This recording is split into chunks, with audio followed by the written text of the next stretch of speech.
1. Caught a gnome making snow angels in my kitchen. Taste the God particle, you rat! Hey, everybody. They probably caught the end of that 1, but it's all good. We're not professional here. How's everybody doing tonight? Oh, To be boy. fair, you said a split second. Yeah, no. Said, give it a full second. No. I mean, no. The issue was me with the fucking clickies, and I forgot how far. It's all good. It's fine. So the crux of this statement is blame Humo. Yeah, always, obviously. It'll buff. They would blame me regardless, so I'm kind of used to it at this point. But damn, no, PlayStation. Should I put that? Hey, if anyone in chat is currently blaming Humo, I will. You will wake up tied up, naked, with a taser underneath your sack. Oh my. Hi, everyone. Will you be edging the button, like just getting it almost all the way to the activation, and then I'm gonna shut up, slam that button with a fucking hammer. Okay. Shut the fuck up. What, you want to put the PlayStation clip up on screen? Is this how we're starting this? PlayStation. I actually clipped it for your convenience. So Oh my god. I'm gonna slip in my way. you just scroll up on the recording. Yeah. So I mean, this is probably one of my favorite moments from last night. In the sea of hell.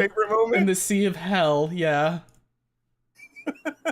Was last night really that bad? It was pretty bad. You already shot me. Why are you hurting me more?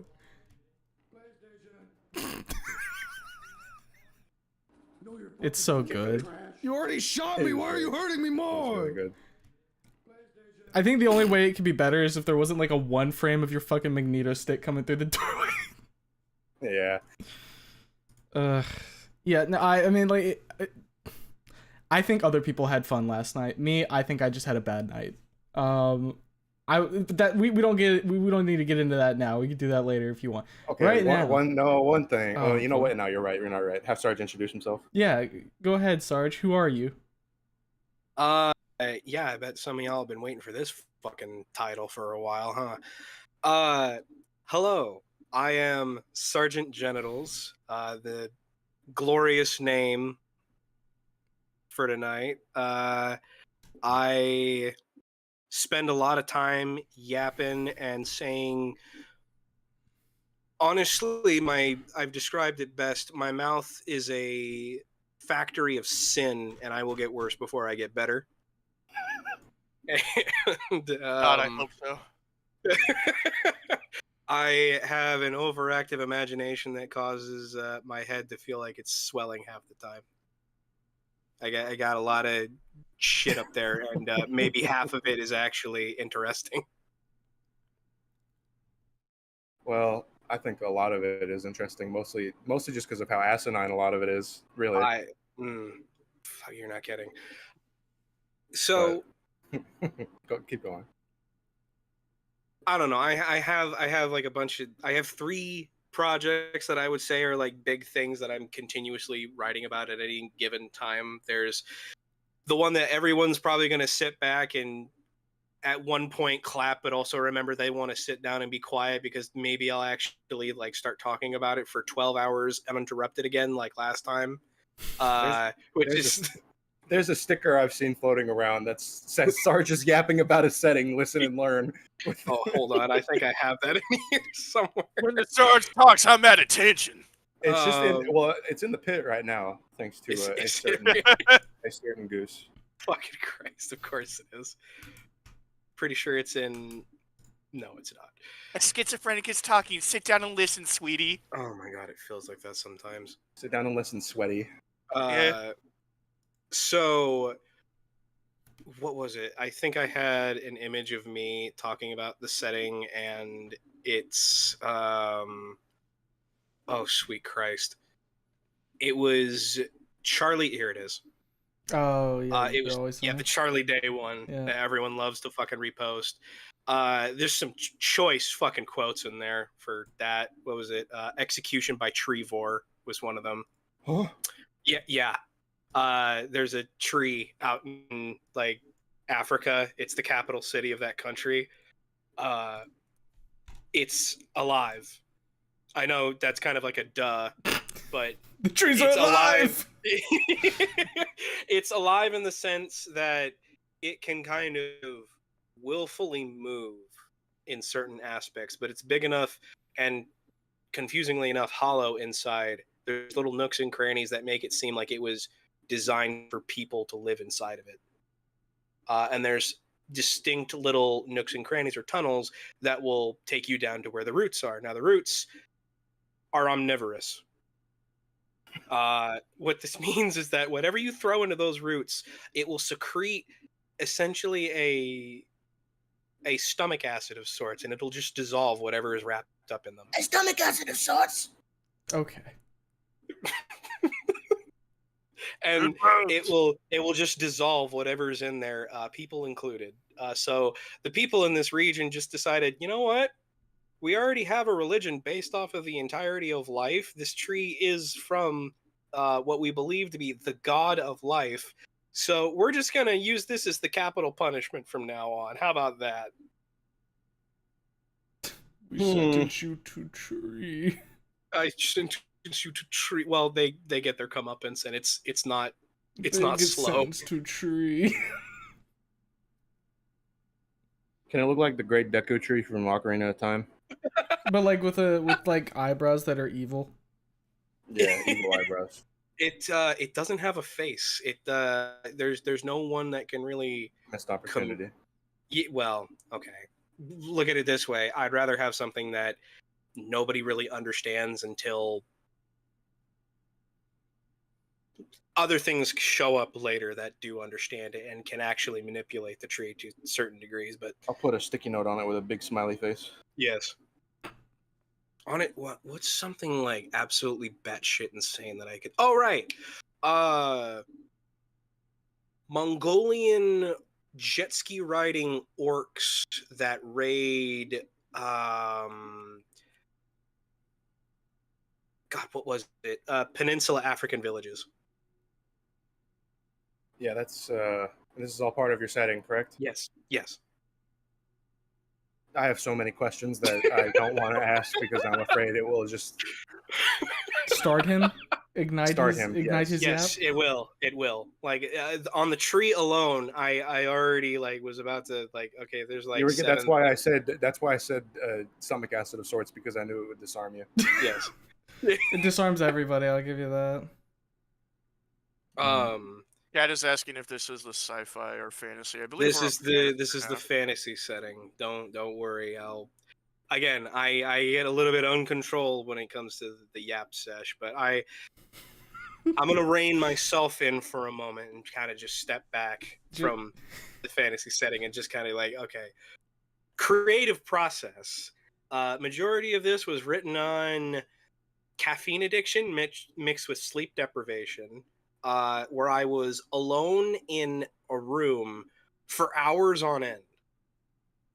And I was told, stand there and make sure no one breaks in to this specific area. Okay, where is the one door? You're standing right next to it. Okay, what am I supposed to do here? Stand. Okay, I pull out a little ring notebook with the flip open, and I just start writing whatever comes to mind. And eventually it started becoming something, and we unfortunately have what we have today. God bless Mystery Door. Yeah. Oh, I could say, but it would fucking out my. Yeah, he can't Employer. unmystery the mystery door right now. I mean, I know a couple things. It involves your occupation. Yes, unfortunately, they listen. They're already having enough legal deals. Enough. I don't need to be part of that. Yeah, no, we're not gonna. You behave. I mean, can I say That's one coming thing about the industry it is, or just to paint a picture in people's minds? I work with gamblers as a security officer. He works in the gambling industry, so. If you say "let's go gambling," I shed a tear every time. You see, he was I mean- guarding the one golden slot machine that only the rich CEOs are allowed to use. So It was the fucking shipping and receiving area for the hotel. Actually, it was fucking useless. It doesn't get used until like I think 7 a.m, and that's like at the end of my shift. hey, There's no point for us to be down there. if you weren't down there though, John Wick would have came down there that day. And it would have been all over for I- everybody. Oh man, John Wick would have showed up, my employers would be dead, and I wouldn't have a story. What a fucking utopia we could have had. Oh man, that's not where I thought that was going. This at shit all. sucks. Anyways. Mods boo womp him. Oh, fuck you. What what I will say is I've learned a few things in just ideas department that it was just how I did things, because in my line of work you can't use anything but black ink and you can't use pencils. Has to be black ink. That sucks. So yeah, well, it's all legal documentation, so if anyone fucks up you got to reprint the whole fucking form and refill it. Wait, so let me ask you something. Hmm. You're an ideas guy? Yeah, for the most part. Nice. There's nothing- I feel there's like you were nothing going with that. somewhere and you got like sandbagged. I What was that? Were you trying to reference something or were you just I was doing a going voice? somewhere with that. I wasn't even fucking going in on a deep dive. I was just I'm glad. you actually fucking sandbagged me. I don't know what you want from me. Yeah, I was in a bit of an ideas guy. So you're okay, an I ideas gotta- guy. Yeah. I got to follow up Oh, for that. So, as an ideas guy, what has been your main inspiration? honestly, fuck, man.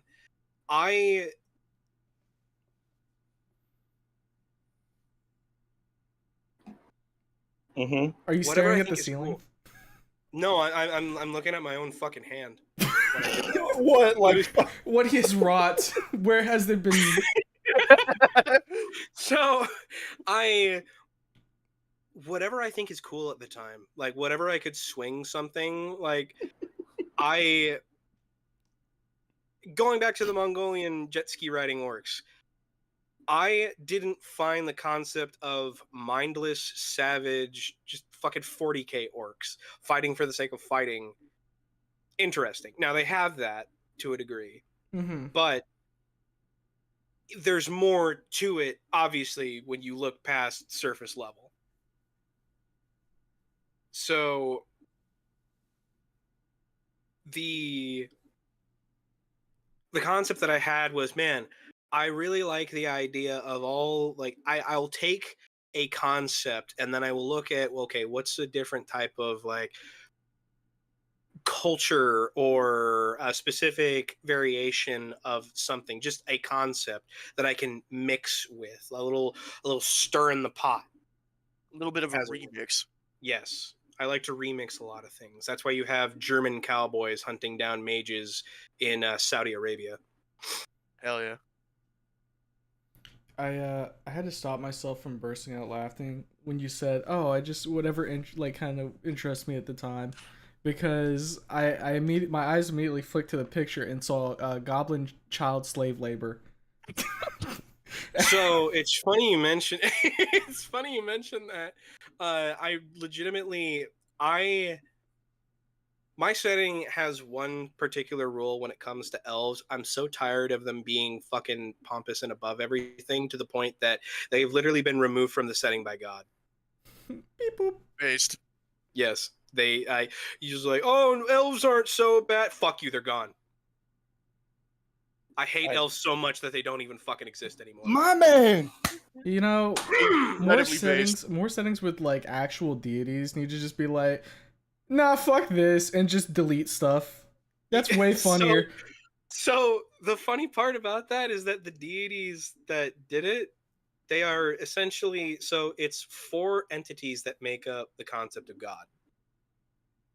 You have the 4 hands, you have order, life, fate, and chaos, and they make up the concept of creation, which creation is considered to be the concept of God. So the elves did a fucky wucky at a certain point in time where they were trying to genocide the human race. A whole bunch of fucking like perceptive coincidences happened, at the same time during this event. Long story short, the elves got deleted by said four hands. They had flying cities. Those flying cities fell back down to Earth, and fucking decimated wherever they landed. And there was a human woman that she had. How do I describe this? She was born with the soul of a demigod, and demigods, there's a possibility when at random points, it could never happen, or it could happen at very specific points, they can ascend to be a literal god, lesser than like the four hands, but still a mortal god in their own right. So this woman ascended to godhood, and then, well, her whole thing was mercy. She is the mother of mercy. She's stated as the mother of mercy because when she ascended, she was with child, and it is assumed that she sacrificed the life of her child to rebirth the world, at least where the destruction had wrought. There's a specific entry on your rant list here. Yeah. That my eyes are keep being drawn to. Yeah. And it's being torn from heaven to make some asshole a sandwich. What? It's It does say it there. Where is it? Next to the It's worst right- isekai ever, and above virus bombing orphanages. Oh, you just need to tell me where the virus bombing orphanages was. Yeah, I know where that one is. Being torn from heaven to make some asshole a sandwich. Oh, undead. Oh, okay. So undead are treated like fucking housemaids or some shit. Kind of. So, undeath is like a literal fucking unfortunate case. So if you die, all souls have some level of sin upon them. You know, just You've got your sin meter. yeah. When you ascend, when you like die, your soul like leaves your body and starts ascending towards the sun, which is where everyone believes that the four hands reside. As you get closer to the sun, your sins begin to burn, and they will kind of stop you from entering what they perceive as heaven. So the more sin you have, the longer it takes to burn away, and the longer Yes. it takes for you to get to heaven. Yes. Gotcha. This is also what stars are. Oh, that's fun. The night sky is filled with the burning souls of sinners. Damn. Yeah.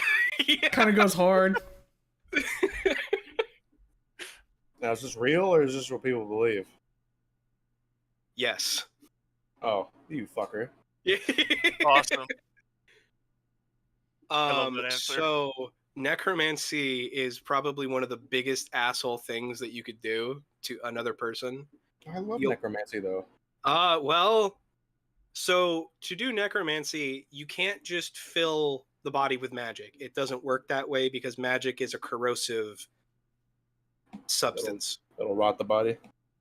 Magic is essentially a divine essence, and if a mortal touches a That's all. divine essence, the divine essence is therefore upset. Now, not in the sense that, oh, this divine essence actually has a sensation or concept of like being upset. No, it's just you're not meant to touch it. It's like harnessing the power of radiation to do something. It's gonna fuck with whatever you put it in. Getting Zamasu vibes from this. Getting Zamasu. Yeah, I'm getting Zamasu vibes from this. You know, I'm ignorant at this moment. You Dragon might need Ball to remind me. nerd.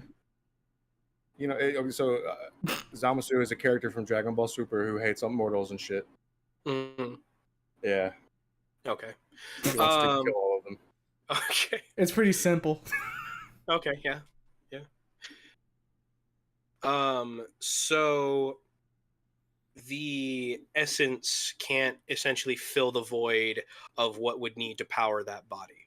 So what a necromancer does is he essentially reaches up and fucking tears the body from wherever the fuck it is in space and slams it right back down into the rotting corpse and essentially puts a fucking padlock on it. Like fucking Peter Pan stitches that shit back in. Getting put into the soul chastity cage. That's fucked. Yeah. Worst part about it, you feel your body. So the decay, the rotting, like you can taste the rot in your mouth of your mouth decaying. It's like everything that you could perceive as this is what it's like to be a rotting corpse, but I'm still alive and I can perceive it and feel it at every possible moment. That's what they feel. And it's worse for them when the necromancer does it because they get to be a passenger that still feels everything the driver's doing. Right, so they're just the engine at that point. Mm-hmm. The sentient engine within the mechanism. Okay, so now I'm curious, how far, like, at what point is it not viable? And like, I'm assuming like a bag of bones can't work. You know, I legitimately have not thought that far on it. I feel like you could actually get bones to work like that. You would just I could do it. You could. The problem with it is I know. you I would can. start I know how you seeing- could do it. Go ahead. You fucking put him in the skull, enclosed space. Use some fucking magic words. Lock the holes up. Soul in the skull, baby. Yeah, but Oh, what's the purpose? What? Having sick ass skeletons? But like, That's the purpose. but okay, no, but like, I mean, if the soul just acts as the engine, and the body is needed to do all the rest of it, it's not like the fucking soul's gonna reanimate the bones. Like, the fucking rotting body is still able to, like, at least use what was there. Okay, but like magic animate. So the magic could animate the bones, not necessarily like the soul acts as a pilot and animates the magic, animating the bones, and you got a bone mecha soul pilot. But I feel like at that point you would have to have like an innate structure in the human body that has that susceptibility to like magic or something, like in the bones, so that it could channel. Oh, fuck. Etch bones into the runes, or runes Etch bones into the runes, yeah. Etch bones into the runes. So, the funny thing about runes is enchantment itself is its own language. It is when I say this, it's not WORMS, it's WYRMS. Dragons. Right. You could just say dragons. Well, no, they're not dragons in the way that you're thinking. They're more Japanese style dragons, the sky Lizard serpents. fucks. So It's it's their written language is what enchantment is. Enchantment table. Well, in the language of enchantment, because you have to, the crux of it is you have to have somebody who literally you need someone who's capable of being a scribe, but the hands of a surgeon with the tools of a blacksmith. It's a multi-discipline type deal. It's fucked because you have to copy the etchings or the letters per se so fucking specifically that if you fuck it up even to like say like half a centimeter, it's completely fucking null and you can't use anything. Right. Okay, so is it like power words type deal? Like you spell the power word and then it gives strength to an item? So how it works is when it comes to enchantment, or just rather how magical essence is processed into powering something innately, you have two objects. You have siphons and you have transmutes. Now, to give this as a basic example, say you have a vampire. A vampire goes up, sucks that blood from a person, and they have all that. That's the siphon. Right. They are taking that blood from a source, and they are holding on to it. Now, from some variation, either a mosquito shows up, sucks that blood from the vampire, or some other force, some form of object is taken from the siphon by a transmute, and that transmute can then turn that essence into magical essence, or more refined magical essence. Right. So stuff that can be used. So siphon takes, transmute transmutes, for lack of a better term. Yes. So these two objects can never be the same.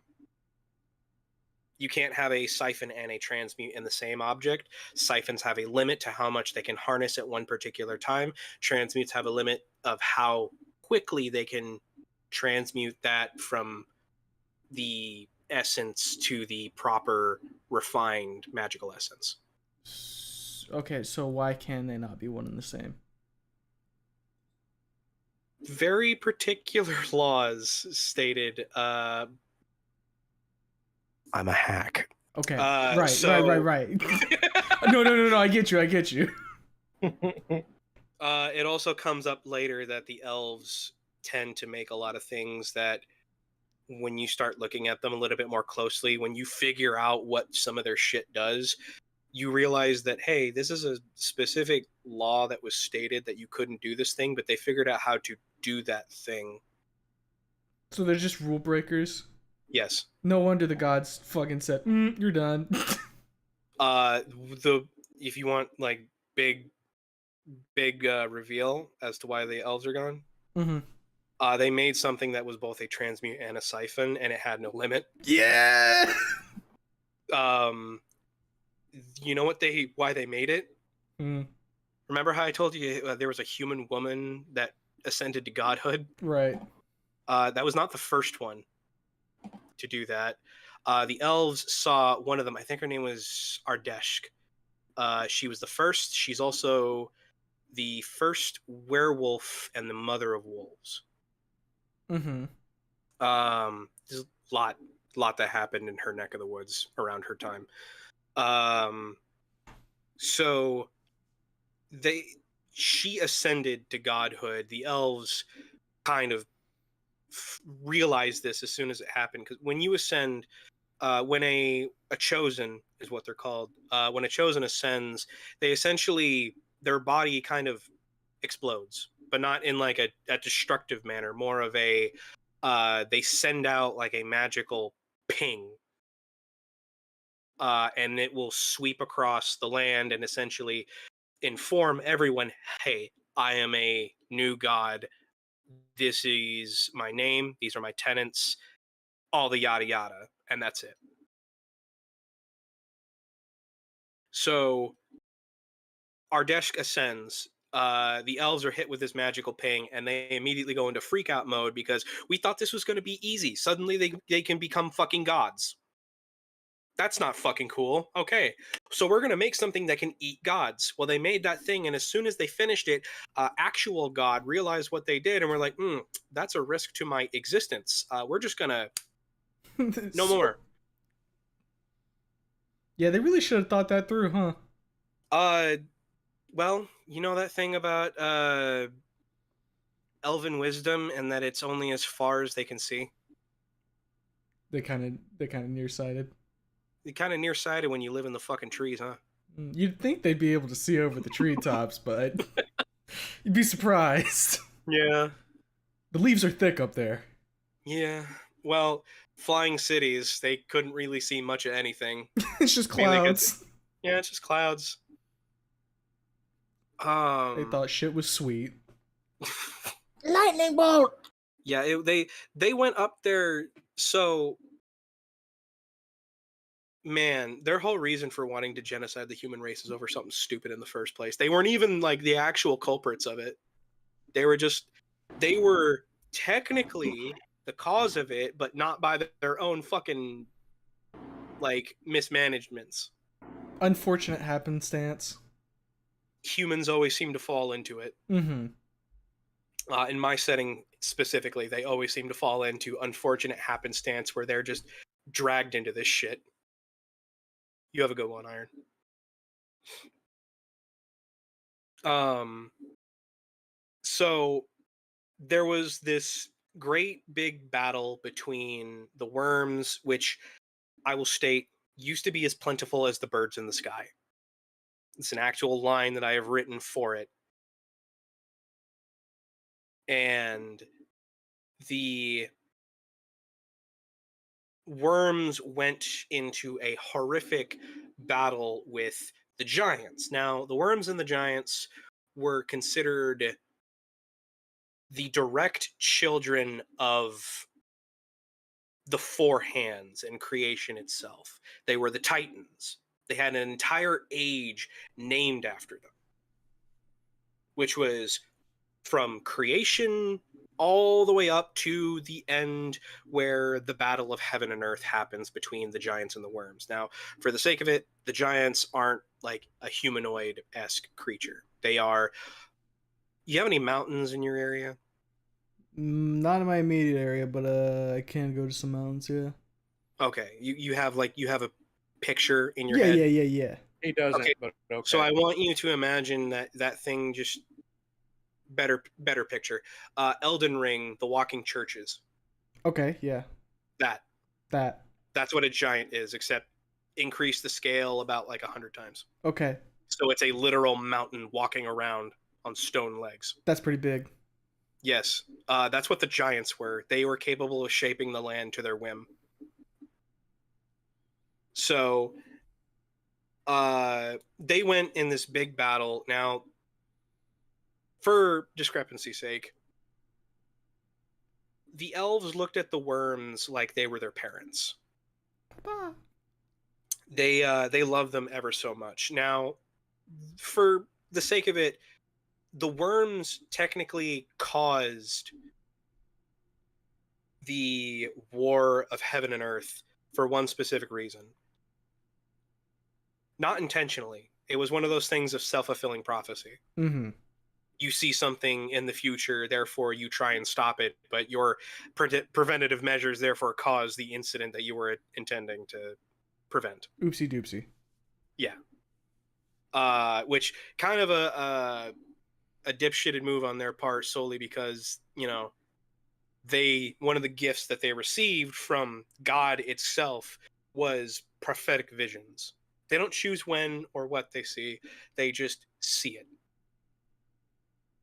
So they see the giants and the worms fighting on top of the biggest human kingdom to date since, creation.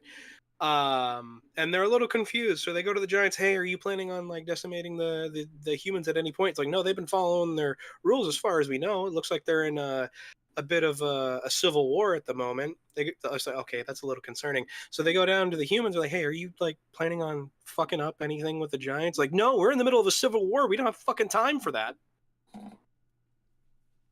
And so the worms hear a voice out in the ocean. They go investigate that. That's the third Titan. Nobody really knows anything about it. They just know that sometimes when you go out in the water, it whispers to you, and you don't know. It's not speaking a language that a human mouth could speak, but you understand it, and you don't like what it says. Ooh, funny brain understandy thingies. Yes. So the worms go out there. They hear some things that they're not too happy with. The giants kind of sit there themselves and think, wait a minute, we've never punished anybody for no reason, and the worms have never seen a vision that didn't come true. Well, honestly, in this case, it means that the humans have done something. We may as well get it started. Thought crime. Yeah, pretty much. So the giants start decimating Iona, as it was named, the greatest kingdom that humanity had ever created. Trampled that shit to fucking dust. And the worms come back, and there's this huge fucking battle. The worms are at the end of it, plentiful as the birds in the sky, to now just like maybe a handful of them. I can count of the ones that I have Dong Ho, Hewang Jo, Hewang Do, the Red Queen, and I think one more out in bumfuck nowhere. That's about 5 of them. 5 of them that I have at this moment. I might add maybe one more, but I'm not too sure on that. So there's like that many left. They decide Hail Mary time. So they curse the giants themselves with eternal slumber. So the giants then lay down on top, like that country that they decimated, they laid on top of it like a salt on the wound-esque shit. So now those mountains are just called the Ionan Mountains. Now, they used to be to the north, and they laid from the west all the way over to the east. Now, north all the way over to the south, and it's split humanity right in half. Now, majority of the history that I have at this point kind of focuses on the people to the west of the mountains. People to the east, they're Tesla Romans, for lack of a better term. All right, I think I understand that. They have a particular metal that looks like gold but isn't. When you channel magic through it, it generates electricity. Mm. They've used that with copper to generate essentially a bunch of electronic gizmos and gadgets for their entire society. Like, all of their architecture has some form of this metal inside of it, and it has some form of interaction with it. They have their own religion based off of, well, they had a misconception with one guy who saw the gods grab onto one of the cities on their end of the world when the fucking happened with the elves. Mm-hmm. He misunderstood the whole fucking thing. He's like, oh, it's a four-armed goddess of light. She exists, like, the sun is her eyes, and she casts her benevolent gaze upon humanity on Urtaf. And she loves us, and she loves us so much that she had her one of her swords, like, she has a sword and a spear. She shattered her sword, which she named Grace, and she cast the remnants of it down to Urtaf for us, because it washes up on the shore of this country named Vena. Mm-hmm. They have no idea where it comes from. It just keeps washing up on the shore. Now, because of this, again, this metal is seen as religious in nature. So sunlight is heavenly, it's beautiful. The moonlight in of itself, if you have a full moon cast upon you, it means that someone is watching over you, which the four-armed goddess is named Sol, her sister Lunare, which she's the one-eyed huntress of the stars.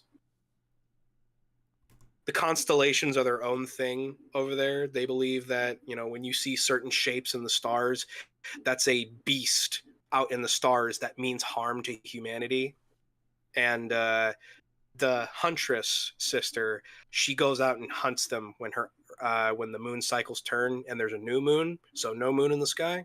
They believe she's out hunting constellations during that time. Mm-hmm. Yeah, the one dude made this up because of a misconception. He went blind because of that misconception, by the way. Blind in the physical sense, or blind is in a mental sense? Yes. All right. Fair enough. You seem to like that answer a lot, huh? Yes. Well, it's a fun answer. Like, anytime I You'll- get to use it, I'm happy. Hey. When that answer is given, a smile is always had, whether from me or you. Oh boy. So, all right, I'm gonna back us up just a little bit here. Yeah. I think people kind of get an idea of what you mean when you say you can yap on about this, because you have a lot of stuff. 12 hours uninterrupted was the last time that I went completely, and I still had time for more. Right. Like, I think the last time I remember hearing anything was it like a couple weeks ago? I did the deep dive with Smoka. Yeah, the deep dive with Smoka, and like, what was it? I think me, Blue, and Iron were playing like fucking Nuclear Nightmare for 7 hours, and we came back and you were still talking. Yes. So yeah, a lot of stuff is there. A lot of stuff. I'm gonna back it up though a little bit further here. Outside of the actual content. So very clearly, you could consider yourself, or at least I'll consider you, a writer. In terms of creative pursuits. I would blush at the notion. Well, you've written a lot of world building, have you not? I think that Yes. counts. Okay, fair enough. So there's that. Another thing that I think we were talking about beforehand that we wanted to touch on a little bit. You're one of the funny voice guys as well. I oh God, what was it? Yes. I have had a fucking adoration for just manipulating the throat muscles to sound like something else or someone else. It's fun, isn't it? It's fucking fantastic. I've done that since I was fucking 3. I would sit there, I was playing with Mega Blocks, and I would, as stupid as it is, I would like make Mario out of fucking Mega Blocks, and I would just do the fucking like my shitty little Mario impression while I was fucking sitting there playing with them. Right. You see, it's funny that you can like recall a certain age where that happened for you, because I don't recall when it happened for me. That I was like, you know what, doing voices is fun. I want to say it was probably sometime when I started like watching YouTube and shit, and like, you know, watching YouTubers and being like, wow, look at all the fucking voices they do, and they're funny. I should do that, and I'll be funny. It kind of worked. It's fucking Mike. Yeah, it's one of those things where it gets interesting, and the more you start thinking about it, the more it gets a little bit more complicated, because it's never one of those things where it is an infinite scaling ladder.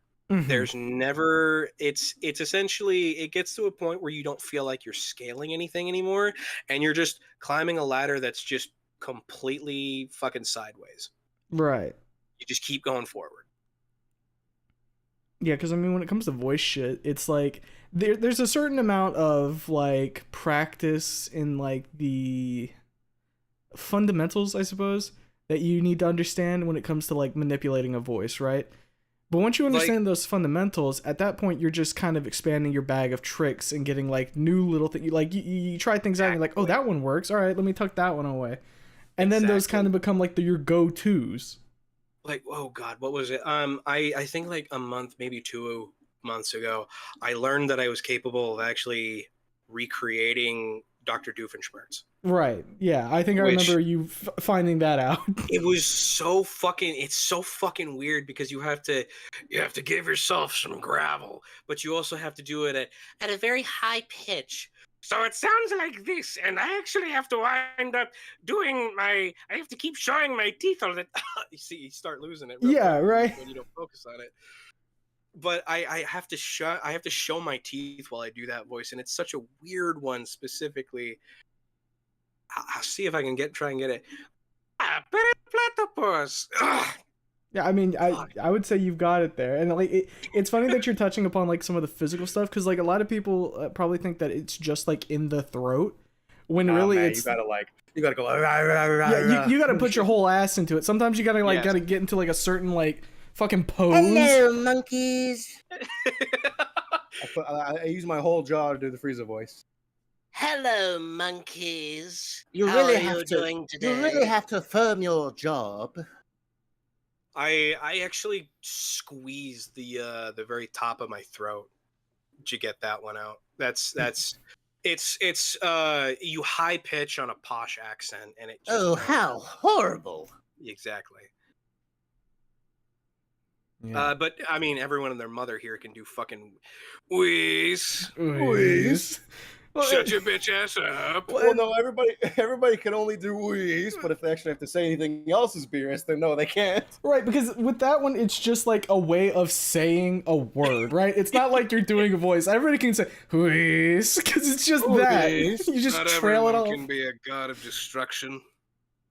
Well, not everybody can be as beautiful as me. We really do need to get like a Whis around here, you know what I mean? What do you mean? Like somebody who can do Whis So, voice? yeah, Whis voice. I can do Whis voice. Do I Whis can do voice. Whis Do voice Whis just voice. fine. Hello, Lord Beerus. Would you Hello, like to go Lord to Bitch Boma's? What did you just call me? I'll fucking kill you. No, you won't. You can't do that. Hakai. It just fizzles out. Oh shit. God damn it. I'm going to go to sleep. Fuck this. Let me hear it. This doesn't always happen. I'm going to sleep for 50 years. that was Vegeta, not Beerus. You know. Kakarot, I'm going to sleep for 50 years.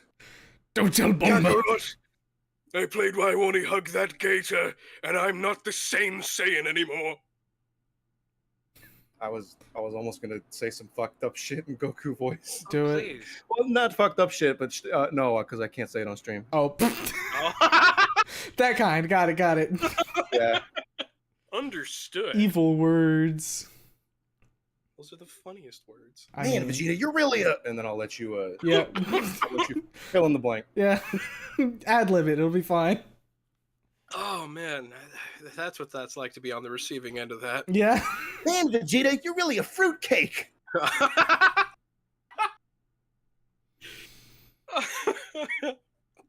Well, with those little vocal funnies, I think it would be interesting to ask, have you thought about doing like any VA type stuff? / have you? honestly, I have done a few things for our good friend Goose.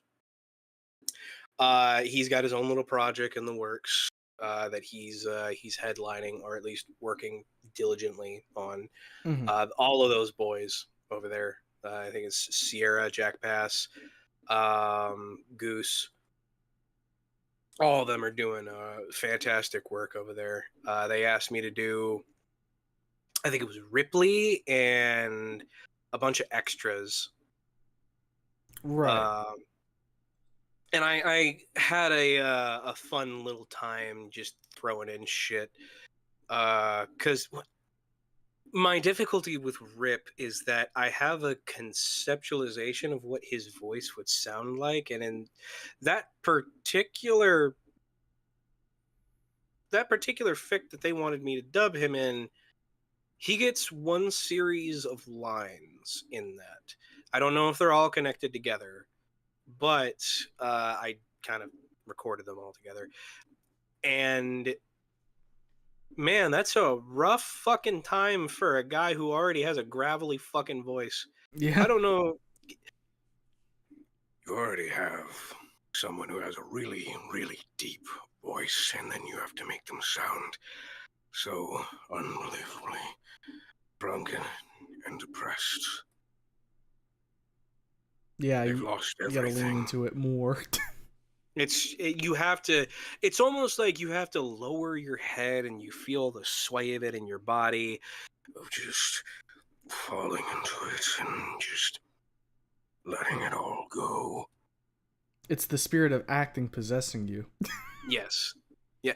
Oddly enough, I wanted to be an actor, and then I went into a drama class, and I looked. I experienced what drama class was like. I wanted to fucking burn that classroom to the ground. Really? Not. No. I'll take VA work. Thank you very much. Fuck. See, I had like I, one drama class. I thought it was kind of cool. Maybe it was just the teacher was pretty rad. Yeah, my teacher was. How do I state this? If you weren't a Reddit kid, Mm. he didn't treat you like a student worth his time. And that teacher, he could drink of my bejeweled berries. Fair enough. So what you're saying is he could suck your dick? Is that what you're saying? I would say worse than that, but sure, yeah, We'll go with that for now. yes. So reading out some lines is like Ripley and shit, right? And like getting into that Yeah. character. I'm a little curious, right? Because obviously I have a little bit of experience doing that shit too. It looks at None in the Chamber, looks at all the other shit I've read. When you get to a character, you have an idea of what that character sounds like in your head, right? Yes. And you want to emulate that, but you're not going to be able to emulate that perfectly, right?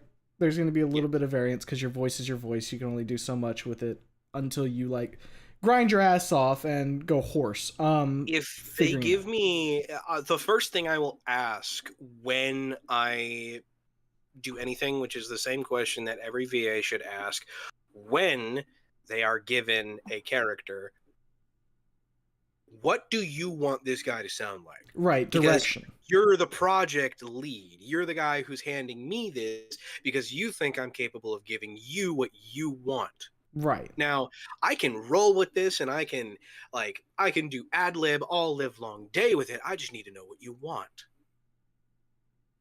Because you can give me some burly fucking guy and it turns out his name is Tiny and he has fucking helium in his throat. Right.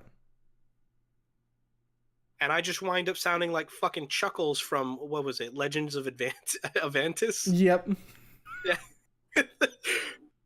It just sounds so ridiculous. It's so unbelievably ridiculous. That is definitely Chuckles. You've heard about that?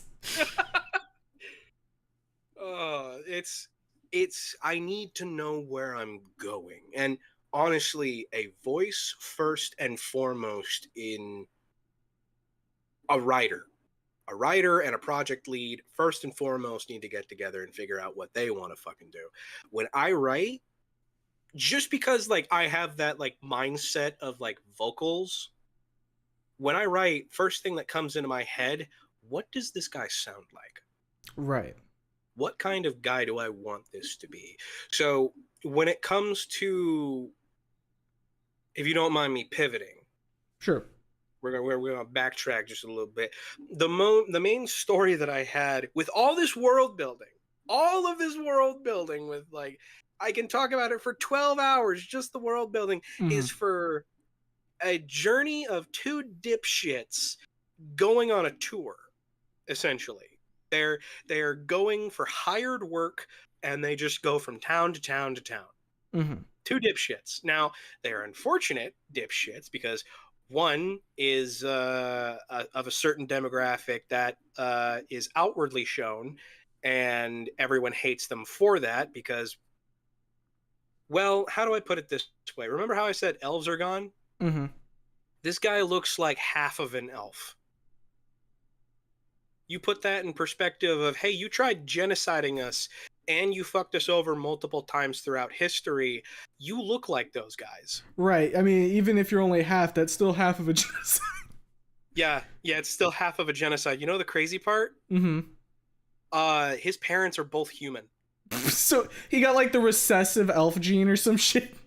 No one in his bloodline has elven genes. What the fuck? So that's the thing. They're called Anushan. Mm-hmm. Anushans pop up out of fucking nowhere. That sounds like God interference for funnies. There's a big funny about some elves that managed to see the writing on the wall and left. They said, this is not gonna be good. So I'll ask you a question. You see, you have an elf. The elf becomes a vampire. Is it just an elf? Elf becomes a vampire. Is it just an elf? No.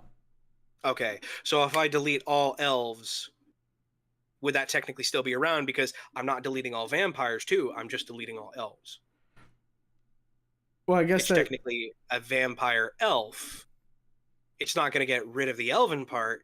It's still an elf, but it's a vampire. See, okay, so here's what I'm thinking, right? And I'm coming at this from like a programmer's perspective, right? If I wanted to clear a database of a certain tag, it depends. Is the elf now tagged as elf and vampire, or are they tagged as elf vampire? Because if I'm deleting all tags with elf in it, elf vampire gets deleted too. But if they're elf vampire now, it doesn't get picked up.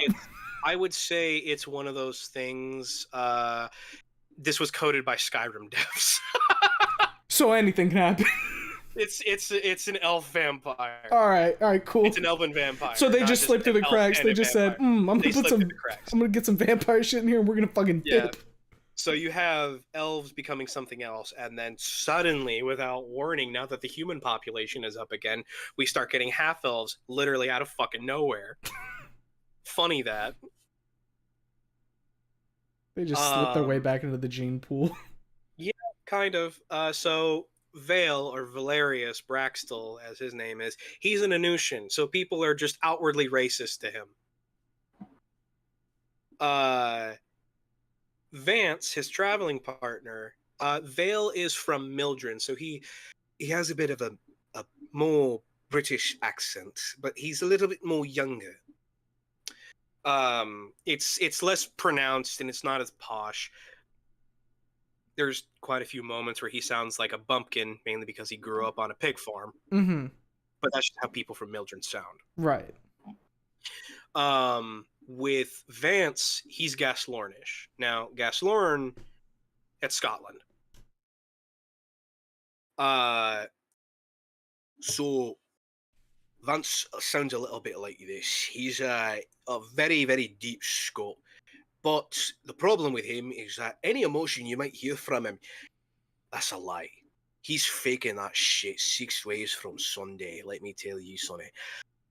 So, when Vance talks, if he has emotion, if he's showing anything, it's completely a mask. Mm-hmm. Now, I'll state, he does feel emotions. Okay. He does outright feel emotion. He's not sociopathic. Right. That was gonna be like one of my follow-ups there. However, because of what he is, he has to act sociopathic. So Vance, remember how I said chosen are born with demigod souls? Right. Okay.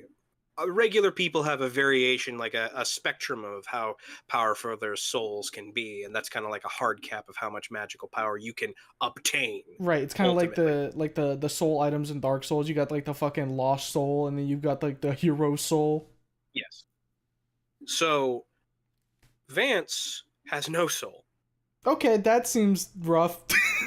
Yes. So here's the thing about them. They naturally don't show all that much emotion.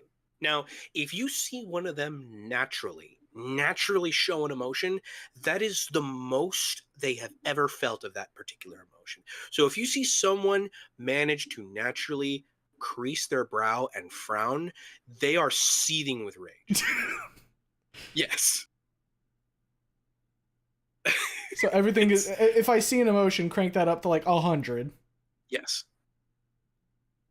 So with them, it's very subtle. Now, because this takes place in a time of magic and medieval era, people, especially with everything that's been going on with them, people are exceptionally skeptical and religious, especially considering they've seen firsthand what God can do if you piss him off, or it rather. Mm-hmm. So they're very afraid and they don't want to piss God off. So before the fucking with the elves, they had a religious text that was made from the hand of fate. It's literally the flesh of the hand of God bound in leather. And it etches itself. It will write with ink that of a quill that is not there. It will just write itself, and it's just past, present, future all at the same time written in there. Now, not everything is written in there, so some things are left out almost deliberately, but humans do understand some things that have happened, are happening, and will happen. What Vance is, what I refer to as a mute, not written anywhere in there. He's just an anomaly. Mutes are seen as something not of God's creation. And when your God is literally named creation, Where the fuck did you come from? Yeah.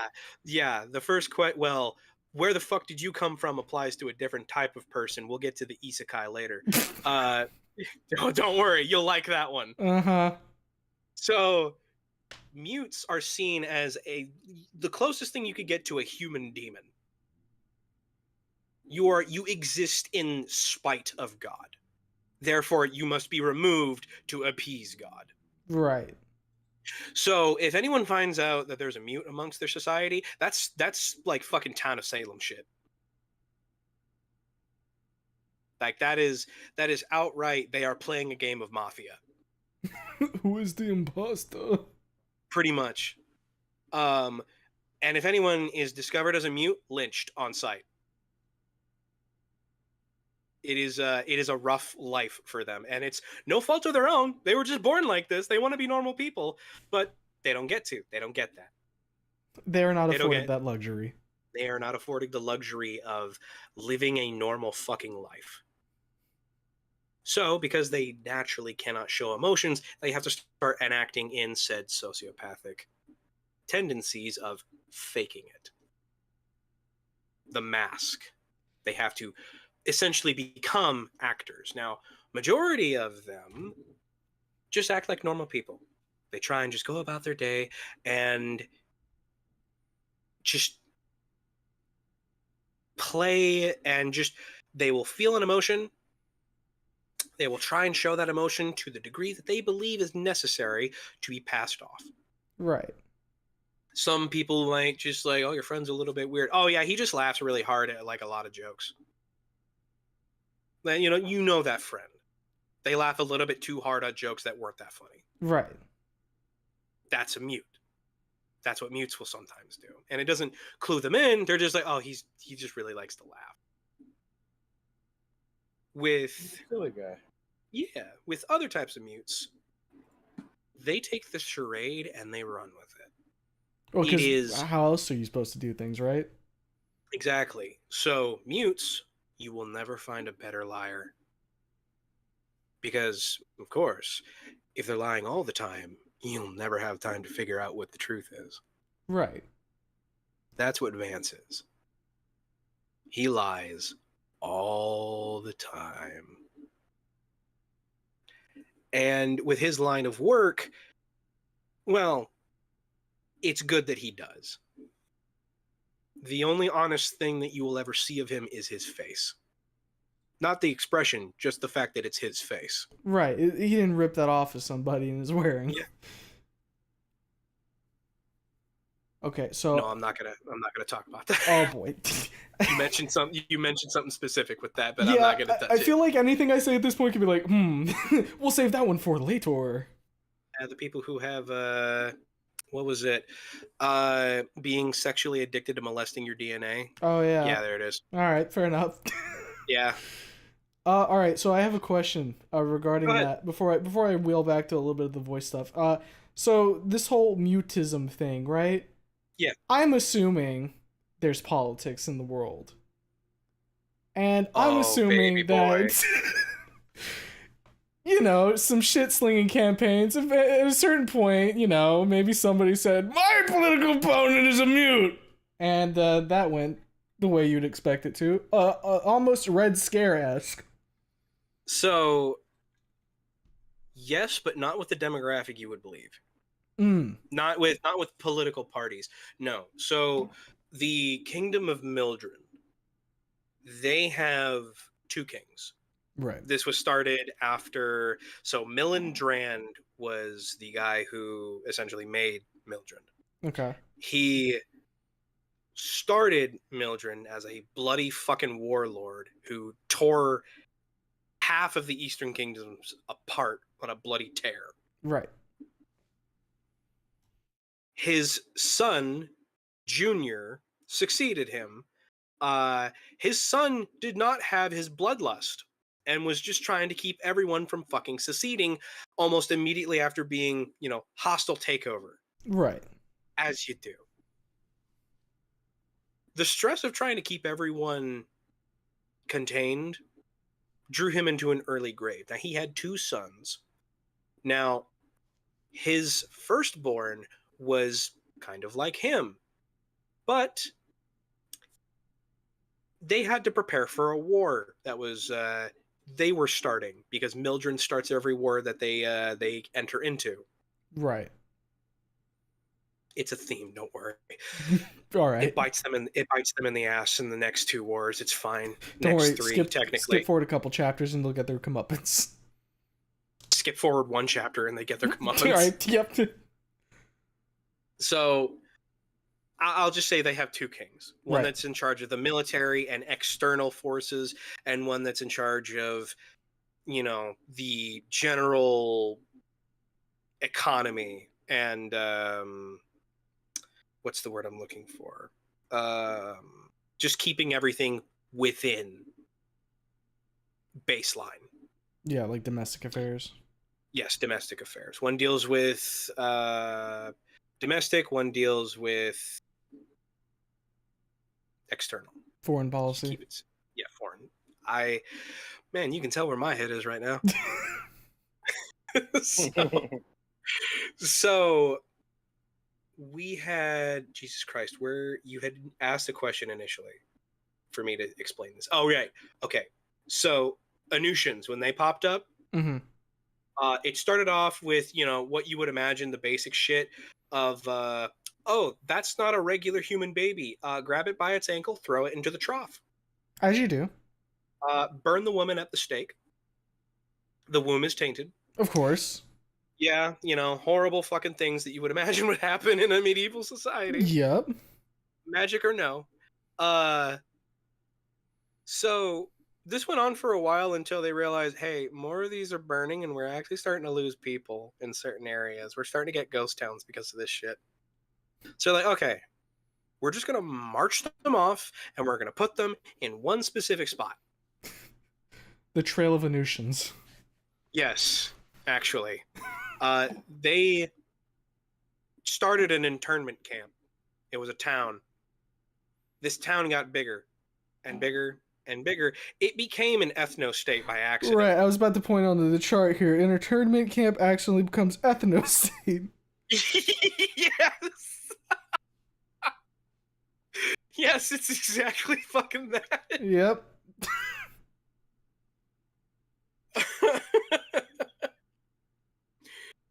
Oh man. Yeah, that's that. One more thing that I want to go on before we get back to the voice, as you stated, Sure. was the one thing I have, the worst isekai ever. So there is a particular type of person that can just randomly show up out of fucking nowhere called Outlanders. These are the isekai protagonists. Okay. Literally just isekai. They came from somewhere else. They came from foreign lands. Yes. Foreign lands so foreign that they are not technically of this universe. Right. So I think the first one, the first named one that I have on record, please be calm with me. I had a purpose for doing this. It was funny at the time. It's still funny. It's funnier when you get upset about it. Oh boy. So the first one that I had named was, I think his name was John Valentine. Okay. It was something Valentine. He was a Confederate soldier. Right. He showed up during a very specific war with a bunch of people that can't use magic. He had a percussion cap revolver, and he showed it off to them. And they're like, holy fuck, we're going to steal this design and like factory press a shit ton of them out. So they did that, and it helped them in the war. It also helped that they had recently discovered that this mercury-esque metal sludge that was very prominent within the land just so happened to be able to eat magic. Oh boy. Yummy. So you know how I stated that Grace over in Vena like expels electricity when magic is channeled through it? Right. This eats magic and then essentially expels it as heat. Okay. So the more magic that is fed into it, the hotter it will burn, and after enough, it'll get darker. The darker the metal, the harder the metal is. But if you do manage to crack it, warp it, break it, whatever, it immediately turns back into the sludge. So you can repurpose it almost immediately. All right. That's not just for magic. You can just heat it up outright to a certain point, and it will just keep whatever form it's in. Okay. That's one of the comeuppances that Mildred gets. I see. So is it kind of like a thermite round for magic users? How do I put it this way? The Germans were the ones that couldn't use magic. The repercussions. This as the author, I am biased as fuck, and I see this incident, this war crime that I'm about to describe, as like justified. Okay. For what they did. They would take a ball of this metal. It's called mool. Mm-hmm. which, as I would describe, small enough to swallow, too large to pass. Mm-hmm. They would force feed this to people who were capable of using magic. And then they would interrogate them. They would give it 3 words in before the mage would immediately try using magic. The ball would contact the magic that was trying to be channeled, and it would ignite their gastral fumes. And they would. Yeah, their intestines would explode out of their midsection. So I'm assuming some magic users eventually become privy to this and are like, man. Oh no. When they realized that they weren't going to get the information out of them, they were just like, well, we've still got plenty of mool. Yeah, they just did it for fun. Ouchies. Yeah. Well, put into perspective, for the last 3 generations, you've had your land and your people marched upon and burnt to the fucking ground for no greater thing than, we want your land, we don't want you on it. Oh yeah, no, I didn't say not justified. I just said ouchies. It's man, that entire country and that war has just a miserable fucking history. It gets better after that, let me tell you. They have trains. They built trains for the war effort. Those like trains and the train tracks have been repurposed just for basic economy purposes. Gato's just pumping his fucking fists right now. I told him specifically that he was gonna love the fucking Yoldern people. Everyone that I have described like Yolder, which are the Germans, everyone I have described Yolder to, they're just like, fuck yeah, I want to be those guys. I want to be those guys. They're so fucking cool. Meanwhile, they're just, imagine a cowboy who already naturally has a poor disposition to people they don't know, and you mix that with being German. Pretty potent combo. They have guns, and they are very practiced in the work of it. I will remind you, German cowboys that hunt down mages, they're a sort, all right. I'd figure. Sounds like my kind of folk.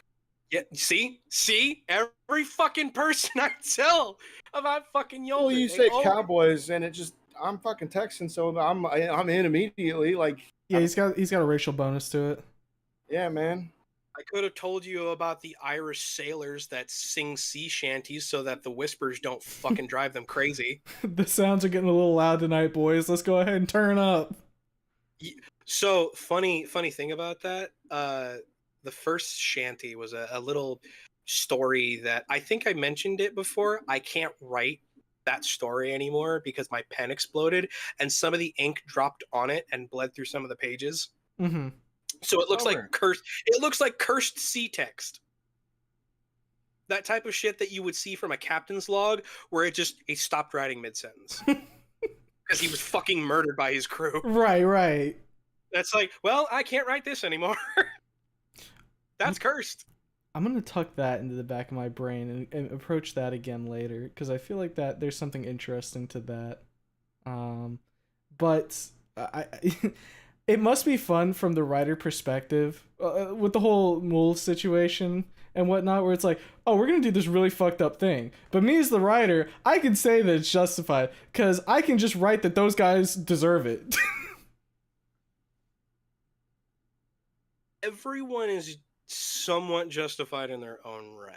There is a level of, I'm not gonna say some fucking George R.R. Martin shit where it's just like, oh, there are no good people in this world. It's like, no, there are good, decent folk that are just trying to live their lives, and then there's people who are assholes who maybe they're just trying to get paid so they can maybe one day stop doing this for a living. Live a good, decent life.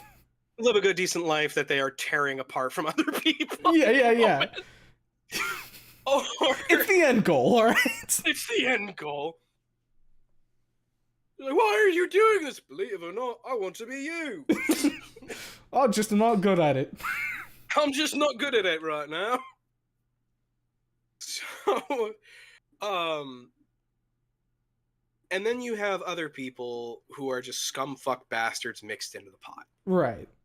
just outright scumfuck bastards. Which, of course, one of the mortal gods is a said scumfuck bastard. His Oh, name brilliant. is his name is Minkus the Bloodied, and he's He would be named Minkus. yes, he went on a fucking tear throughout the Dales, and it's the reason that Mildred was so easily able to take over the Dales is because, well, remember the fucking I stated? Remember how everything was kind of destroyed? Mm-hmm. Okay, it rebirthed the land. It didn't rebirth the fucking kingdom. So everyone kind of started back over at the bottom of the tech tree on that side of the world. From square one, yep. Yeah. So Minkus, he's kind of like a reverse King Arthur for me. Okay. He showed up to a lake. This pale skinned, raven haired chick came out of the water and handed him an axe. It was named the Harbinger from that day forth. Oh, boy. When he took the axe, the pool turned red. He then went on a horrible fucking spree throughout a very specific area within the Dales, which is now, it used to be referred to the marshes of Drenmore. It is now referred to as the Blood Marshes. Mm-hmm. When he ascended, they took that axe and they threw it back into the lake. That woman's hand reached out, grabbed the axe, and it slowly pulled it back under the water. The pool turned back to crystal blue. Moral of the story, don't take axes from lakes, guys. Moral of the story, if you're destined to become a god, take the axe. It's going to turn out great for you. But only if you're destined. Don't take it otherwise. It might not end well. She wouldn't have given it to him otherwise.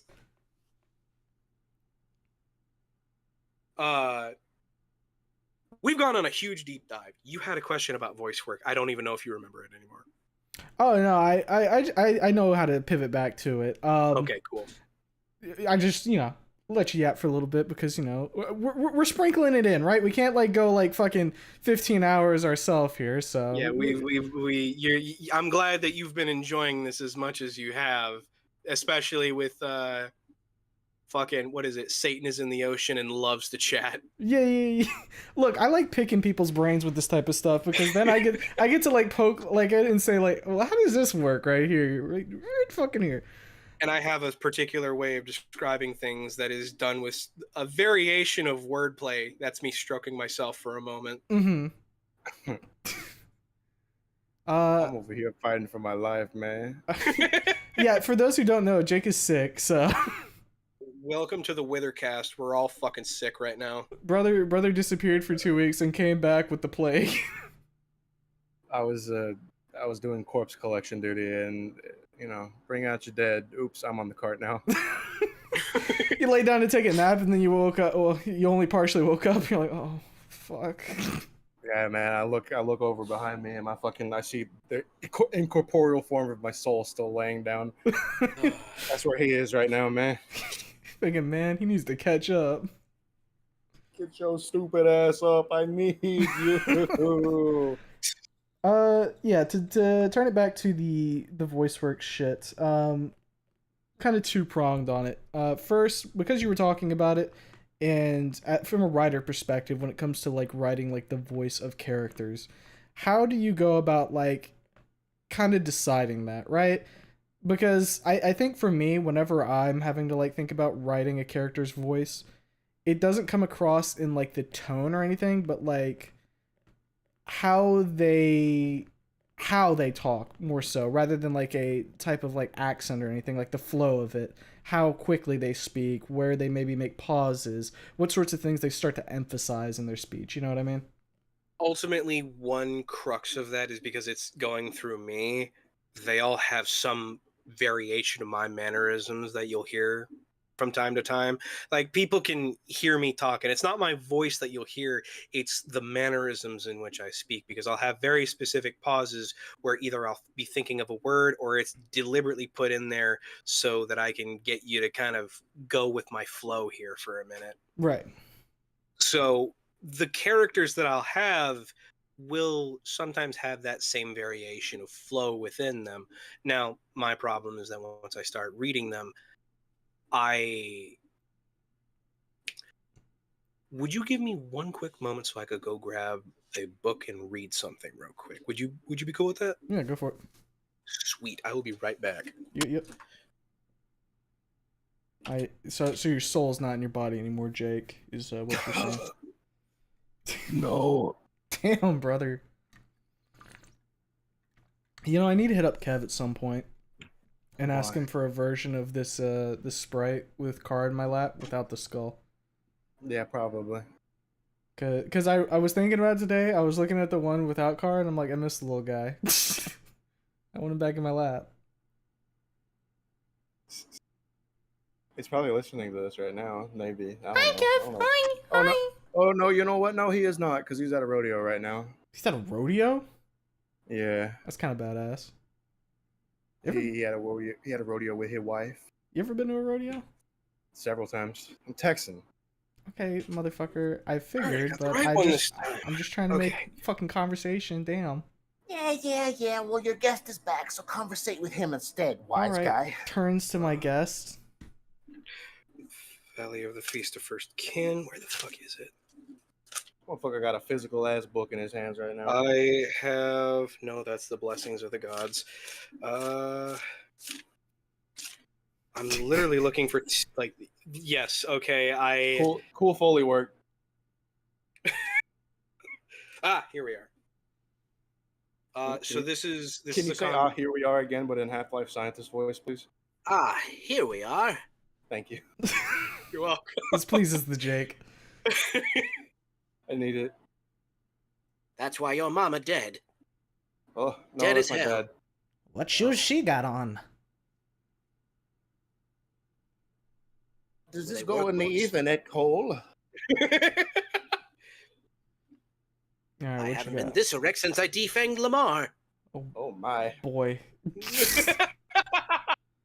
Isaac, shut your stupid ass up. Okay. So this was a random conversation that I had between Vale and Vance. There's mention of things going on that no context for you guys, but Right. I'll just go ahead and go with it.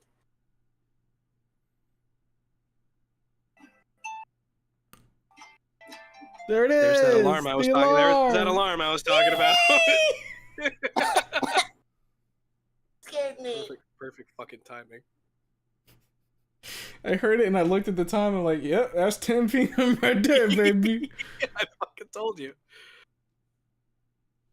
Don't you talk to me as if I've no concept of love or loss. I've seen my fair share of it and then some. You know more of loss than love. Maybe so, but don't act as if I've never loved. Who did you have love for? Sybil. Who? She's an Anushan baker. Sweetest apple pies you've ever had. You loved an Anushan. Her hair is like summer wheat and her eyes shine like honey in the light. Did she... No? Did she feel the same? Aye. That she did. Well, then what happened? What always happens. I left. What? Why? What have we been doing for the past year? Jobs and hiding secrets. Take a guess which one I left for. You might even get it right. But you loved her. Aye. And I still do. Why didn't you go back? Bold to assume I never did. You did? 2 young boys and a little baby girl. I see. If this job really means that much, then go ahead. But I'm not setting foot in Stormhaven. Did you know her husband? Is that any business of yours? You tell me about this lost love of yours, but grow stiff at the mention of her husband. He was a man. I knew him for a short bit of time. That's it? Are you expecting something of me? I want to know what you're not telling me. How about we go visit that pig farm and show dear old Da how big and strong his baby boy's gotten, Don't go digging at old wounds as if you've none yourself. I'm sorry. You're grown, and you're bright enough to know if a meat's about to turn sour. If it smells like shit, then come get me. Right. Like that's how I essentially write dialogue between those two characters. So fucking good. So okay, I am curious here. You were voice swapping between two voices there, right? Yes.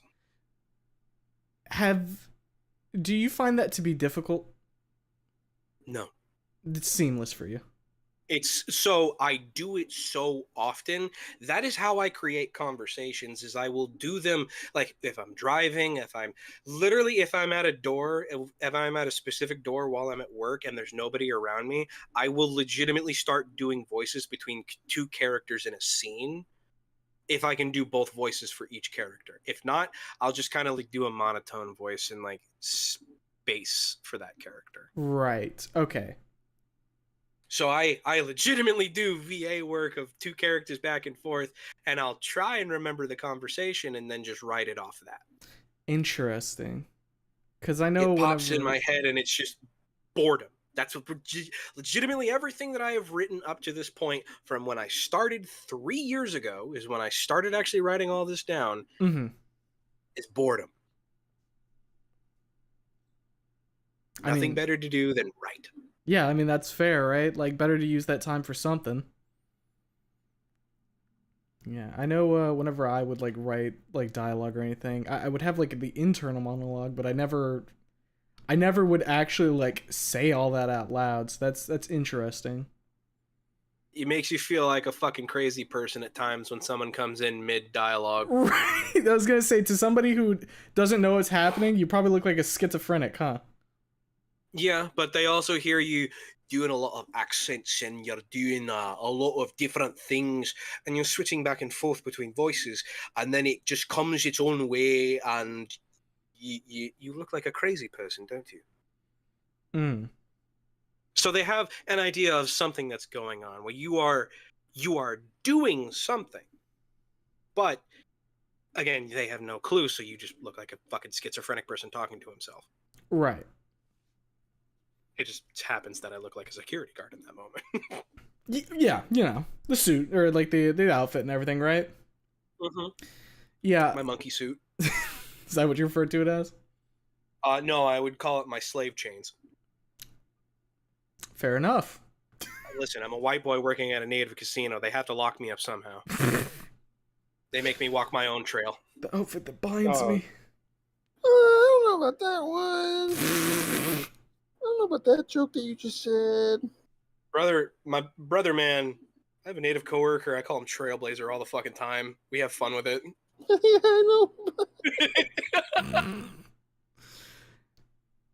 Yeah, fucking, so the reason I asked that question about like the voice swapping and everything is because like I had said, obviously I've read like fucking fics and everything out loud for stream, and that usually requires me to have a bundle of voices ready to go.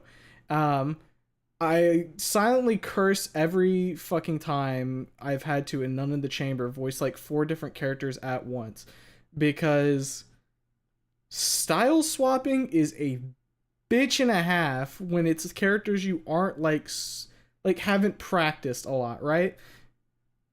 Like with your 2 characters, right? Those I'm assuming you've done those characters quite a bit, right? I have done those characters so much that switching back and forth between them is not even a thought in my head. It's just so natural to switch back and forth. Right. And so like when I have to like fucking like for one of the recent chapters of like None in the Chamber, I have to swap between like fucking Anon, Fang, Amber, and then like maybe like one other character or something, right? It and with the variance and all of that, it's a bitch. And so to follow up with that on something, have you ever had an idea of a voice for a character, right? And you've kind of like walked along with that, tried voicing it and everything, and you found that you need to adapt it in order to make it more viable given your vocal range? It's funny. We've been focusing so much on the Urtav that the fictitious fucking snoot fic that I'm doing Mm-hmm. has its own issue with that. So, Really?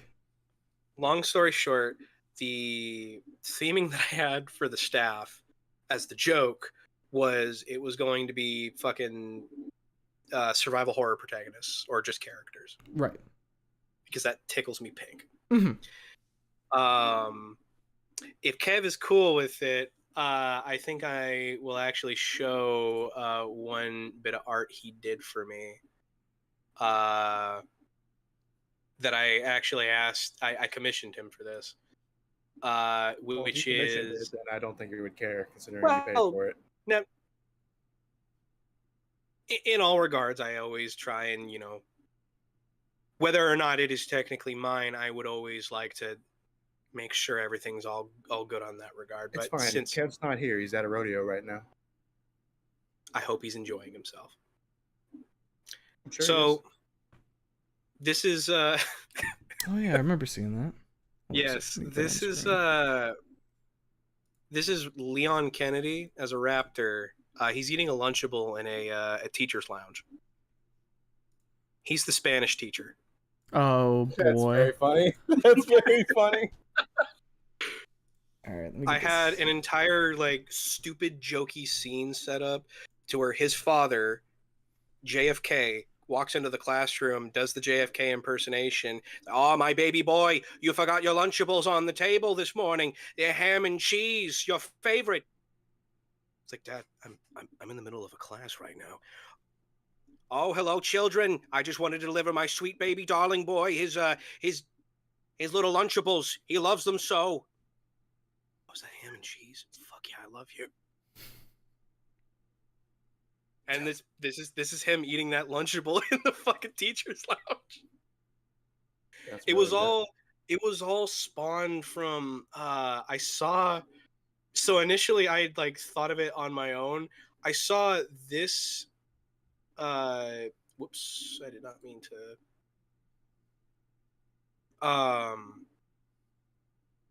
I'll just send this in the chat for now. Mm-hmm. This showed up after I came up with this idea, and I thought I was going crazy. Someone was eating kids' cuisine in their break room, and there was a note put on the fridge saying, "Stop eating kids' cuisine. You're a fucking adult." To the person who brings kid cuisine, this is an office, not a daycare. We are all adults here. Grow up.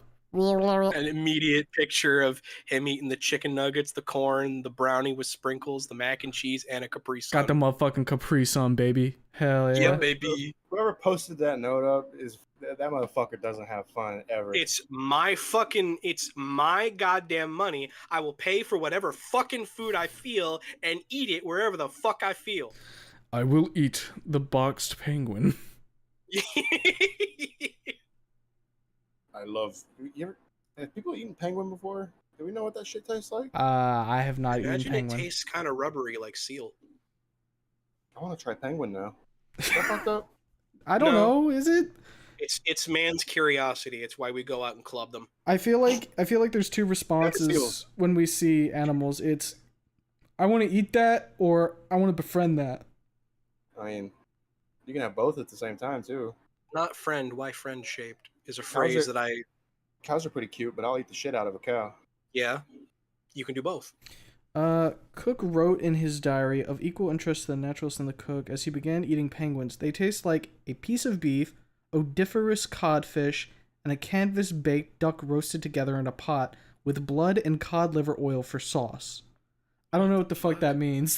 That sounds like... Did you just read some motherfucker's journal entry from 1902? I guess so, man. How about let's go to r/no stupid questions. See what tastes like the McRib. That's what the McRib is made out of. It's penguins. Oh my god. Could you imagine if that's the reveal after all these years? I feel like the McDonald's CEO might be in danger. You're next. Motherfucker, you made me eat penguin! I love penguins!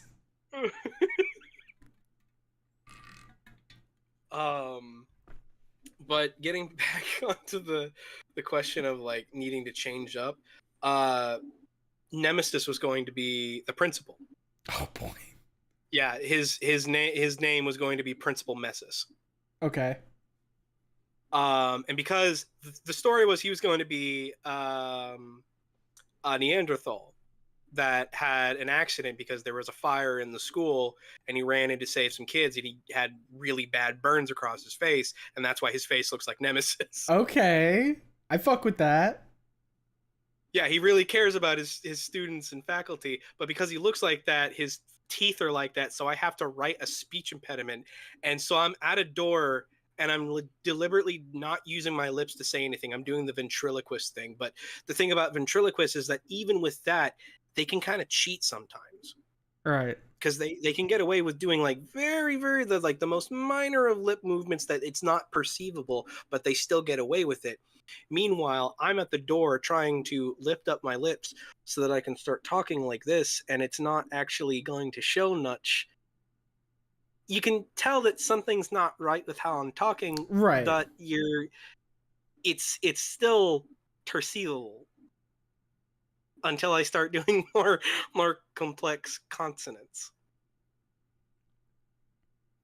But that's essentially what I've been doing. Is I'll do a deep voice, and I'll use my tongue to do all of the work. You'd be surprised how many consonants you can do with the back of your throat. Yeah, especially if you're practiced with it. For some stupid fucking reason, I thought you were gonna say yeah, especially if you're pregnant. Nemesis with the fucking Mpreg, holy shit. Don't say that. Chat, Mpreg this man. No. I hate that. Well, maybe don't bring that energy next time, idiot. I wonder. Maybe you shouldn't. Maybe you shouldn't hang on the word. Use the syllables. You know, I would just wonder how many of our artists are about to draw pregnant Jake. Just out of fun of it. He has requested that. Would you like to get banned today, Smiles? This is a legit thing here. Don't draw Jake pregnant. He doesn't want it. I will ban you, and it will be permanent.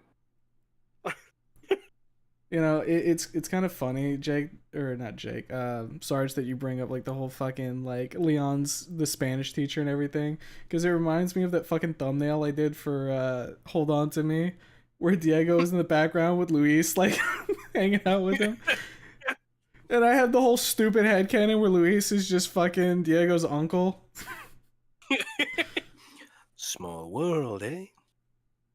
Well, now you brought up Diego, and now I'm thinking about other things. Yeah, of course you are fucking hopeless. Jesus Christ. What do you mean hopeless? What do you mean? What do I mean hopeless? We both know what you're fucking thinking, you bastard. So? It doesn't make me hopeless. It does make you hopeless. If the first thing you think about is Diego's fat ass, then you're fucking hopeless, dog. There's nothing we can do for you anymore. Isn't that what everybody thinks about? No! Why not? What do you mean, why not? It's his most prominent feature. Anyways. Yeah, anyways. Now that the marital dispute is over. Hey. I didn't say shit! Fuck you! I didn't call you a hater, did I? And now you're just... You said haters, plural. Go fuck yourself. I know it was more than... I wasn't talking about you. All right, well, now you are a hater. Fuck you. Tease your nuts. No. Ow. Why did you just say ow? As if I actually did it. I don't know. Why do you say ow when I do shit like this? Ow, fuck. Oh, fuck. See? Sarge did it too. It's very violent. Yeah, I just went. And when I do this, dong dong dong. Ah, fuck off. That's God. I should grab Lanny Right. and make you do that to him right now. I mean, you I could. can He's not do it. doing anything. Let me ping him real quick. I'm like- Lanny I'm like guest edging- on Sarge cast? Question mark? While I wait I'm for a holding it. response there, if he gives me the go ahead, I'll randomly pull him in here and it'll be a Lanny jump scare and it'll be really funny. Fantastic. So all right. So I've asked a couple questions about voices there, and like we can circle back around if we want to, but you know we're about an hour, almost an hour 50 in, getting close to. I think we can round back around to like the writing and stuff, right? So you've written multiple things, right? You've got multiple hands in multiple cookie jars, so to speak. Dying slowly. Yeah. So like, which settings are there? There's the snoot one, or like I don't know if you'd call it snoot or like dino, whatever you want to personally The refer Snoot to and those. Wani verse. That's Okay. what I fucking the Wani verse or whatever. Right, Since that's right. the one that they can actually call it. Right, the Waniverse. You've got that one. You've got a sci-fi setting, and you've got the fantasy setting, right? Yeah. Is there any other ones, or are those the big three? For the sake of easing the tumors that I imagine are feasting heartily in my brain, no, it's just three of them. I have done a lot of stuff where I've like, oh, I guess that could be like an interesting concept that I could kind of float with, and I've legitimately had to fucking leave bull whip lashes on my fucking scalp in order to tell me no. Later. You like no. You finish your fucking plate. You have enough. The Snoot and Wani was already something that was too fucking much, and it was already off of one fucking image. You haven't even written anything. You just have character displays, and what the fuck you want the teachers to be? Looks at Jake. Yeah. Anyways. Sorry, I have my head on my desk. Don't worry about it, Bubby. I wasn't doing anything malicious. Like, go ahead. God, if I wanted to be like funny about it, I could tell you what I have maliciously put the characters as for the teachers and just leave it at that. Our actual cast can just kind of be the stupid secret. Do you want to be malicious? You know what? Sure. Claire Redfield is the fucking home ec teacher because she doesn't have a man, and I find that hilarious. Chris Redfield is the counselor, and he winds up having a lot of interaction with our main character. Please tell me that in the background, Chris is trying to get Leon to date Claire. Please. I know you have class with Mr. Kennedy. I consider him a very close friend, a brother even.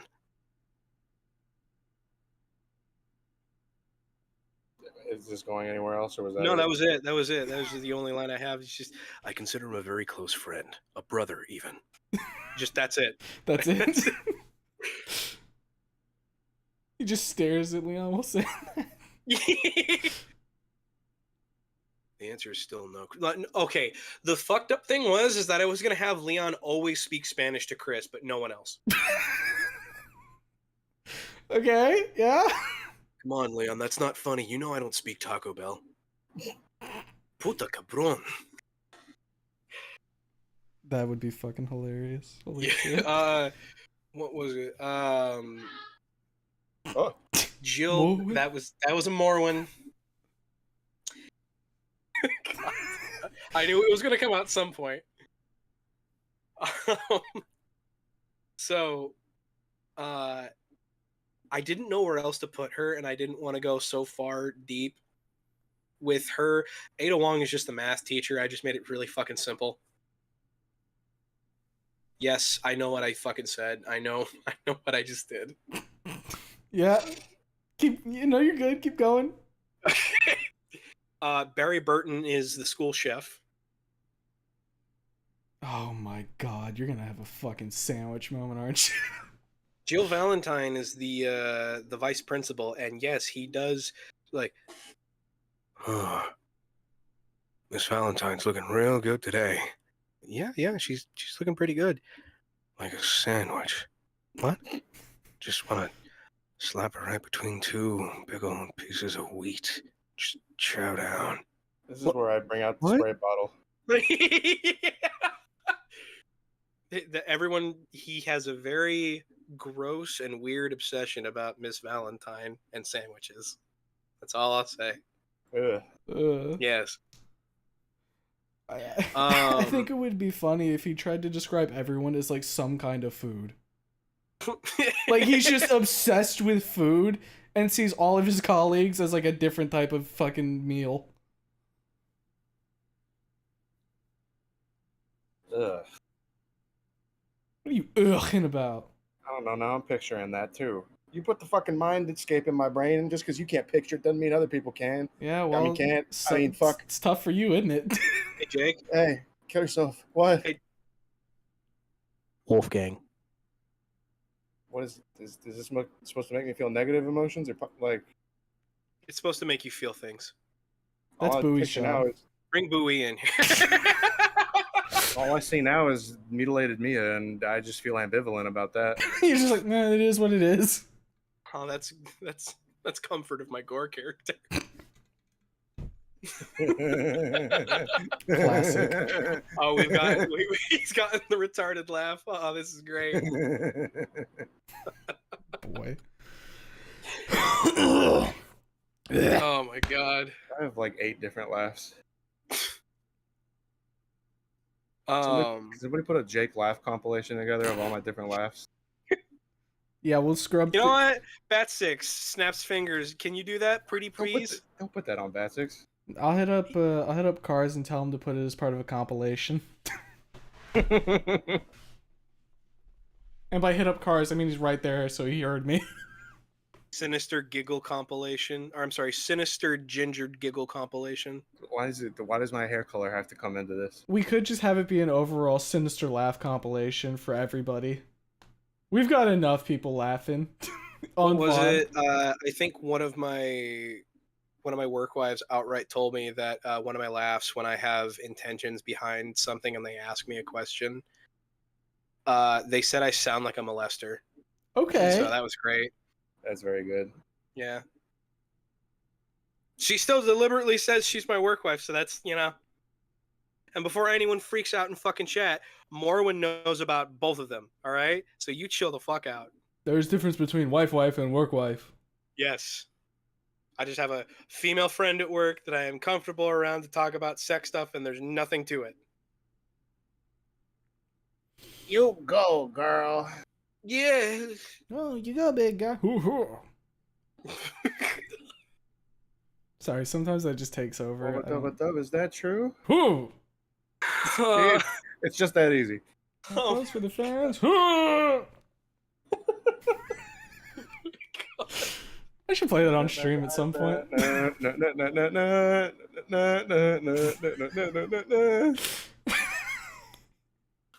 god. Okay. Hit 3. Wheeling it back to Sarge here. So Rebecca Chambers is the school nurse. yeah, that makes sense. Well, okay, it makes sense.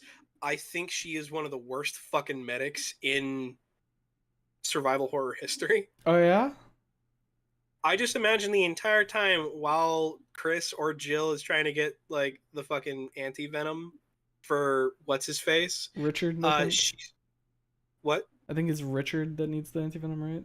Yeah, so Richard is like sitting there in pain, and just imagine while they're gone, Rebecca's just like, she pokes one of the snake bites. He's like, "Oh!" It's like, "What do you? How does it feel when I do that? It hurts." Like, interesting. She pokes another one harder.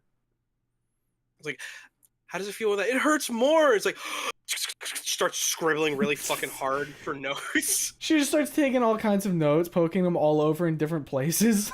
Oh yes, the Yes, venom seems to that's- hurt your pinky for some reason. That's strange. Yeah, she does that with the students as well, to the point where they get up and get the fucking care that they need themselves. Okay, I have a question. Yeah, go ahead. Is Billy Cohen there? He's selling cigarettes to the kids behind school. I was gonna say I hope he's like the security guard. That's Max Payne. That's Max. Oh, okay, fair enough. Wait. Which Max Payne? Bald Hawaiian shirt Max Payne, or old, like, fucking Remedy Days Max Payne? Remedy Days. Okay. Does Sam that Waters' sound- face, Max Payne. We'll take it. And yes, he does do the fucking monologuing out loud in front of people. He's an actual Is he police addicted to officer. painkillers? Yes, he is. Yes, he is. Very good. tell them who the gym teacher is. Oh, it's Coach from Left 4 Dead 2. Oh hell yeah! I love My Coach. friends call me Coach. He'll just see some students like, "Come on now, let's get through this shit." Pick your ass up, boy. Yeah.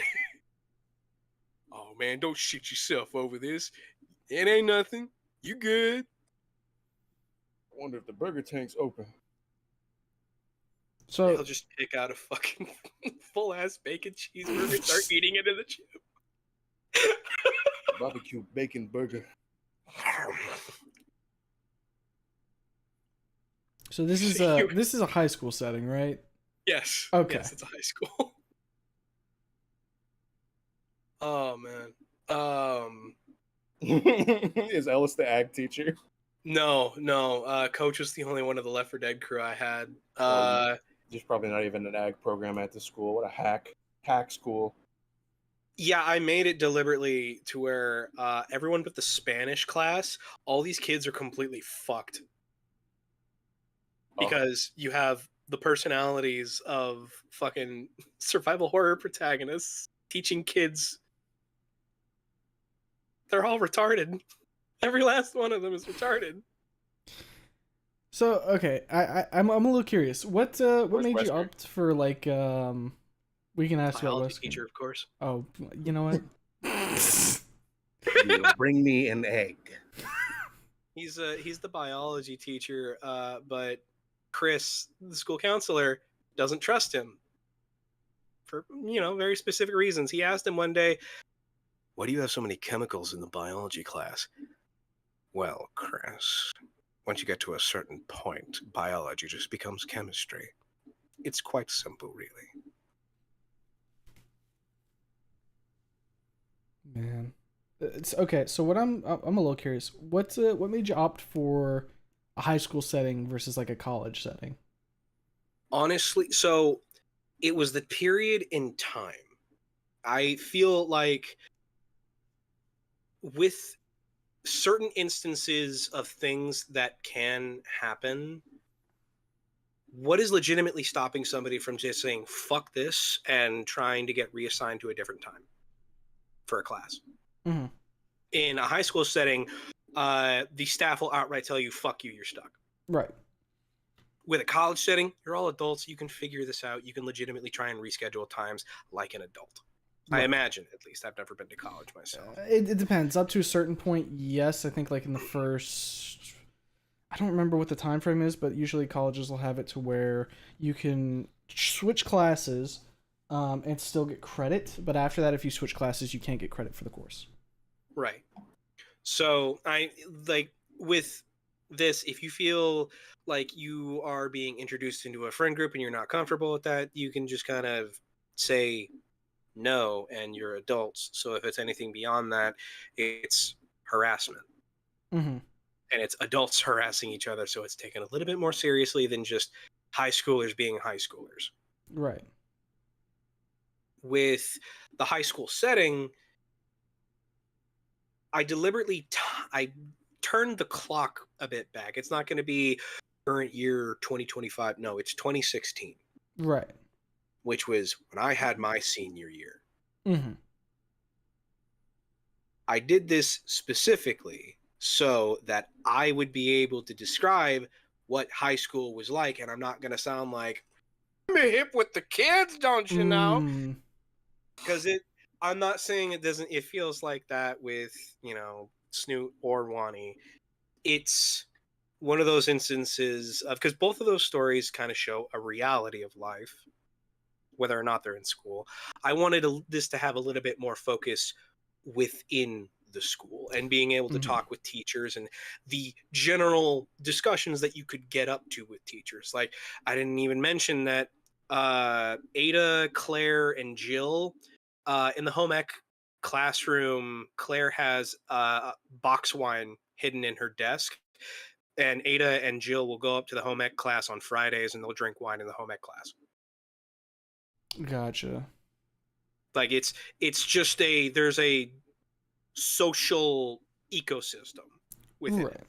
it. And it's something that I don't feel that you can have, from my middling perception, with college. From my understanding, I feel like in a college situation, most teachers kind of feel segregated from each other. Maybe almost deliberately so. Right. I can't speak to that too much, but I see where you're coming from with that. Meanwhile, with a high school, you're there 8 hours a day with the same fucking people, with the same faces, day after day after day, 5 days a week for majority of the year. This Right. is your It- job. These You're are all your dealing with these shitty kids. yes, you're all dealing with these shitty kids who just want to play fucking Dungeons and Dragons together. Or it's more of LNL. like a closed ecosystem type deal. Yes. Closed versus open, which is what I've always concerned college as. It is an open ecosystem versus high school, which is the closed ecosystem. Right. It definitely is a different type of structure to it. Just because when you're talking about college at large, if you're talking like a rather large university, there's departments. So like the math teachers are not going to know like the science teachers, for example, because they're focused on their department specifically. Which Exactly. in a high school, I mean, yeah, you've got like your math and science teachers, but like you're seeing the same fucking kids all the time. So I mean, there is some play there. in my school, like I'd see the same teacher like 3 times a day because one of my coaches, he was the PE teacher and he was the history teacher. So it's Right. like I've seen you like 4 times today, dude. I'm sick of your face. Right. Yeah, you'd be running and it's like, that doesn't look like a Greek sprint. Nah, he didn't give a fuck. He was cool in PE, but when in history, he just wrote all the answers to the test down on the board. That's fucking dumb. I hate that shit. I feel like Like, if you're gonna be the PE and fucking history teacher, have fun with that shit. Come on, man. Nah, like every other coach had it. Every coach in our fucking high school also had like a actual high school, like your classroom job too. Which I think the geography teacher, the history teacher, a couple others. It was all like the shit nobody cared about. Yeah, man, if I was a fucking history teacher, there would be so many instances where I would like mark down shit on the syllabus, and then I would like, so here's what they want me to teach you, but instead today we're going to learn about, and I'd pick up the fucking marker, and it's like Greeks and homosexuality. You'd get fired so fucking quick. I would in fact. But he'd have so much fun. Dude, the kids would fucking miss me within the first day of me being gone. Man, I miss Coach Sarge. It was funny. Yeah, I would say like in terms of like ecosystem too, like community college is like a nice middle ground between that. But still, to your what you were talking about earlier, it doesn't allow for I think what you're going for with like the because both Snoot and Wani doesn't really focus on the teachers. It focuses on we talked about this before on like this fucking spotlight and how like side characters don't get as much attention as they deserve. Teachers definitely don't get that. I think the closest that it's gotten with like the kind of environment that I want is Iyatakon. Right. Iyatakon had that interaction with just students in general to where it was you could go to this guy, talk to him as a person. There was a point in time where he was a teacher and he was a person. Right. There's two different times. The difference is he in class? Is class currently ongoing? No? Okay, you're good. You can talk to me. My name's fucking Trent. It's not Iyatakon. Yeah. And since like we're gonna I say we as if I'm writing this, since you're gonna have like a lot of teachers that are you're gonna obviously want to have play with their interpersonal relationships with both themselves and with the students, it makes sense to have I it was that gonna way. do a lot of side stories, like, half chapters. Right. I was considering that at the very least. Again, nothing has been written officially. It's all just character dynamics, and I want everything to be listed out before I even touch a key. I don't like running into things and then having like a few chapters out, and then I'm just like, oh fuck, this is gonna have to have details that should have been mentioned in like chapters 3 and 4, but here we are at like chapter 5, and here's a detail that should have been mentioned, but it wasn't because I didn't think about it until now. Mm-hmm. So I'm just kind of sitting there, kind of fucked out of luck. So I don't want to do that. I want to make sure everything is sort of structured, at least to a way that I know the overarching themes for each segments. Right. Like, people who are in the friend group might look antagonistic, something might be revealed. You know, you might learn a thing or two about one character who's in the friend group and one person who's not in the friend group, but both of these people have a history that is a little bit hostile. And you might want to introduce those two characters to each other again on more even terms so that they can kind of work their shit out. Because, again, even though they're teenagers, they're adults. The whole idea of high school in your senior year, you are an adult. They need to start treating you like an adult. And some of the teachers aren't going to do that because you're students. I'm not supposed to treat you differently because then I'm going to start treating the juniors differently. And I can't do that because they are still kids. I have to treat you like my students. But then you'll have other teachers. I was going to have it to where Chris he's not for the whole treating the kids like kids. They're fucking adults. They're seniors. They're 18. Like, I should be able to talk to you as, like, my name's Chris, your name's Nona. Like, we can have a fucking conversation about this, and I'm not going to talk down to you and ask you questions that seem like I'm talking down to you rather than to you. Right. Real quick, Sarge. Yeah. What's that? Hi. Ew. Oh, that cut out. Jake immediately goes to trying to abuse you. Holy shit. No. Hi, All Lanny. right. Do you have any questions for me on the spotlight? Why are you blue? All right, I'm putting him back. No, What wait, do you mean Put the no? cage What do on you him. mean no? Looks at Sarge with my big eye. You're a magic boy to me, and I like your magic world, and I like what you make.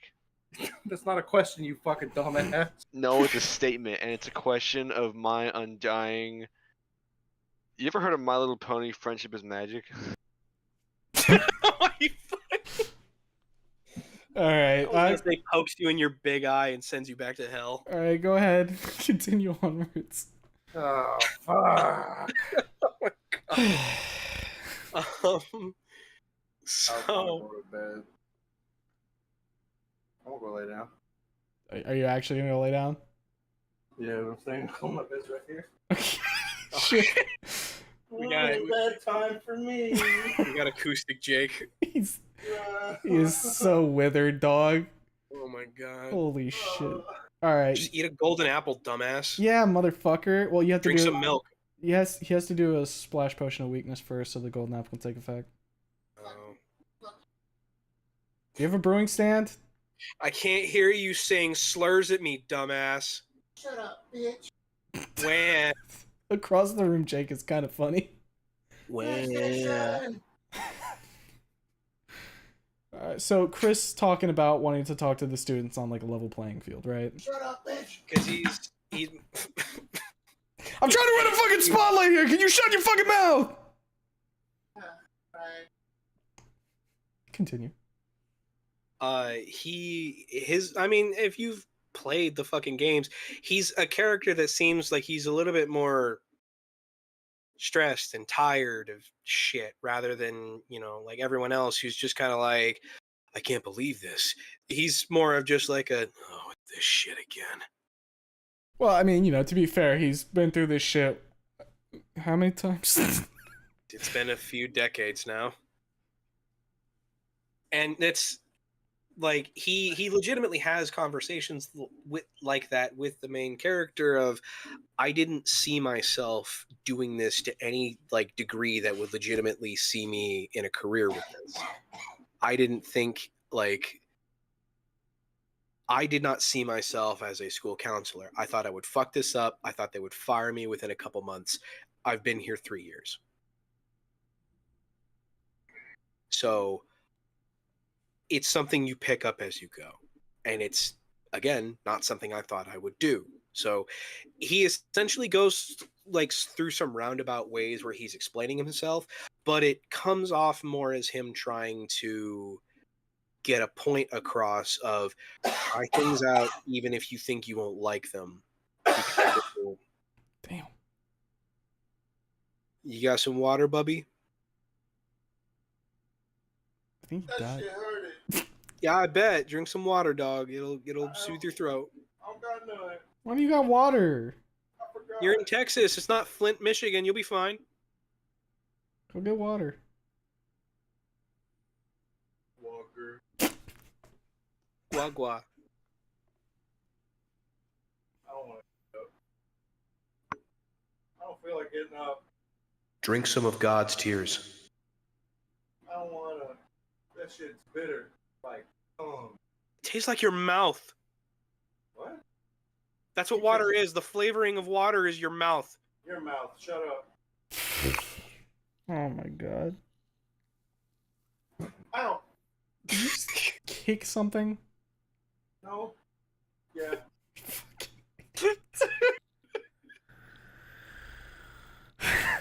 You know, I thought, I don't know why, I thought the one that Jake would be back for would be a little more structured, but No. here he is saying I need water and kicking things. I'm ill. You're always ill. You're ill with it. Not like this. Ill omen. They have be found by the hand of the foul omen. He got the California Black Plague. You're the California black bitch. You know, that's what Lassiter thinks I am. Californian. No, black. Oh, pfft. I still don't get that, man. Why? It's so weird. I don't know. He just thinks I naturally have ebonics in my vocals. I don't know. What's good, my brother? I'm Yeah, say something else. You know, for some reason, Cars thinks I'm from fucking Tennessee. I don't know where he's gotten that from. I can't. You said East Coast. East the Coast, ones- correct. I know where he lives. Yeah, of course you know where I live, fucker. Well, I don't. So I'm sitting here trying I to can't guess. kill you now. Oh, hate you. He's losing it. Holy shit.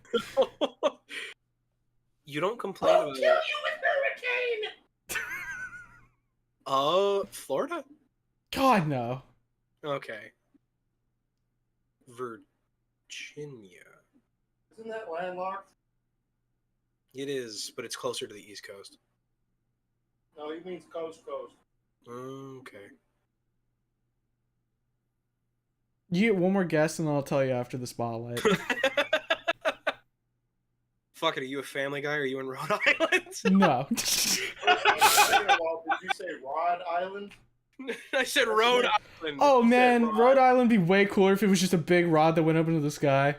Shut the Rod Island is It's what a they- Tower of Babel. That's what the state is. Tower of Islands. Far away. The Tower of Road. Can you make that a part of your setting? Can you go fuck yourself? Nah, man. I already have. Okay, you know what? Rod I'm gonna give this to you since you mentioned it. Okay. Wizard towers are canonical. There is a reason as to why they exist. I'm a wizard, motherfucker. So they were referred to as the spires. Now, there's the biggest one that's in southern Mildred, Mm-hmm. which is called the Spire. It is Mhm. just outright the biggest one. And the reason these were built, back in the day, humans didn't know how to use magic at all. They met the elves, and the elves gave them half of the fucking process of safely casting magic. They only taught them how to cast magic, not how to do it safely. Right. So humans, being humans, just had the concept of, okay, well, we're going to figure out how to do this, and we're going to dedicate our entire lives to doing it, and then we get one shot, and then we die. Okay, yeah. If you were good enough at it, maybe they'll name the castle you build with all the magic after you. Yeah. It's kind of like eating mushrooms, trying to figure out which ones kill you, which ones don't. Yeah, the fucking caveman dies, other caveman notes that for later. Grug fall over when eat mushroom. Grug fall over when make tower of magic. Not do what Grug did. Yeah. magic, it fell over. Oh. Magic! It's broken!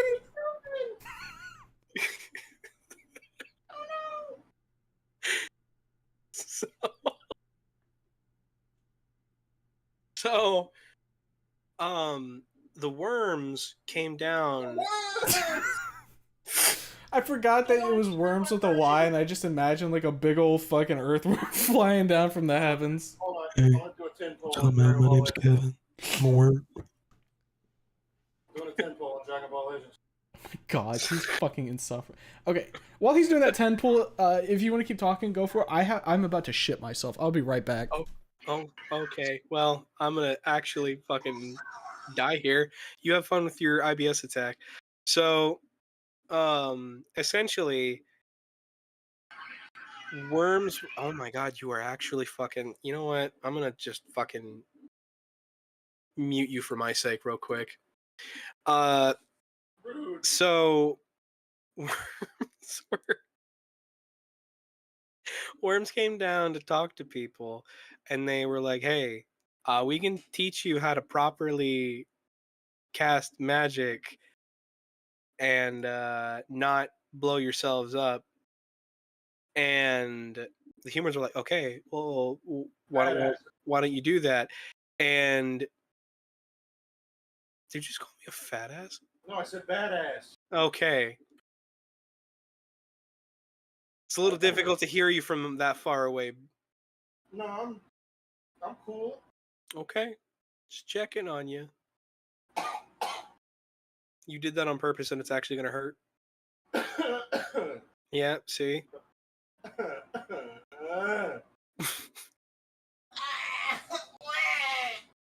None of that shit. Oh my fucking god. Sucks. Humo better be spraying that fucking toilet. Oh, shut up.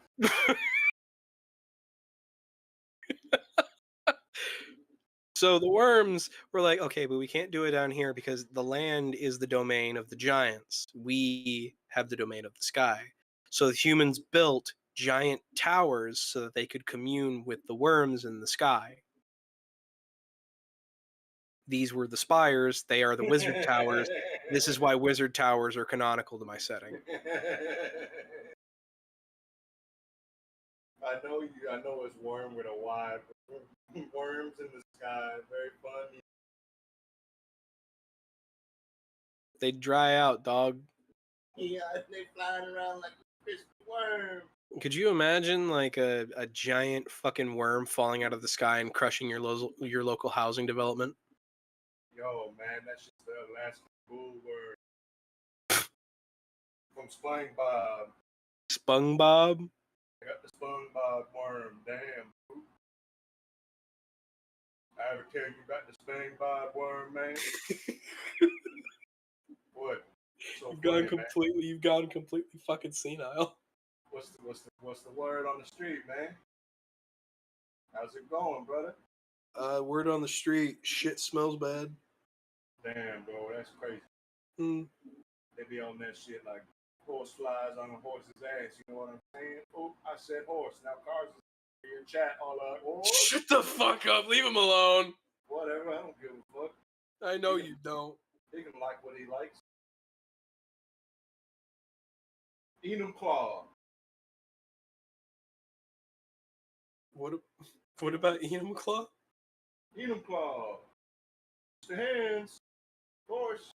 Oh, fuck off.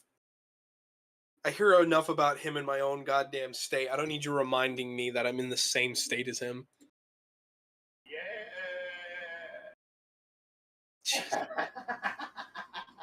You fucking maniac.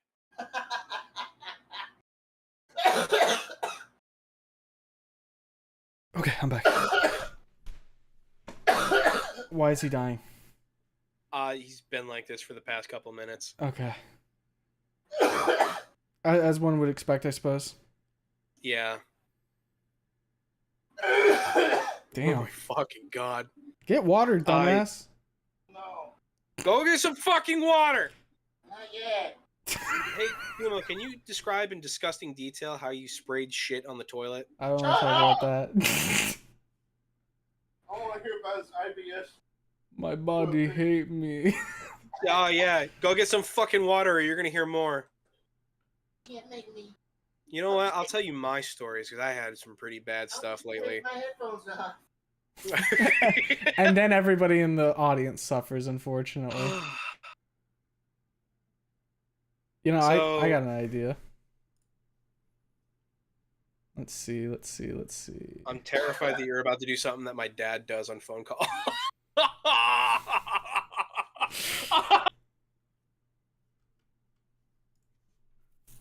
He went to go get water. He'll be back when he gets his water. Those in the audience were not aware. Jake is no longer here with Yeah, no, he's not. in the call. Yeah, you can't see him up there anymore. He's going to gone. get one. He's gonna have to get up. Little puppet boy went He's to go gonna get. be- He's gonna be so fucking fucking mad. livid. But he has to get up. Oh god. So while he's up, he might as well get the water. He's not gonna do it out of spite, you know it. Oh boy, you think we should pull him back in real quick and see what he's? No. Fuck no. You think he's slurring? Please tell me you did not throw him where I think you threw him. Well, everybody everywhere else was fucking packed. So Oh mother god. here, I'm gonna pull him in real quick. Jake, did you go get water? No. Okay. Put him back. Put him back. Put him back. Put him back. I'll lay here. I don't care. No. I was laying there that whole time. I kind of figured, dog. I'll keep doing it. You can't win. Might as well just I'll get water when I want to go get water. He's gonna be coughing up blood and be like, I need water. Yeah, he's gonna do what Schmoopy does. Schmoopy legitimately actually laughs himself into coughing up blood. I don't know how he does it. That's fucking okay, you know, I was gonna say that's fucking wild, but I've heard Schmoopy laugh. That motherfucker really gets into the full guffaws. You've heard me. I get into full giggle maxing. I never get worse than a Yeah, but Schmoopy starts laughing so much that he's wheezing. Yeah. Hey, my lungs are rattling when I'm breathing. Probably not good, but Go get some fucking water. flood your lung now. My lung got nothing to do with water. If your lungs are rattling, it might be time to go to doctor. I don't feel like Okay, you're gonna die in that. Yeah. If I didn't die in my last bed, wouldn't think I'll die in this one? Well, I was gonna say you're gonna die in a bed at some point, but that's not entirely true. You might die going pick up groceries and get isekai'd. Yeah, truck time! You're gonna get isekai'd into Sarge's world, though. Truck time! That's fine with me. Would he be a mute? Gone. Sarge really did get up and walk away from the spotlight. It's Crow too. What did you say? Huh? Never mind. So, Sarge, you were talking about the wizard towers before I had to go Yes. IBS? Okay, so The towers! So the humans didn't know how to safely cast magic. The worms came down and talked to some of them. Were like, "Hey, we can teach you how to safely cast magic, but we just can't do it down here because the land is the domain of the giants. We control the air. Right. So you need to build towers so that we can commune with you." So that's what they did. It's literally a come up here and talk with us. Yes. I'm a wizard, the motherfucker. Oh, you got up. Did you get water? No. Fuck out of here. No. Fireball. Or actually, rain. Fireball.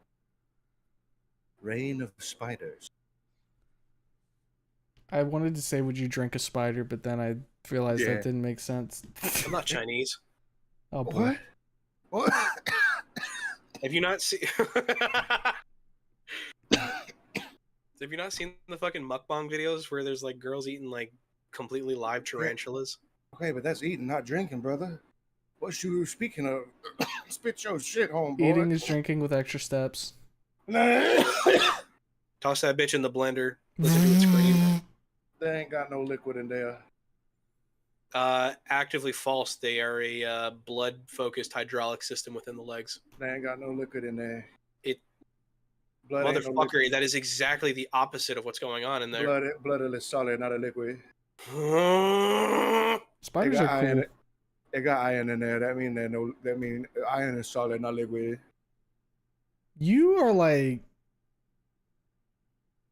I wanted to say like Lanny Max right now, but like, No, he's on par with Lanny. The iron of yore. did you get sleep last night? Yeah. Okay. Hey Jake, Yeah. you want to play Limbus Company? No. I feel like you're in the headspace for it. No, I already play a gacha game called Dragon Ball Legends. Library of Runia, or whatever the fuck Lanny is jerking off over. Ruina. It's live. It's Project Moon. Project Sorry. Moon game. I'm okay. He's deconstructing live, I think. Yeah, he tends to do that. I'm sweaty. Yeah. Yeah? Yeah.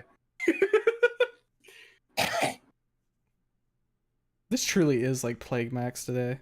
Oh my god. I'm just feeling like some... Ow!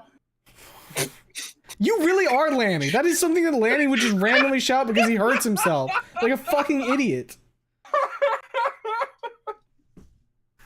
Ow! Where's Lanny? It's DMs. Hold up a minute. Or this is gonna be Jake crawl is all being over again. It was literally somewhat, right it was now. somewhat stimulated and like proper for a little bit. Now it's like the fucking crow one all over again. This is oh My god. muscles are twitching.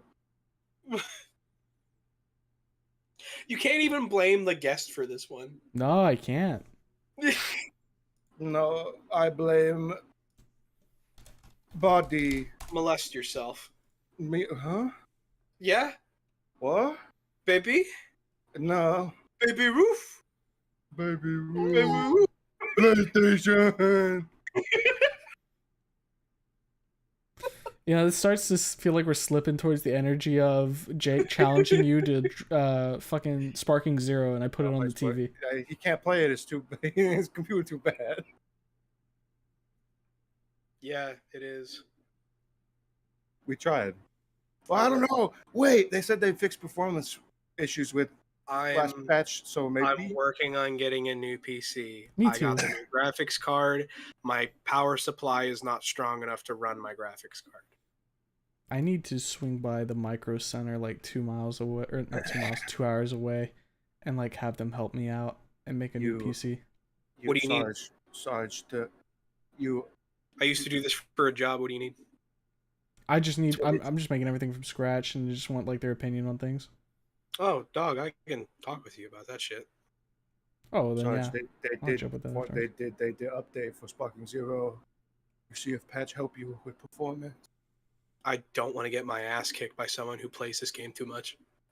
I'll go easy on you. He won't. Fucking liar. I'll go easy on you. Why am I imagining Uncle, like some Is old that man? you? Are you saying you're gonna put the bottle down for once? Yeah, I'll go easy on you, and I'll use. Mr. Satan, he got nerfed. Yeah, I'll use Mr. Satan because they nerfed him. Again? Yeah. What do you Wasn't mean? he again? already the worst he's ever been? Yeah, but you could put people in infinite with here's something to remember me by. Yeah, You're still a novice. you're just a novice.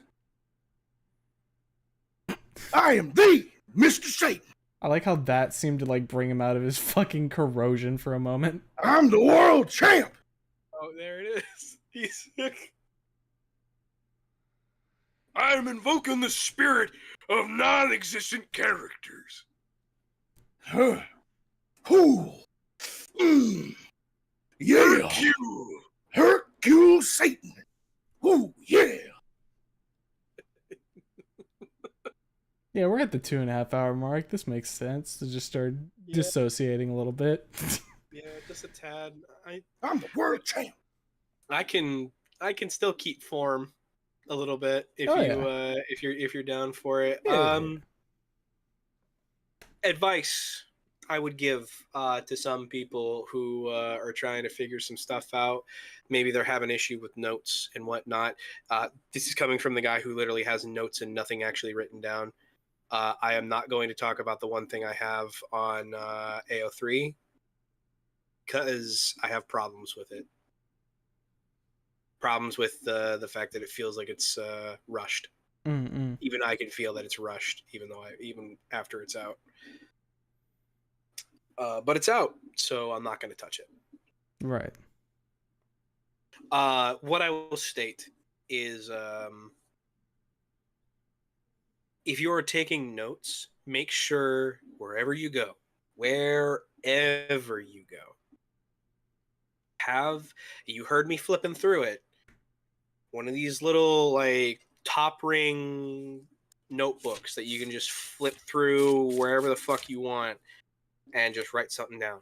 Make sure you have that and make sure you have a pen. Yes, a pen, not a pencil. There's a very specific reason for that. Mm. Every single idea you have for something is not an idea that is not supposed to be in there. It is a concept that you've had based on what you are thinking about. Just because it can't be used there does not mean that it can't be used at all.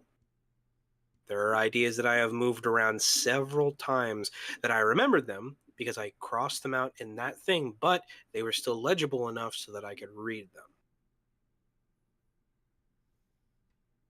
Just because an idea does not work somewhere does not mean it will not work anywhere. Always, always write in pen. It is permanent. You will always be able to go back to that idea, even if you disagree with it then, even if you disagree with it now. It will always be there for you to go back to and consider. You can use it to reinforce why it's a bad idea. Yes. Either why it's a bad idea or why it would work better over here with something you just worked on and like, oh, well, this is actually better for the theming in this area rather than right here. And I didn't like that it was over here in the first place. Right. You have moments like that. And if you had pencil, you would literally just be sitting there wondering like, oh, fuck, I thought I had an idea. But it's gone because I erased it. I legitimately removed it. There's no record of it anymore.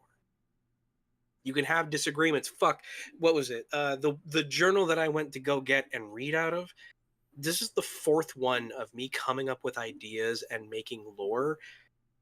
This is the fourth one that I have filled front to back with ideas. Mm.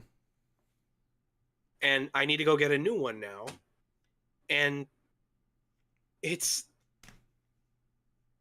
I can go back to every single one of them and I can see the evolution of Urtaf slowly taking form. And I will state this is my creative process where I will create something and there will be a point where I feel like I'm not creating anything anymore. And I feel like I'm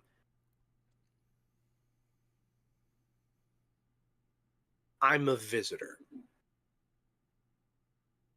I'm someone who is very deeply informed in this place, but it is not mine anymore. It is its own being with its own existence, its own ecosystems, its own cultures, completely segregated from me.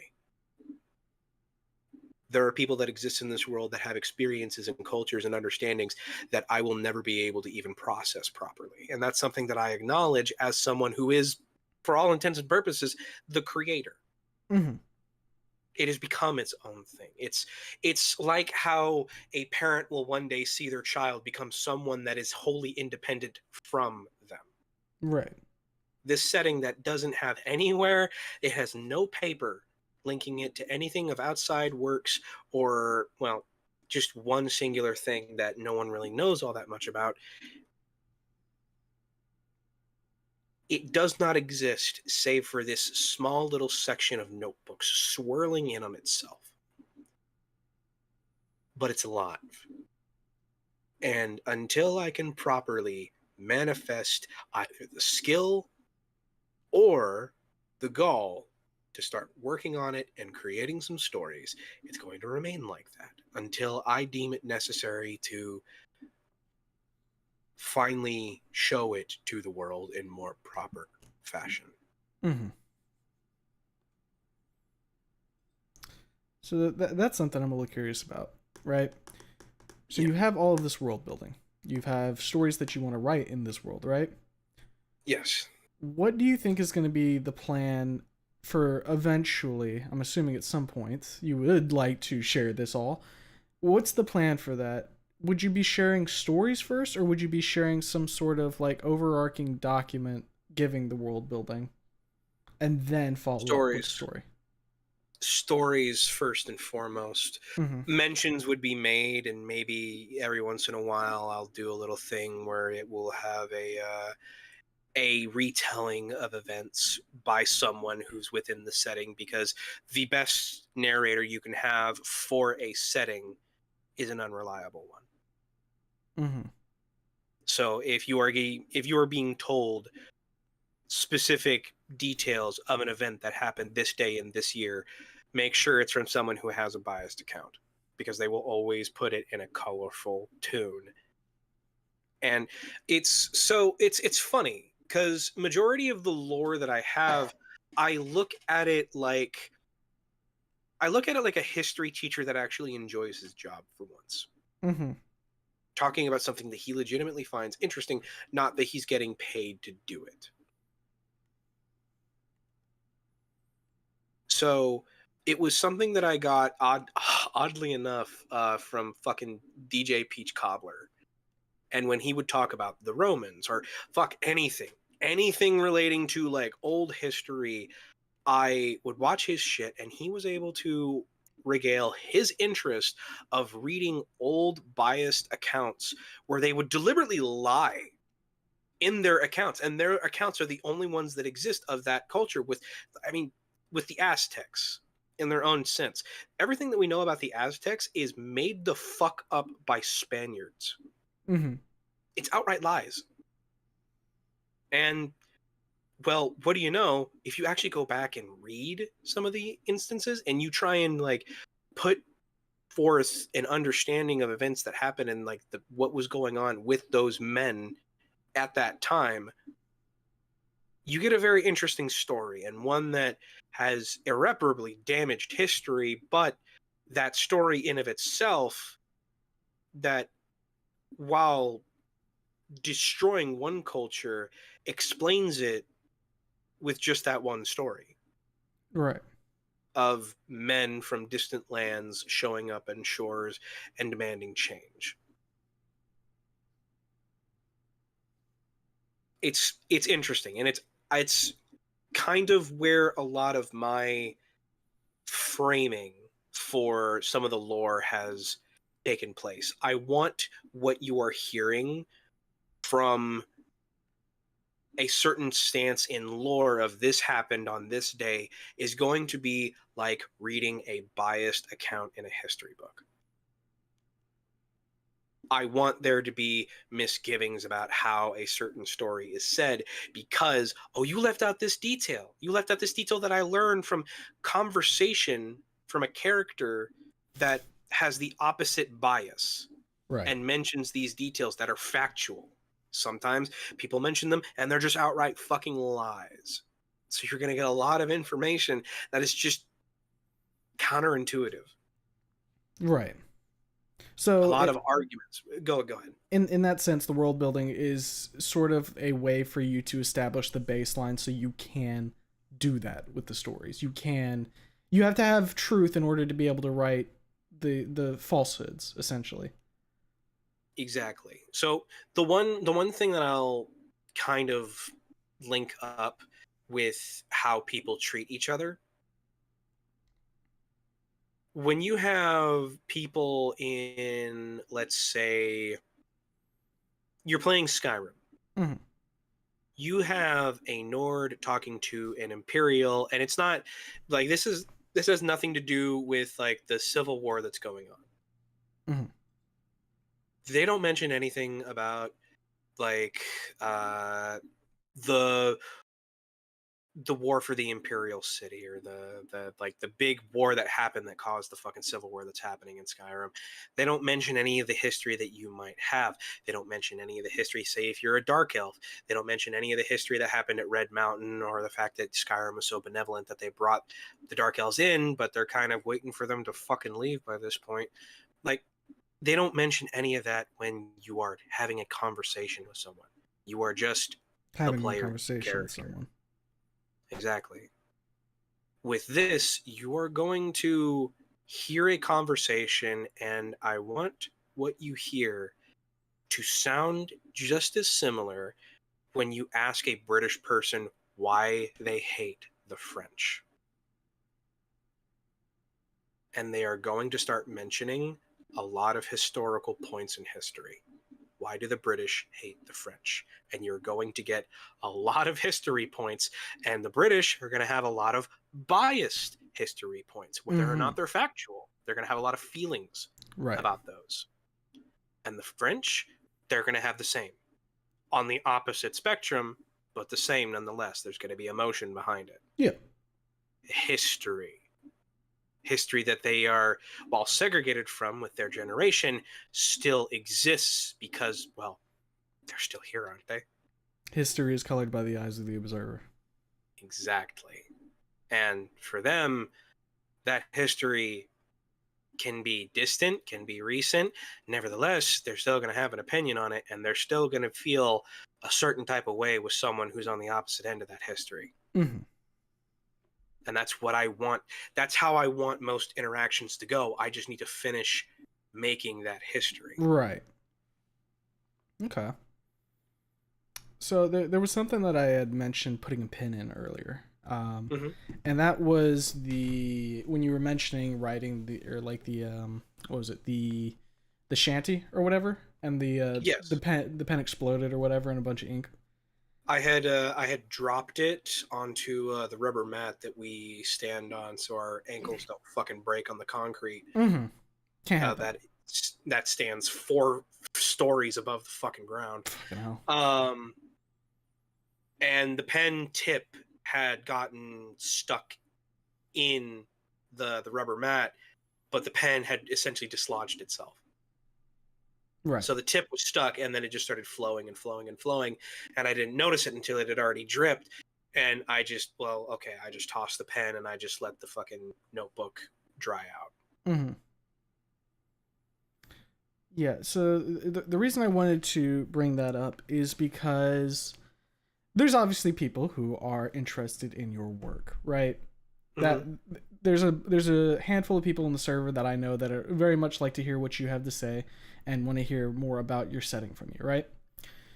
On the same token, I have thought about in the past how some fanfic writers in the Snoot community and whatnot have released like paperback versions of their work, right? Some physical edition.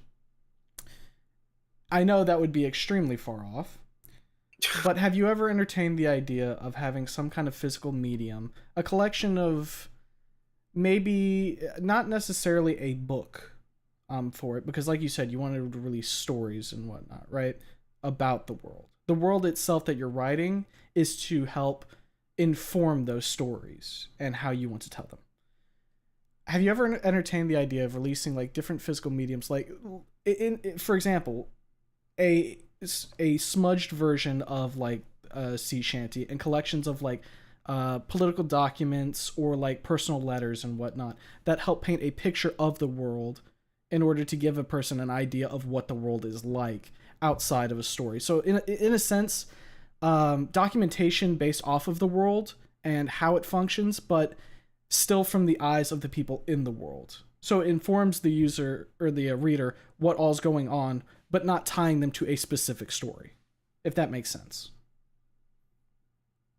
The one thought that I had was, so the story of Vance and Vale was going to be the main story that I wanted to tell. It was going to be a story of 2 men meeting and then the next 3 years of their lives as they became closer, as well as the final job that they had at the end of the third year and how it would irreparably change their lives, and ultimately it did it for mainly worse, but there was a silver lining at the very end.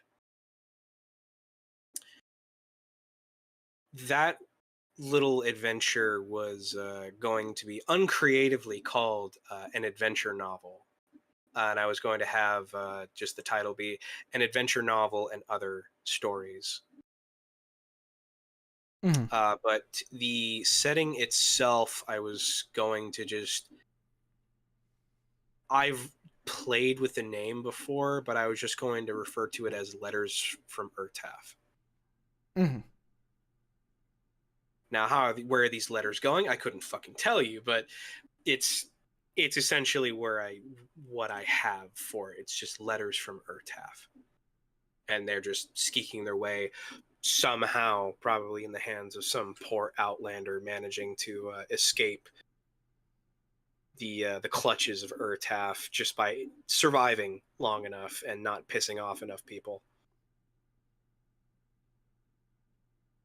Right. They would gather enough information and just manage to whisk away back to where they came from. Mhm. But with them, with what you stated, you had me sitting here at the dinner table because I hadn't considered legitimate like documentation of like war efforts going back and letters and whatnot. You've definitely given me some ideas Mhm. just with that alone. But for ultimately trying to create a book, years down the line, Right. it's gonna be a long time, especially with I got the other two things rattling around in my skull. Obviously. I have legitimately treated the sci-fi setting as burnout defense. Right. Something to like kind of pivot to when you need something a little different. I need to get my mind off of castles and wizards, knights and magic and fucking German cowboys. Yep. I need to get my mind off of it and do something else. Okay, what are we gonna do? Rednecks in space. All right, we already have a good playing field. Right. Yeah, the only reason I had brought up the whole physical thing was again, there are people out there who do want physical editions of things, right? And you obviously have a very extended like universe that you've written here. And sometimes I think back, um, fucking when I was younger, I got the Halo Reach Legendary Edition, right? And it came And with it a bunch had of cool stuff. Halsey's It journal. had Halsey's journal and a bunch of classified I documents. have that sitting in my fucking living room right now, dog. It's cool as shit, isn't it? Yes. And it like extended lore stuff like that, like especially in a physical sense that has like actual effort and like thought put behind it, is very cool to have. Yes, God, it was so fucking cool when I got my hands on it and decided to take a look for it, and I learned how much of a bitch she is.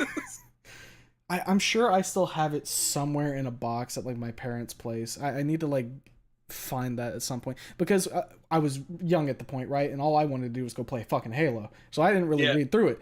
But like the fact that is a thing, that you get in that edition with all of the extra lore, and you can just be like, okay, oh, It was probably the perfect thing to add with that game, because that's their send off. That's Absolutely. the last story they told, and it has the most bitter ending, and it has the audacity to decry hope, Right. which ultimately wins out the day, considering how Chief turns out with it. But nevertheless, bitter ending for every Spartan and human still on Reach. Right. It's you are in a doomed timeline Yes. as Noble 6 and the rest of Noble team. You're lucky you didn't wind up like Kat. You're lucky you weren't any of the other ones. It is a miracle that Cortana even made it. Right. So many small little things could have just gone wrong in that instance, and you are just the lucky one and you die fighting, you die a miserable and bloody death, but you die a warrior's death nonetheless. A death that was necessary because you said I can't leave. Yeah. You don't get off this planet if I come with you. I gotta get on that gun. The fact that the Covenant wanted one Spartan that fucking bad is just baffling. Yeah. Reach is so fucking good, man. God, it's so fucking good. And then there's 4 and 5. No, man. It ended with Reach. I never even played through all of 4, and then I remember my brother playing 5. It ends with a QTE. You don't even see the button come up. Really? Yes. It ends with you having to QTE set off a nuke. That's crazy. I remember, what was it, 5, I think? Ends on like a cliffhanger. Like, yeah. I think my brother described it as he thought that was the halfway point of the game till he saw the credit roll. Oh my god. And then I have no idea what happens in Infinite. I don't know either. I don't fucking care. Can I tell you a fucking bitter tragedy of mine? Sure, go for it. You want to know the first campaign that I ever completed from beginning to end in Halo? Take a guess. 3. 4. Really? From beginning to end. Damn. Solo was 4. That was my first experience. I left that game miserable. Very much dissatisfied. Yeah. With all the context that I have now, I don't feel much different. I think some of the abilities that they had were kind of cool. Maybe not the CBT drone. That one was a little weird. Yeah. But, you know, I guess they were experimenting. I just wish they hadn't. Why did Microsoft want the fucking Call of Duty audience? They had the Halo audience. They didn't need to be the same. Infinite money, Sarge. Infinite money. Fuck them. I love money. That starts to get into the weeds of the fucking AAA game industry as a whole, though. I'm glad they're drowning. Yeah. Oh, we don't want to get this dude over here started on triple gay aiming industry. Yeah. I mean, you know, it was almost my fucking job, so. Yeah. Our passions become our shackles. Yeah. Damn, that's profound as fuck. Shut the fuck up. No, it's not. That's as surface level as you can get, especially in this day and age. It sounded profound. A lot of things sound profound. So is the sound of farting in a tunnel, but, you know. Yeah, it just winds up sound. Wow, that really did sound like a fart in the tunnel. Well, thank you. I've had many an instance where my dad would park in a tunnel just so he could like open the door and just let it fucking rip. Really? My dad's a character, let me tell you. Whenever I'm on the phone call, he always makes some various notion to take the phone down to his ass so he can fart directly into the mic. What a your dad is Peter Griffin, Family Guy. I'm sorry. Can he just fart on command? Like, no. He's just well timed. He's just got one at the ready. He's got one in the chamber, you could say. It's loaded at all times, dog. Yeah. I love my dad. Oh boy. Yeah, I don't have any father fart lore, unfortunately. No, don't listen, dog. My dad was the type to knew he had rancid ass. Oh no. He would lock the windows and make sure that shit was evil closed. It was even better because he would make sure the heater. You saw the chat, didn't you? Yeah, I knew some fuck shit was gonna happen. What the fuck? What did they write? Don't worry about it. Just continue. No, I'm gonna say it out loud. No, don't say it out loud. It's from Arthur Zimoto, Kid and Boy Wife. Oh fuck. You know, the classic. I can hear Camilla who said No, not that one. Why can't I have a brap daddy?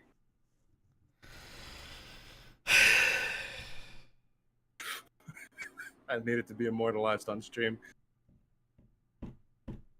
So, It was that bad. sir, I don't know if you are in the this man's my favorite person. Thank you, Draco. Arthur Emoto's kitten boy wife. I don't know if you are within the Discord server. He is. I wish you to have a very miserable and unfortunate instance while being tied up upside down and having exposed testicles while someone has a paddle with hole drills in it. I think they might like that. That makes it hurt more, right? Yes. And I think they might like that. So I don't know if you are familiar with the term freshman paddle. I think they might like that. Given that all he said is "I'm about" and that's it, and that's where the message ends. Yeah, I'm a little afraid. Rule 6 does not apply to non-streamers. Brazen bull him. Are you threatening to make boy wife come? What the fuck? I've made men ejaculate with less. Oh my god, I just wanted to ask Sarge about physical additions of his world, and you're suddenly a fucking... You're getting some physical additions, alright? I'm laying down again. I'll see y'all later.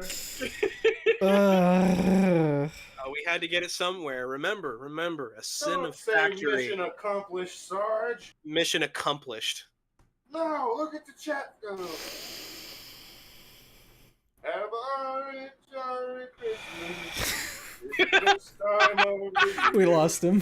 Fuck me. God damn it. I'm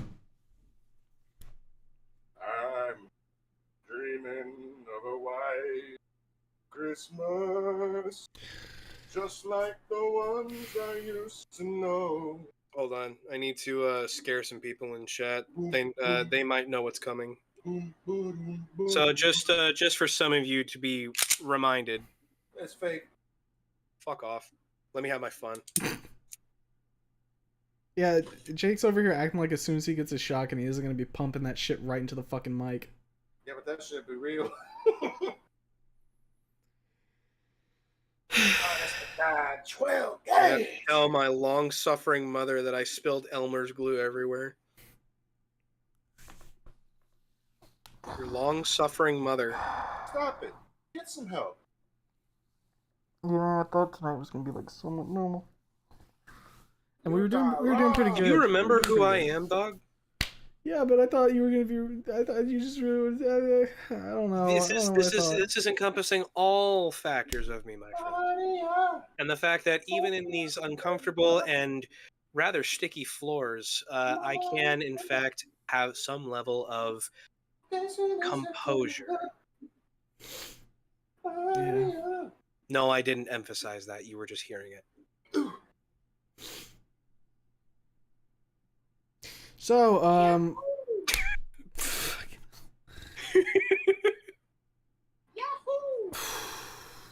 You okay? yeah, I'm good. I'm just trying to. Shut up! I'm just trying to think of.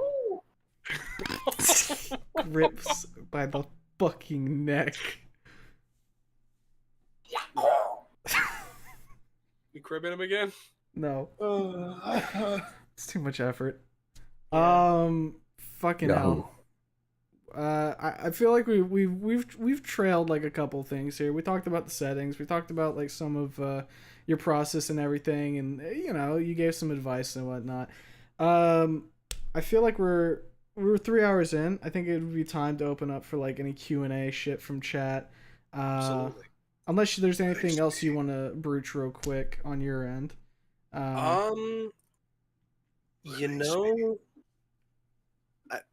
No, you're cursed with mortal coil. Yeah. How's that feel? You are just a plague rat. Moan it for the people in the back. Don't. You know what I'm reaching for. Okay. Okay. Sarge told me to do it. I did. I takes responsibility. So, as Humo said, I'll take some conversations. Iron Ash, Nona, and the Blind Boy. So, what's up? Nona and the Blind Boy sounds like one of those like cinematic game experiences, like Eco or fucking The Last Guardian. So, what he's asking about, he knows a little bit more. He knows about my main character and the love interest. Now, This I is would for ask your you. Waniverse setting, right? Yes. Okay. I figured that was the case because I remember you mentioning the name Nona earlier. Yeah. Okay. So, Nona or Nana Apley. I think you can get the joke there. Nana is a bit of a tomboy. She has a very slim build body. She doesn't have all that much going for her in the body wise female looks department. She's a very thin gal. Mhm. It doesn't help that she acts very tomboyish, so a lot of her issue comes from the fact that guys don't know that she's a girl. Okay. So a lot of her issue comes from guys don't really know that she's a she, or they don't look at her like that. It's either I didn't know or I see you as one of the guys. Mm-hmm. So she has a little bit of a complex idea with trying to get guys' attention. Mm-hmm. This comes into focus when it's revealed that the love interest can tell, which the love interest is. Now, I want to ask you a question. Okay. He's a brontosaur. What is the worst possible thing for a brontosaur to have?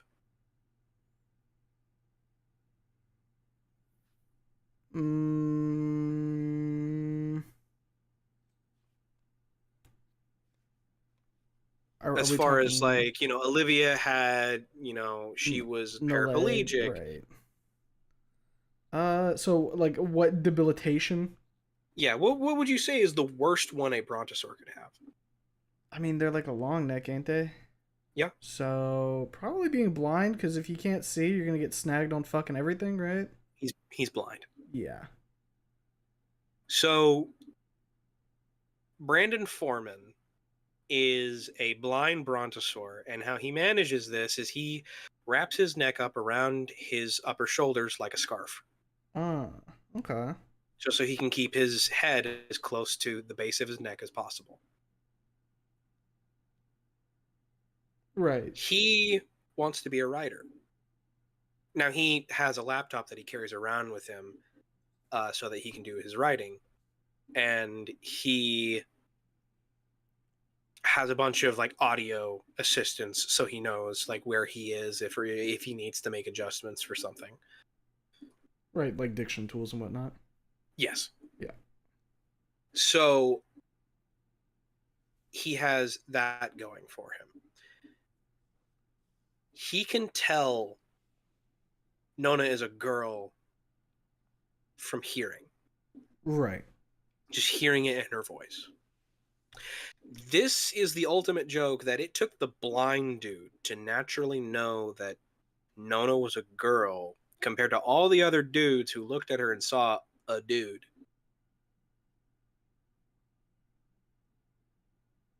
There's a few other things in there. I have a few little sweet moments between the two of them, and Nona asking a few people how she can try and be more outwardly feminine because it's not in her nature. And the reason it's not in her nature, she doesn't have any positive female role models to say. Right. She had her mom left pretty early into her life. I think I remember listing her name as Ima Och, middle initial B. Right. Yeah. So she yeah, her mom wasn't too good. Her father, on the other hand, textbook cool fucking dad, which can be a little bit difficult seeing as how he's a single father. Dicks out for my single fathers out there. You the fucking real ones. Salute. So I wanted it to be that every character was going to get some variation of focus. Even Nona's dad is going to get some of his own focus, where he's not really going to know how to help her with some of the questions that she has regarding how to be a girl. Right. Because the only focus he's ever had on how girls are girls is, well, I want in that girl. Yeah, and that's not exactly What you tell mentality. your fucking daughter. Right. So there's a lot of focus. There's going to be a lot of interacting personalities that don't mix initially, but, well,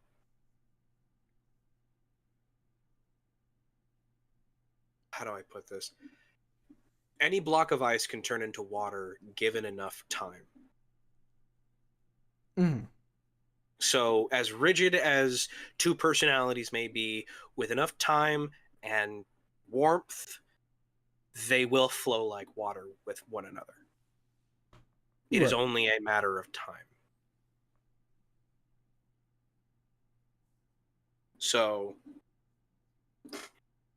that's essentially where a lot of it comes from. Now, also, some of it is going to be mainly my own issue right now, is trying to figure out what Nona is going to want to do with her life, which is majority of where her interactions with Chris in the counselor's office is going to be. That makes sense. Just generally talking about day-to-day stuff, and also trying to answer the question, what do you want to do with your life? The old what's next? What's next? Because after here, you have to figure it out yourself. No one's going to be doing it for you. Right. It is legitimately all in your hands. So with that, I think I've properly marked off irons. Sierra had a question immediately after. Is Isaac Clarke the engineering teacher? Yes. Isaac Clarke is the shop. He's the shop teacher. I want there to be like a cockroach that crawls on the ground and he just aggressively stomps it out. He just has like heavy duty steel toe boots. And he's just going, ah, ah, ah! And everybody in the class is like, what the fuck? And then he just goes on like nothing happened. There's like fucking cracks in the concrete. Yeah. And then that's when like they start looking around. They're like, oh wow, there actually is a lot of cracks in this room I did not notice before. Yeah.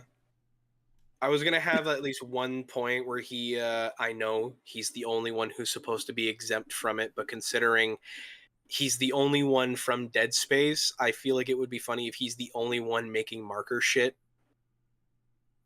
in shop. I mean, that's like part of his thing, isn't it? Yeah. Well, he has, if I remember correctly, he has a special form of dementia that makes him immune to it.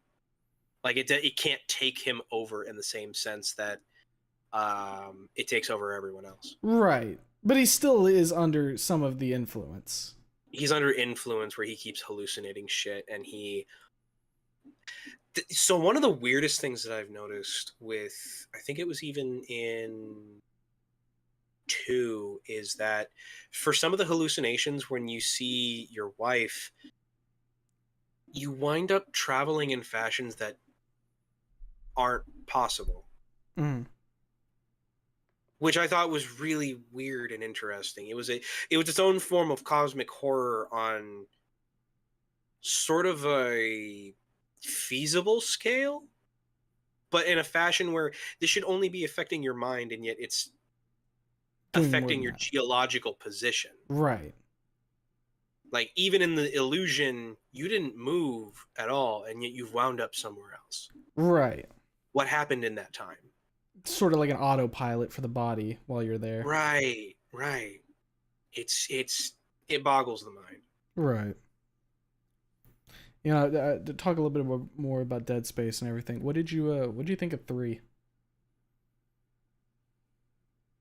The DLC was fucking fantastic. You know, I never got to play the DLC. It's actually Dead Space. Yeah? Yeah. Huh. Okay. Yeah. In that sense that so here's why the DLC was allowed to be Dead Space. Mm-hmm.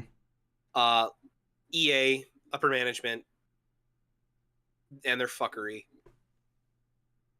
dipping their hands where it doesn't need to be, saying it needs to be a fucking action game, an action co-op game. We want the Call of Duty. Yeah. And the DLC comes along, and they're like, all right, what do you want us to do with this? And the higher ups just said, oh, we don't care. Yeah, they hands off because they're like, this is a failure anyways. Yeah, it's a failure anyways. We're just going to make this DLC so we can try and recoup some money. They're like, we can do whatever we want. Yeah, whatever the fuck, just don't go over budget. Oh my god. Breath of fresh fucking air. And then it was immediately taken away from them because the studio closed down. Well, yeah, you know how it is. Yeah, that was their last hurrah, was a DLC. One hell of a fucking cliffhanger. Fuck! Oh, I do know what happens at the end of that, and that's not too great. Most miserable time of my life. It was the perfect cliffhanger to drop off on, because it was the ultimate. You felt the disappointment in the devs because you felt the disappointment as the fucking player. Yeah. That was like worst case scenario, wasn't it? Yeah, it was. I mean, fucking Moons. Yeah, the Brother Moons found Earth. Yeah. Uh-oh. Not even one. It was like what? Like three or four? It was a lot of them, yeah. That's not good. Nope. Let's see. Draco had a really good one. Have you ever changed something majorly or had to completely throw something big out of your story? You bet your fucking ass I did. So, Venna, I have been racking my fucking brain with. I don't know how to deal with them half the time, and the other half, I make a move, and somehow it will turn out to actually bite me in the ass instead. Don't ask, I don't know. I just can't figure out what to do with the Romans. I love the Romans. Just fuck, I can't figure out what to do with these ones.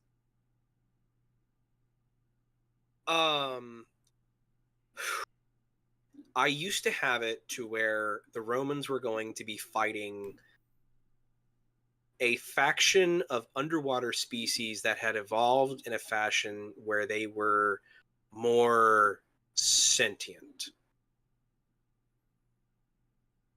And the way I wanted their society structured, I wanted it to be essentially Rapture without the air bubbles.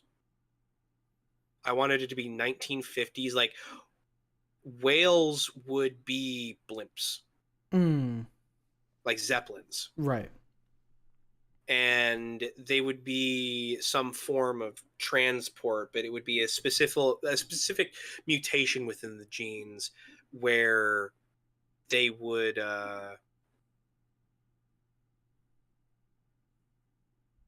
have like a compartment where they would have a lower section that creatures could go in and out of. And the toll that you would have to pay would be something that would feed the whale itself. You would essentially be fueling it with your tickets, per se. Then you would have, I had like the higher up structure, which was dolphins were like the policing force, and octopus were like the more politician-esque. They were essentially in charge of everything, in line of telling people what to do, because octopi are deceptively smart. They're very smart, and they don't live a long time, which is sad. Very sad. But like most short-lived intelligent societies, they would figure out how to do things in a proper fashion, and not like scientific, but not in the science that we are used to. More in marine bioscience-esque. So you'd see more tampering with things of the various genetics within the society, of just trying to make either longer life or just picking up on general genes that would be favorable, that could kind of help subside some things that other species within the underwater civilization might find a little bit more struggling to deal with. But I had to scrap that because it just didn't work. Now I have the Crystal Heart, which was a meteor that struck northern Vena and has been slowly infecting the land. Sunlight causes it to stop working. Grace also causes it to stop spreading within a body. However, if it is removed from the body at any point, it continues growing. Once it reaches the heart, the person is essentially dead and under the control of the heart. The crystal heart, rather.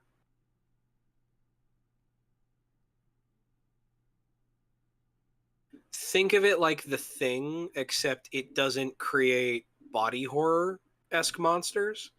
It just infects everything. I want you to imagine you kill a bear, it has crystals within it, and that bear suddenly is revived, and now it doesn't have pain receptors. That. Scary. Feeling a certain way about that? Mm-hmm. What if we just gave the bear morphine? Yeah. The Roman legionnaires have to deal with those. A literal demonic meteorite from space hit their northern portion of their continent and is slowly devouring all of the land. It doesn't go into the water and it doesn't touch the mountains. So it's literally just the land it's taking. You know, it's been a while since I thought about it, but I did have a setting with something similar happening at one point. I'd have to go see if I could dust off some old documentation regarding it, if I wrote anything fucking down.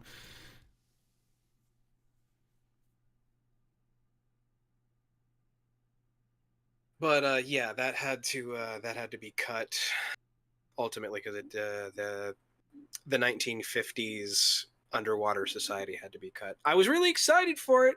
I had some pretty excited notes on it, and then I immediately was just like, wait, I can't actually do anything with this. Right. It just doesn't work. Which is unfortunate, but sometimes that happens in the writing process, right? Yeah. I'm going to skip Pint's MPreg question for the sake of it. I don't think it was MPreg. I think it was JPreg. I'm not calling it that for the sake of appeasing Jake. I already said what I said. Yeah, I know. Fuck appeasing Jake. Huh? Huh? What did you say? Go ahead, Sarge. Obligatory question. Have you ever seen Transformers 1? Yes, it is my favorite. Like favorite Transformers or? It's my favorite Transformers of the Bay trilogy. And yes, I said trilogy. I do not acknowledge the Mark Wahlberg ones. All right. Yeah, that seems to be the common response there. That Transformer One fucking balls. My favorites, descending order, best to worst, 1, 3, 2. Read that to me again. I need to make sure I put that into the pin combo here, right? 1 is best, 3 is second best, 2 is my least favorite. Okay, but how least favorite is it? Like, if you were to 1 out of 10 it. Ebonics Transformers. Mm. You know which ones I'm talking about. Drink your prune juice, Grandma. No. I don't know anything about Transformers. Nobody messes with the twins. The two I've little never seen- fucking... Never seen the movie. Oh, yeah. He knows what I'm talking about. I think I do, yeah. Yeah, yeah.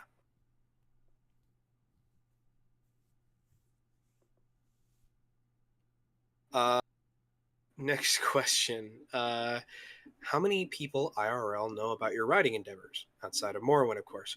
Probably more of my coworkers than my coworkers would probably like.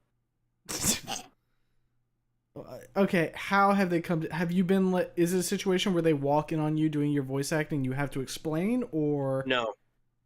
They wonder what I'm writing, and it's that's their folly. They ask the question, and then you look at them with a twinkle in your eye, and they realize, uh-oh.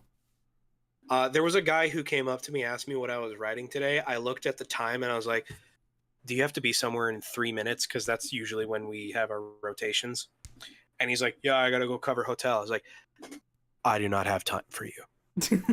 Be gone. And he looked at me like a certain way, and I was just like, my brother in Christ, I had a 12-hour talk session, still had some more to talk about. So you can go now. Bye-bye. Thank you for checking on me. Give him like the little wave. Like, go on. Oh no, I patted him on the shoulder and slightly pushed him. I don't care for that coworker anyway. I'm timing boy wiped out. Fair. Cars. Hi, Cars.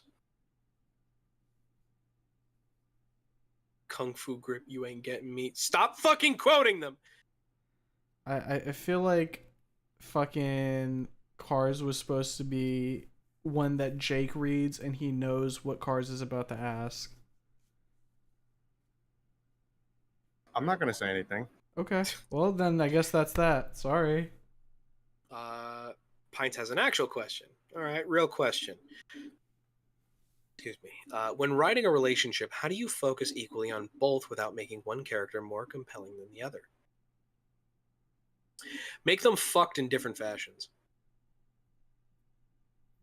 So the way that I see it, the most compelling relationships are in a fashion, one is water, the other is a cup. In the essence, in both Snoot and Wani, both of our protagonists have been cups. Meanwhile, our love interests have been they've been a flowing water, something that needs some form of, not necessarily confinement, but something to just kind of shape all that emotion, all that feeling. Something to hold them. Yes. Closely, gently. Boy Yeah. Wife did have legitimate questions that I will ask you, even though I did time them out for saying some fuck shit. Oh. Yeah. Are you finished with Pints' question? There was a lull in your speaking, which is just why I was curious. I was getting you need to make sure that there is enough to talk about without it getting to the point where they are stealing an entire fucking chapter. Which you can have character focused chapters. It's more that you need to know when to allow a character to speak and when to, as the author, know when to cut them off. There will be instances where a character might want to say more, but because of how much they've had, it might be time to create an inconvenience that might get the reader to know less at this particular moment.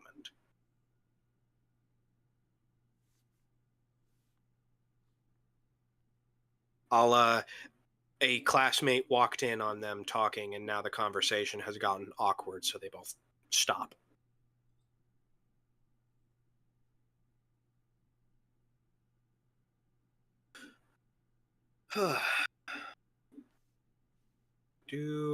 That's all I had. Jake, you had someone else's question. Yeah. Thankfully, even though I timed them out in the public, all of their messages were deleted from the public chat. I still have access. How bad was it? It was something about impreg, and it was really gross. Okay. Okay, well, Like, it was just fucking yucky, not like actually like, oh, you need to go to the corner type deal. Yeah, it was yucky. Okay. At least it was yucky to me. Okay, I just want to gentlemen, make for sure. the time being of those in chat, could you do me the favor for the time being? Keep your seminal fluids within your sack. Anyway, their first question was, which era of Roman history are you most interested in?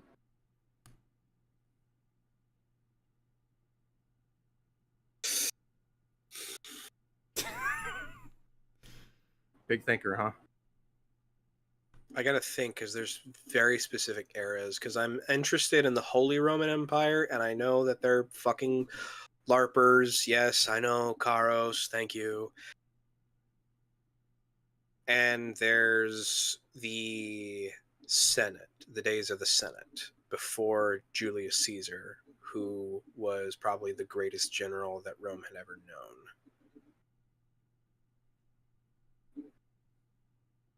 I would have to say probably the era of the Senate. There was just so much going on at that point. It was literally a greatest hits of the fucking Romans. Which, considering what happens in there, is, yes, it's as funny as it sounds.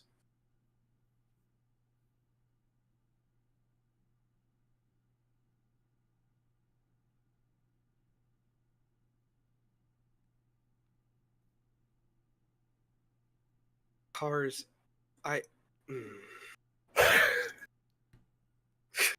Are you ready for the second question? Yeah, go ahead. Okay. Boy Wife also asked, how many full stray notebooks do you have?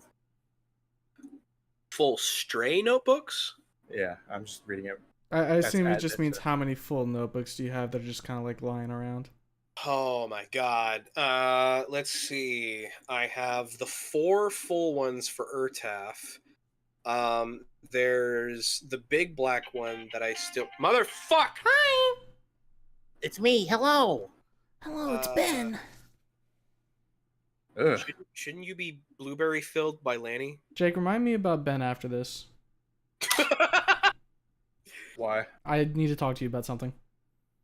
Evil. Okay. Sinister in nature. So here's what I could put it into ideal for you. So my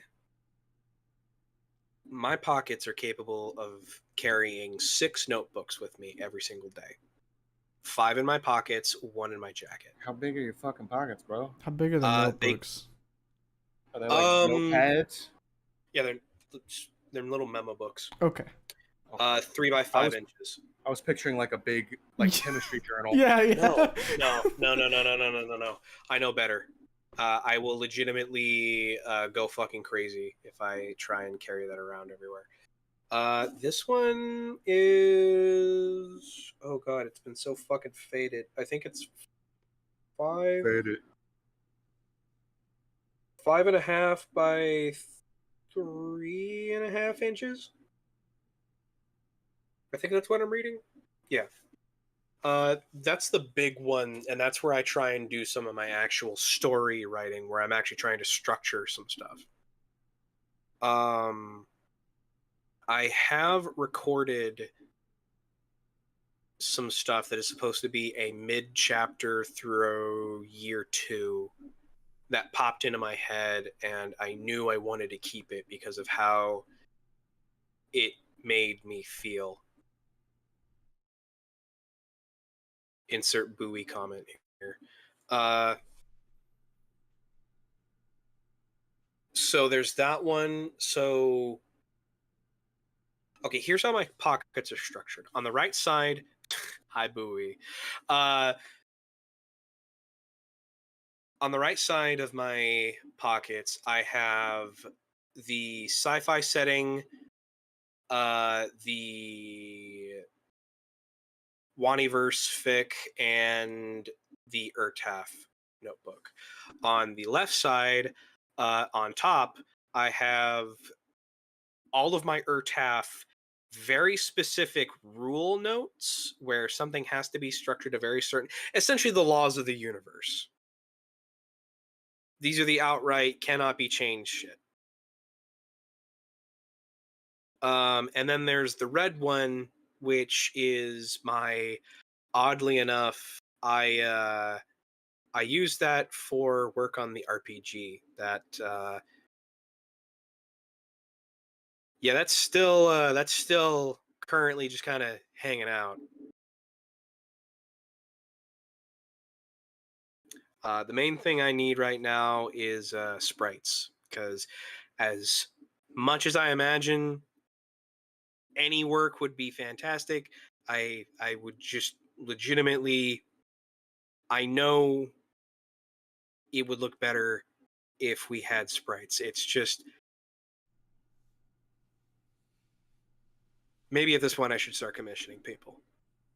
That might be an idea. Well, we do have a handful of lovely artists. We do. And they are in that server where we are supposed to be making the game. I finally made a Google Drive. Kev is going to be helping me with some of the coding details. So we have proper shit going on. The last notebook is that big one where I do all my story writing. That goes in the other pocket, and in my jacket pocket was one that I had for notes on a specific story I wanted to tell in Urtaf around a very muddy time period, where it was a murder mystery involving Russian werewolves. I'm sorry, a political murder mystery involving Russian werewolves. Would that happen to associate with the spite-driven Russian werewolves on the board? Yes. All right. Spite-driven Russian werewolves, and you have a Scotsman who is xenophobic going into an area of which he is xenophobic towards because he sees them as nothing more than savages that are masquerading as civilized people. Civilized. If I remember correctly, I had a note that has a very bad instance where he shouted at a Dalish or an Irishman that him and his, he essentially called him a drunkard that was too stupid to understand what he was telling him.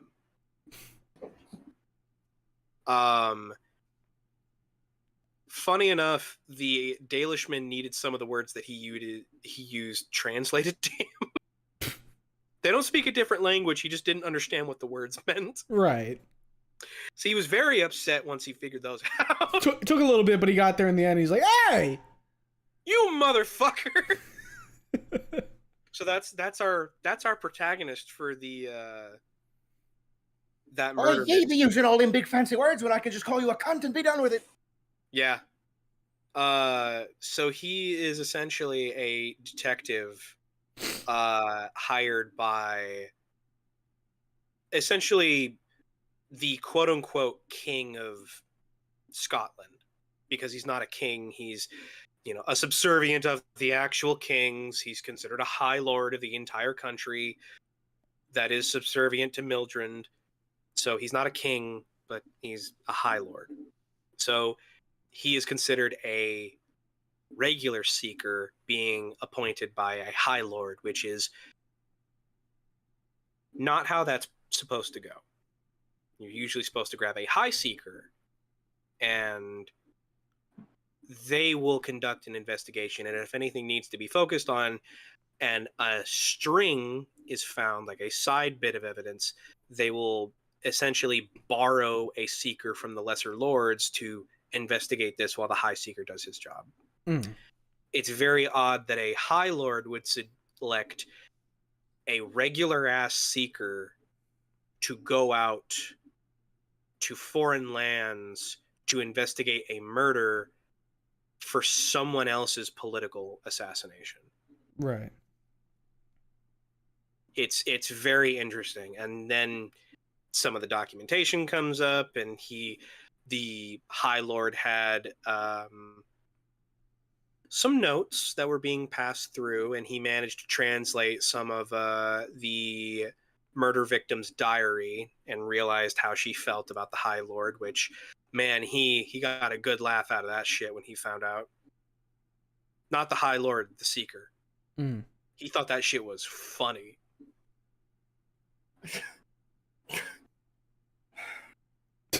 Are you good? Yeah, I'm just reacting to things happening externally.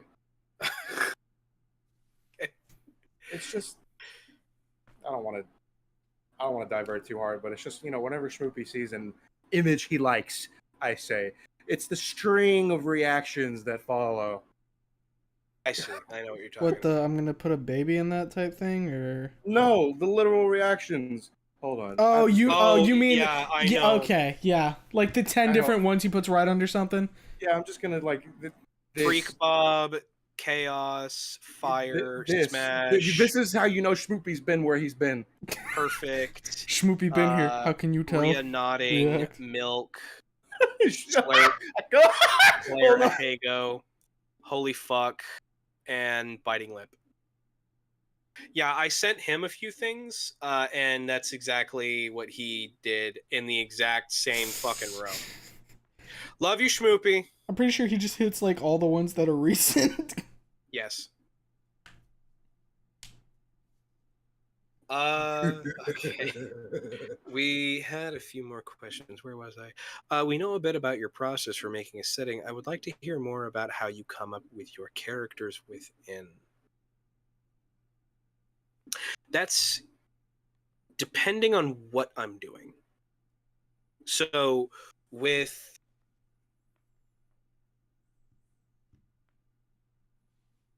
Urtath, I just need to select a certain demeanor that I want to go with, and I need to select where they're from. Say I wanted to take a gentleman from Bala. Bala is the more African-style jungles that I have, where that big-ass fucking tree that they use as capital punishment. The Vortree. The Vortree.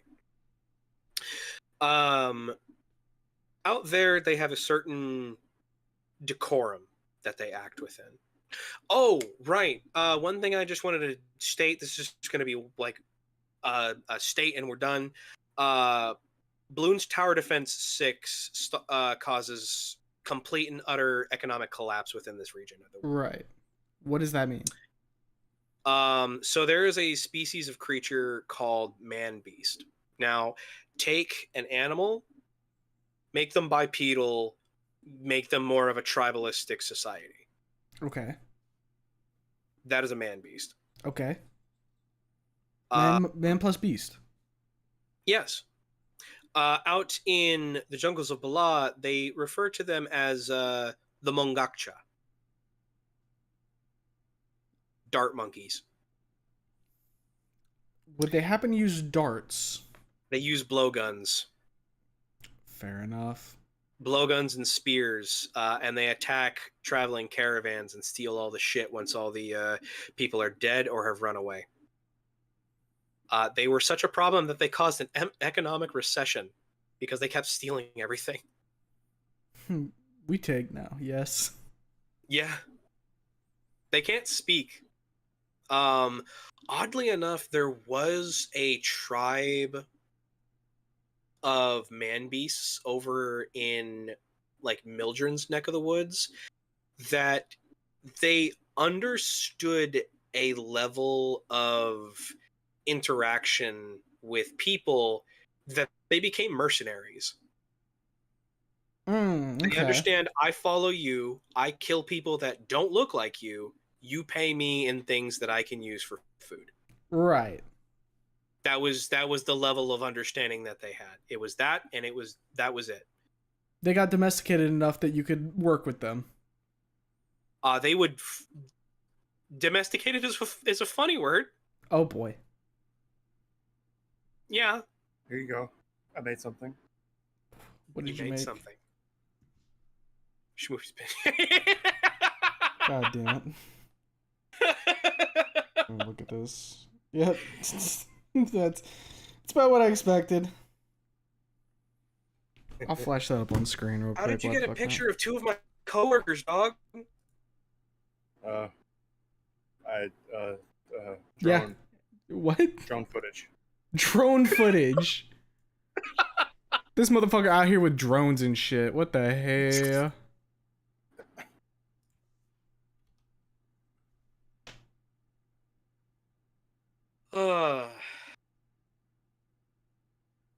Okay. So, characters within, I will select an area where they are from, I will select a demeanor, and I will sort of start thinking of a voice that I can start getting their character out of. And this character is nice. Because nice in the sense that it is easier for me to figure out a motherfucker if I can legitimately speak the words he's thinking. Mm. So if I wanted to say, start writing Humo. Okay, so I have a guy from the East Coast. He has a generally more accepting demeanor. However, if you have some sort of autistic fit in front of him, and it's probably one that's something Lanny would say, he's probably going to slap you on your nuts. Mm-hmm. Maybe not explicitly like that, but, you know. Oh! Uh-oh. Anyways.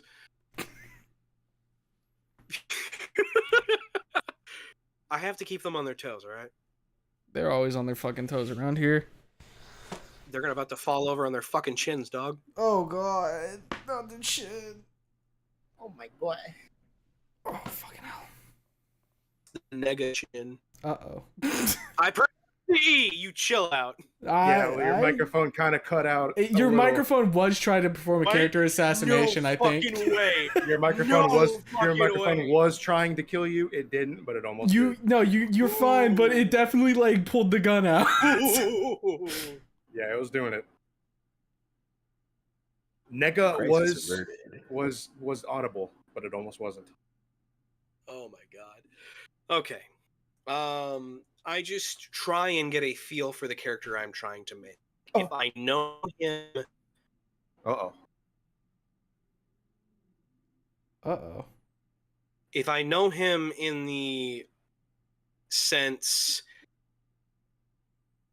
that I can think what he's thinking, or rather say what he's thinking out loud, I get more of an understanding of how this gentleman would react, or he would interact with other people of other temperaments and demographics.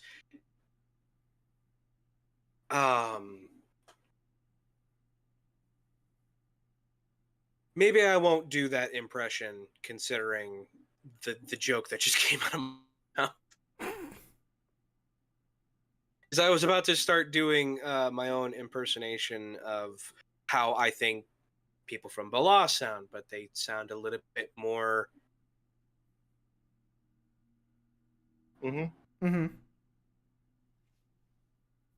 Afrikaani, speaking English. So I'll just hold off on that. Maybe another day. Maybe another day. That's fine. That's fine. Maybe another day. Maybe another day. But that's essentially how it is. So in a sense, pick like a place, get an idea of what they'd be surrounded by, and then just understand their character motivations and like how they'd act, right? how would they feel towards it? Why do they feel like that? And that sort of generally gives me a perception of how they view the world around them. You figure out how a man views the world around him, you have a perception as to how he would view other things around him based on that perception. Fair enough. How does he view things that he doesn't understand? How does he manage things he does understand? What frustrates him about the things that he does understand? How does it frustrate him for things he doesn't understand? Characters get more complex than the world itself because characters are what make the world complex. Right. The world would not exist or be as interesting if there was not people in it making it fucking interesting. Your worlds can have the most eccentric motherfuckers in the world. I would not give a shit. I think that's what their baseline is. If everyone in the world is Asterian, I couldn't fucking care less about Asterian. Give me your bumfuck nowhere farmer who is shoved into a situation that he has no control over and doesn't really know what's going on. Right. Give me the literal John Doe of your fucking setting. So I know what a normal fucking guy looks like. So then I can level out all the eccentrics you show me in more isolated situations. Right. You need the baseline. Give me a baseline, because if everyone seems like they're snarky and quippy and a bit of a cunt, then but that's so the baseline. charming, that's the baseline. Guess what? Society isn't built on snarky cunts. That's why we slip into the folds. Snarky cunts slip into the folds. They don't make up the bone, the backbone. They're fat. They are stuck, but they are the Cheetos stuck between the fat fuck's fat folds. What a what a description. Moldy and fetid, he will still chew upon it when he finds it.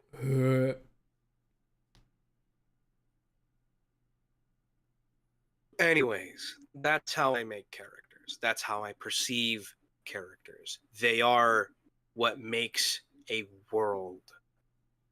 You can have all this history. It doesn't make any sense if two people are supposed to fucking hate each other over history and they're getting along just fine with never a mention of it. Because Lord knows that don't happen in real life. Yeah. Listen, I can say I like living on the East Coast, and at least 3 motherfuckers in chat on the East Coast are going to tell me Californians spotted. I'm not in California. Wait, huh? I'm just unfortunately stuck on that side. You said East Coast. I think you meant West Coast. Yeah, I did. I'm starting to get tired. Oh, good soggy. Anyways, moving on. Cars had a Yeah, Cars has his question. Hey, That was Sarge, his. Sarge Warge.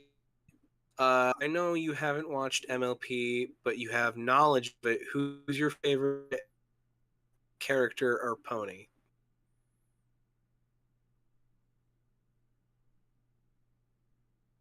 I'm gonna DM Cars real quick with my answer.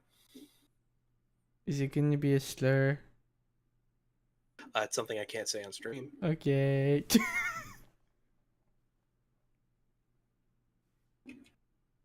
You know, Jake, I gotta wonder, what do you think he's typing? Probably kill yourself. I don't know. I don't know. He could say that on stream. I say it all the time. No. Perhaps it has something to do with the zebras. No.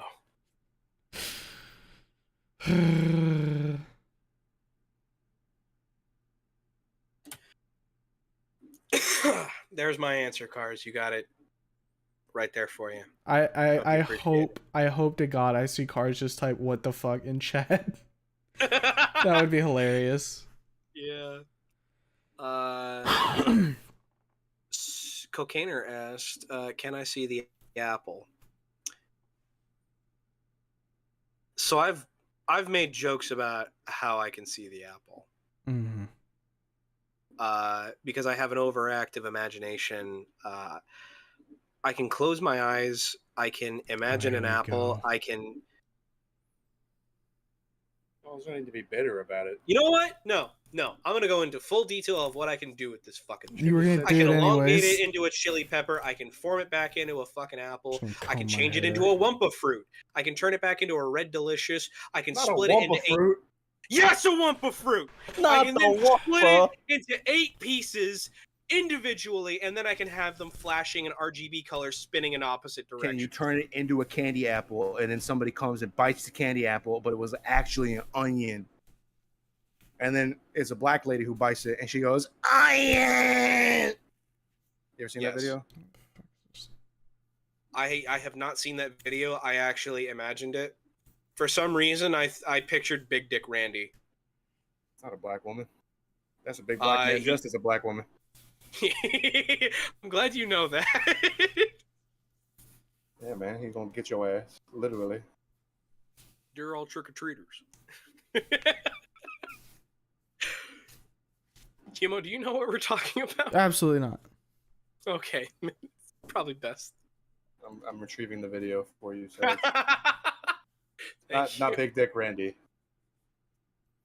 The caramel onion, because it's one of my favorite videos on the planet. I see. Iron Will, have you considered documenting your writing digitally? Ever worry something might happen to your journals? All the time. I worry about those journals all the time, but you know what? I'm too deep in them being physical stuff. And when I sit down at this computer,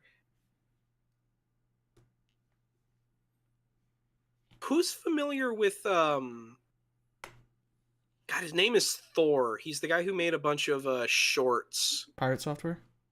Yes. He had one short that I watched. It was a perfect explanation. You have a station like this that is where you have all your fun at, and then you have a work desk where the only thing you ever do there is work. I need something like that because when I'm at work, every station I'm at, I'm there for work. I can't play around, which the closest I ever get is, well, the writing itself is some form of work because I'm getting some creative notion out, and that can be work. It's a work of different kind, and I'm not getting paid for it, and I'm not expecting to get paid for it anytime soon. Hell, I might just wind up releasing all of the Urtaf shit for fucking free on the internet. That's a possibility of something happening. I'm not guaranteeing that's the case, but it just kind of, I don't know. Physical stuff works better in my hands. Mm. Now, if someone would love to be A fucking transcriber? sure, if you would love to be that, by all means, go ahead and do that. But as it comes about, I have spent a total of $10 on Urtaf. That was for notebooks and pens. Mm. It's not getting any more than that.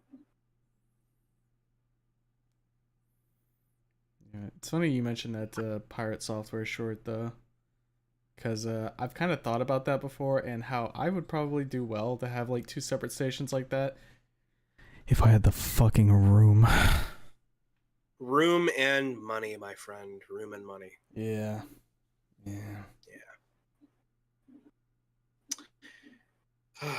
Chud maxing. Oh, one of my favorite fucking questions. Hey, Sarge, do you like the direction where 40K is going with its story? Not entirely. I think the Imperium could do with a few more losses. I think the Primarchs coming back is a bit too much wins for them. I know a lot of them have been in stasis or otherwise, quote unquote, busy with shit. I think Chaos could use with some actual fucking foundational shit. I think some Xenos races should deserve a fucking win that isn't going to be snuffed out from under them. I think Xenos races should have some characters that aren't immediately killed by some upcoming Space Marine that's not going to actually fucking matter come the next edition. We are. I am whatever about it. Imperium is on a fucking march, and if it doesn't blow up in their face in another, I don't know, Cadia incident, then I think that they are starting to carry a torch in the direction of, hey, we're going to win but not win, because if we do a end times in 40k, I think we're legitimately going to lose all of our player base. But not actually, because they will still have 10th edition rules. It's just not going to be run by fucking G-Dub. But look at the FGC. Majority of that shit was fucking grassroots. So think carefully. Only thing I know about 40k is Sakan is cool. Oh, you talking about the White Scars? No, it was the Salamander, I believe. Like, it's been one of the recent things they've been making, like animation-wise, I think. I've seen like some shorts on it. Yeah. Okay, so you're cool with Vulcan. Yeah, he's neat. Yeah, get ready for all the fucking Eldar simps in the chat to just go like, but what does he? How does he feel about Eldar children? Fame Tower. Consider what he saw. Consider what he saw on that planet. He wouldn't care much. You wouldn't care much either. So, drink of my fucking cock. I just think the Salamanders are really neat. They are.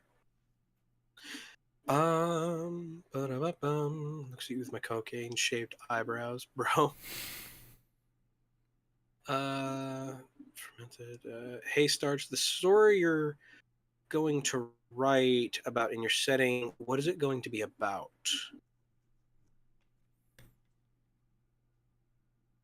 I believe you answered that, right? With the two dudes going on tour. Yeah, it's essentially going to be two dudes going on tour through the Eastern Kingdoms, and they're going to end up. Remember how I had mentioned that the elves had made something, and that's the reason why they're all dead? Yeah. Well, my two beloved characters, Bumble and Fuck, are going to randomly find that and get it into their possession. Uh-oh. And, yeah, and they're going to realize what it is. So I told you what a chosen was, right? Yeah. Okay, so Mildred has been like super fucking bitter about one specific thing. Mm-hmm. All the countries around them have their own gods. Like mortal chosen ascended to godhood. Right. With some level of devotion to those countries. Even Yolder, they can't use magic. Their chosen couldn't use magic. He still ascended to godhood. He still caught that dub. He still caught that dub. And you want to know what Yolder named him? His name was Makanitsa. They called him Gottkaiser Makanitsa. What'd that mean? God King Makanitsa. Ah.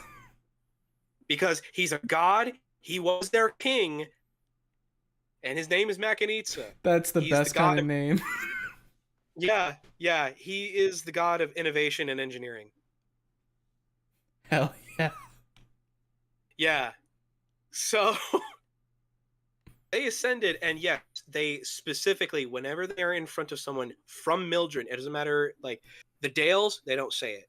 Gaslorn asking, they don't say it. Mildred, they always, without a doubt, correct them and say Gottkaiser Makanitsa.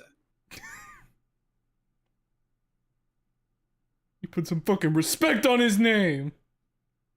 Specifically because they know it pisses off Mildreders to no end. That's great. So Mildred has been bitter about this for the longest time. So they started an experiment.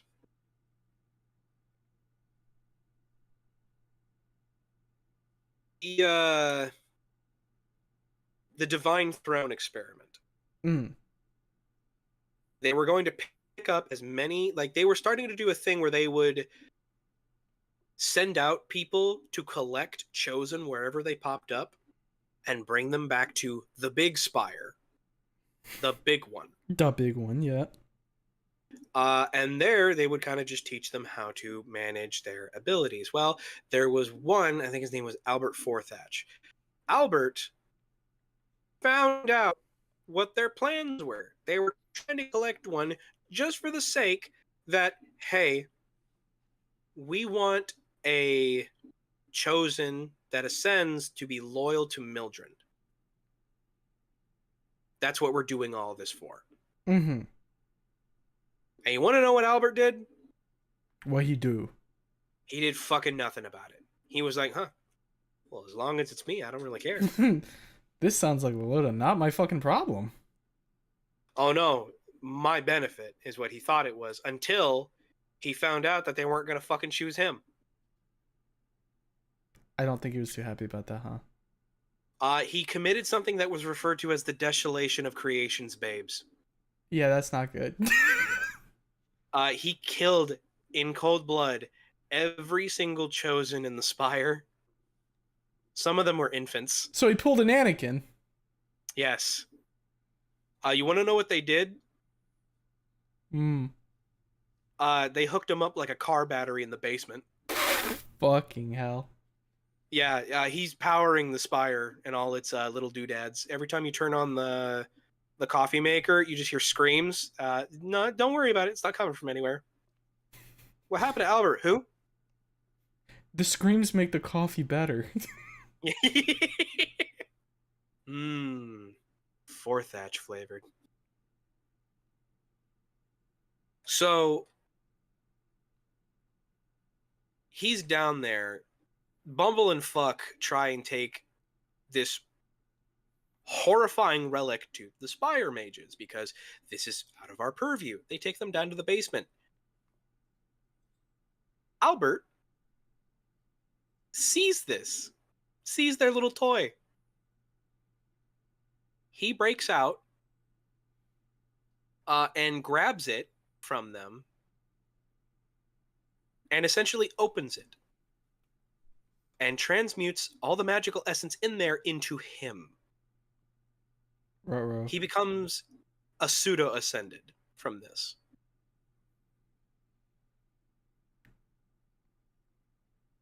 They figure out how to do the reverse of it, and they suck everything out of him and then his soul into that little ball.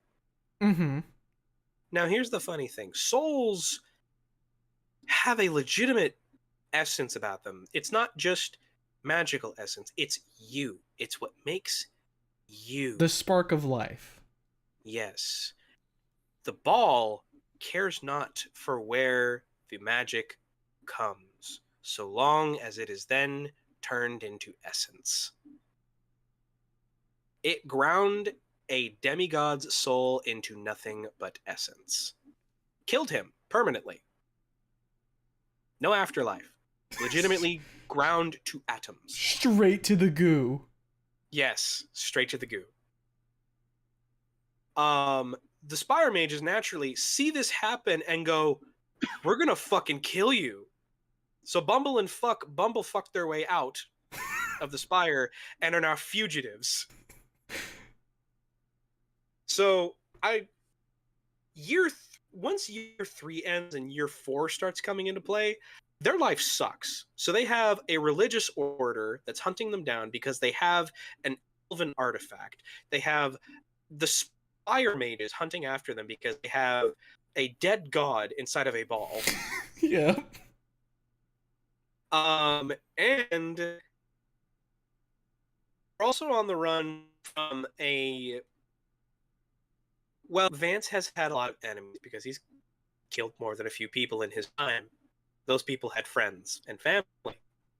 As one does. They are also attempting to collect a bounty. So they have bounty hunters chasing for them as well. Shit's not going so well for them. Sounds like a bad Monday, you know what I mean? Yeah. Yeah.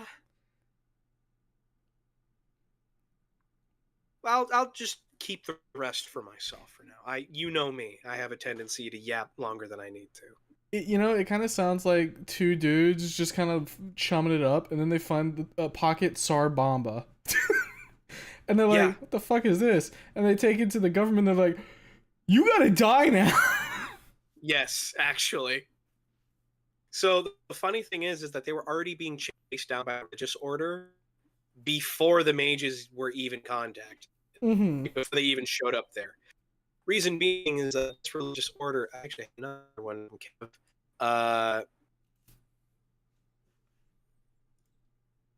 this was a, do I have it in documents?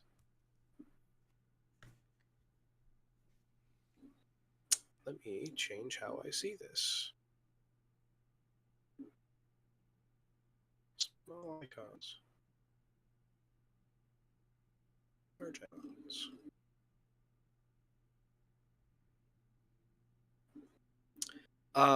This religious order was a fucking pictures. This religious order is essentially, you know how there was a religious order dedicated towards life? Yeah. Life is one of the four hands of creation. Correct. Okay. These guys are dedicated to order. This one was also done up by Kev. All right. Are you posting in the... That is their emblem. Got it. I think you've shown this before, because this does look familiar. So, these kind fellows are the order. This is a dumb name, but it puts across what they're about. This is the Order of the Blue Flame of Order. So this whole order is focused around a brazier filled with a black iron brazier coated in black iron chain that has a roaring blue flame inside of it. Now, the hearts of men are stirred when they stare upon the flame. Mm-hmm. It demands them to uphold order. That does not mean uphold righteousness. They are not paladins. It just means status quo. Return to order. Yes. Mm-hmm. So when it compels them to do another thing as well, which this is going to turn your head a little. It compels them to step into it. Say that again? It compels them to step into the fire. Okay. Two outcomes. You are not worthy, and you are burnt to cinders within seconds. Right. You are worthy, you then usurp a portion of the flame within you and become a knight of the order. Right. This religious order was given military power by the Two Crowns because of a fuck lucky. Okay. They went up against Ascan back in the day. They were losing because, well, Ascan enveloped guerrilla tactics against, people who are playing essentially Total War.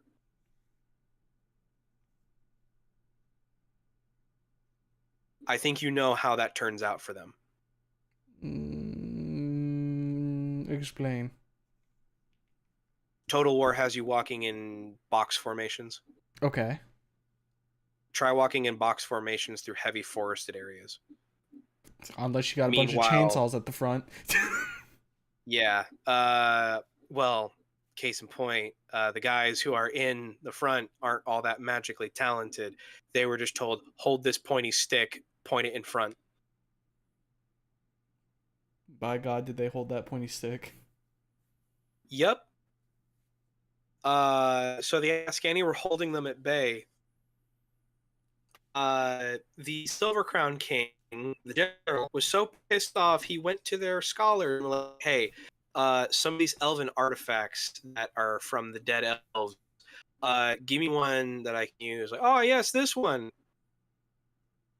Little known thing about artifacts, humans do not know what they do.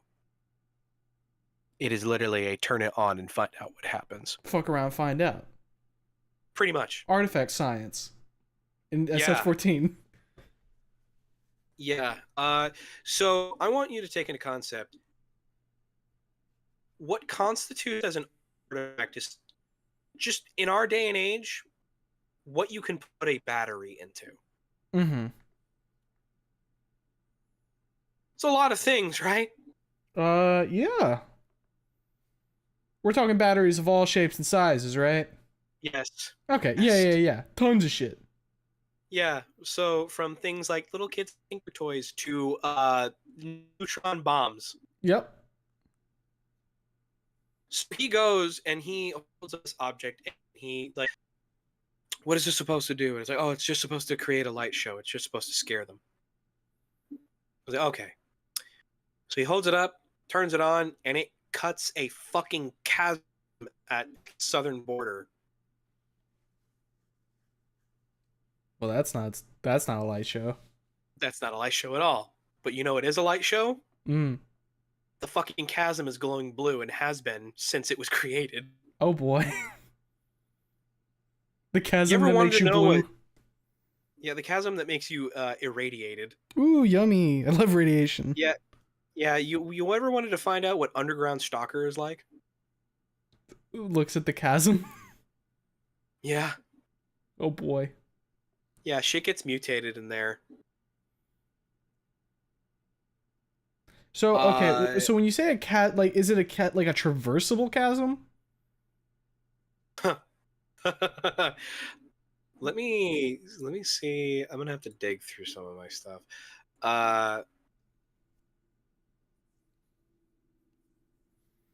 Because I'm just trying to think if like shit gets mutated, like is it going in and coming out, or The stuff that's in that chasm likes to stay in that chasm. It doesn't like the sunlight okay, or open air. all right. Alarm. Oh, there we go. So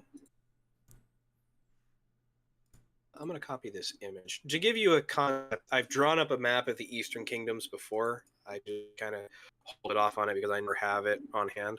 Mm-hmm. So, Jesus Christ, why is it fucking 16 megabytes? All right, I took it with a fucking iPhone. Okay, so you see where Ascan is? Let me. Oh, actually, I just fucking Omega enlarged it. Yeah. Okay, you see that big fucking open gash at the southern border? We're above Elder Green. Yeah, Yeah. yeah, that's the chasm. That's a pretty big chasm. Yeah. They call it the glowing scar. Is it because it glows? Yes. Alright.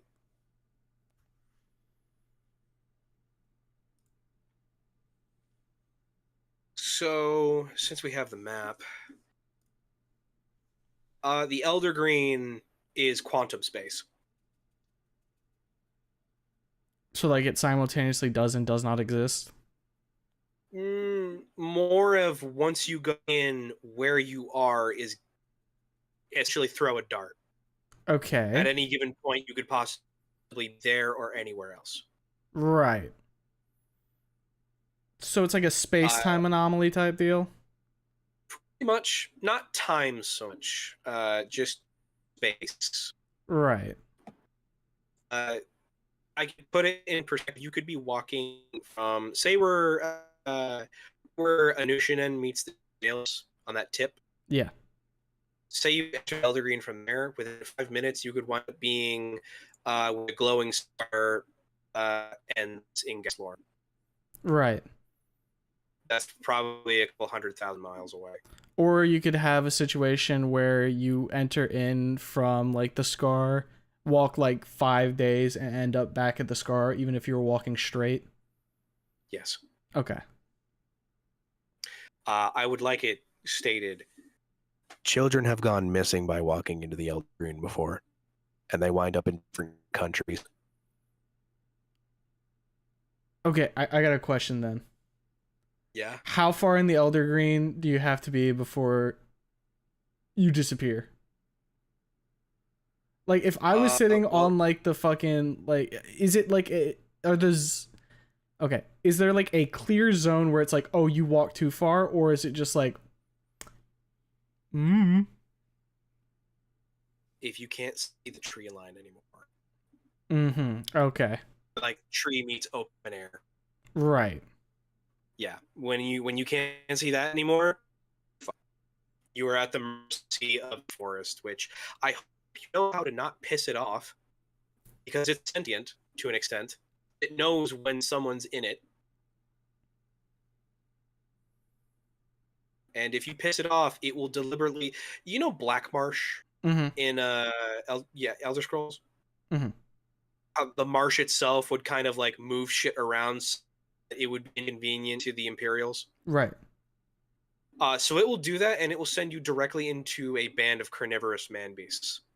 Right. Yeah. So, okay. If you piss it off, it will kill you deliberately. So, like, okay, let's say, for example, right, like, I my buddy, we decide, hey, let's do a little bit of science here. I tie a rope around him and send him into the fucking Elder Green. He disappears into the tree line. Is the Elder Green going to say, hey, that's cheating, and send him to the fucking evil carnivorous beast immediately to kill him? No. And there's a reason for that. Okay. The rope is going to go slack, and your buddy is going to go fucking missing.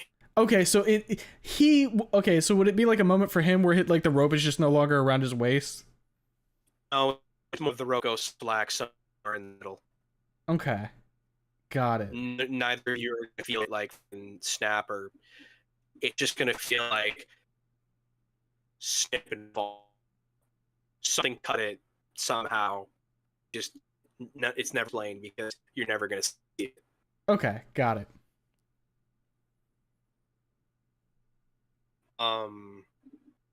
With the element itself, you have, if I say Sherpa as like a job, you know what I'm talking about? Yeah. Okay.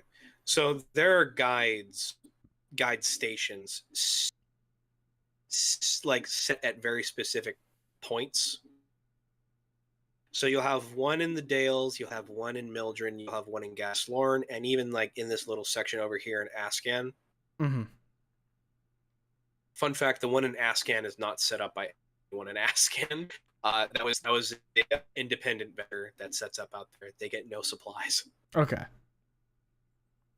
So, what these services are: you pay a fee, and you are given essentially a tabard to wear. You do not take that off at any point while you are on the journey. A weird symbol on it, because the first thing you're asked, where do you want to go? Oh, I want to go to Gaslorn, yada yada. Okay, you are going to wear this. Do take it off, and when you go away towards the Elder Green,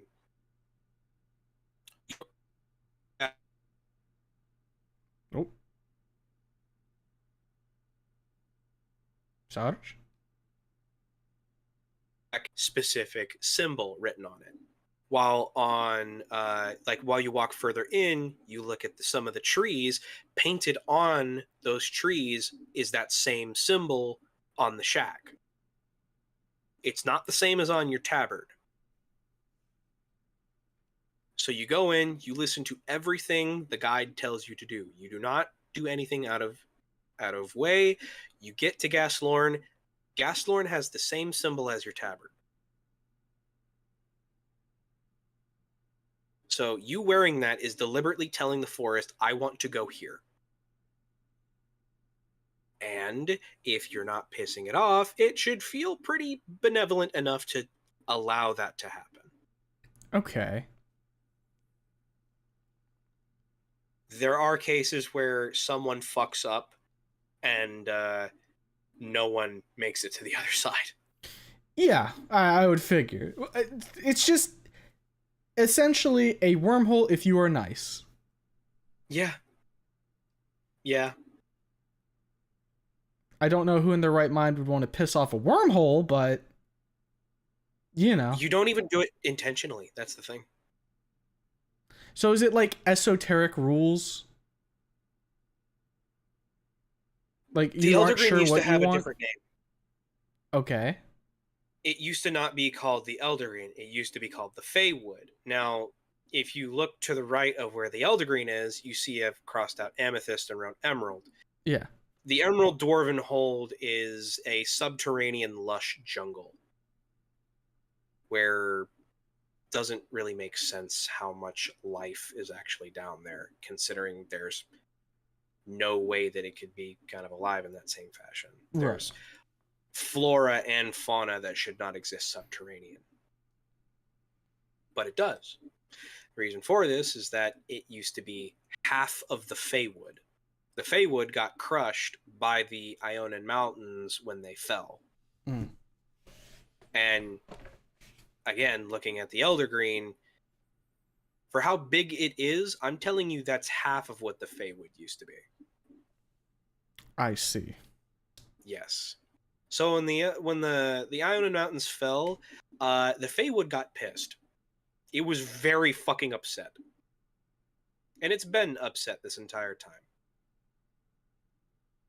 Now, there are things behind the curtains that are kind of determining things as to whether or not someone makes it somewhere or doesn't. I will tell you, those same entities are the reasons that Anushans exist. Okay. Anushans have a very confusing relationship with the Elder Green. They feel compelled to stay around it, but can't. They feel terrified to enter. There's an overwhelming sense of dread while they are inside. Right. I gotta be near here, but I don't want to go in. It's like you acknowledge it as some form of protection, but you also acknowledge it as primal predator. Right. That's where Anushans exist in this sense. Also, yeah, you can see how big that little ethno state became. Yeah, it's fairly sizable, I'd say. Yeah.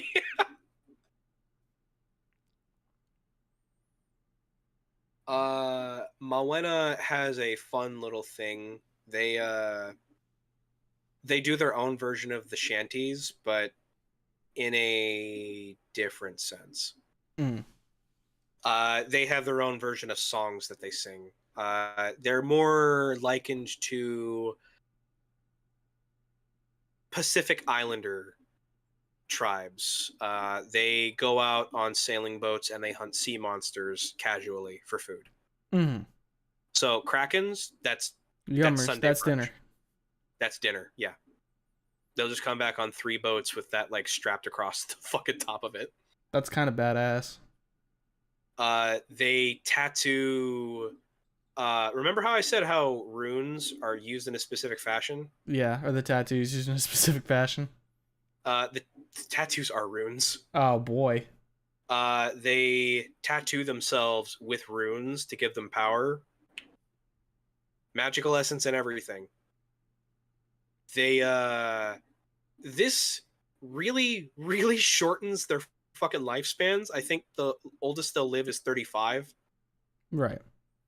But will it be one get, hell of a 35 years, right?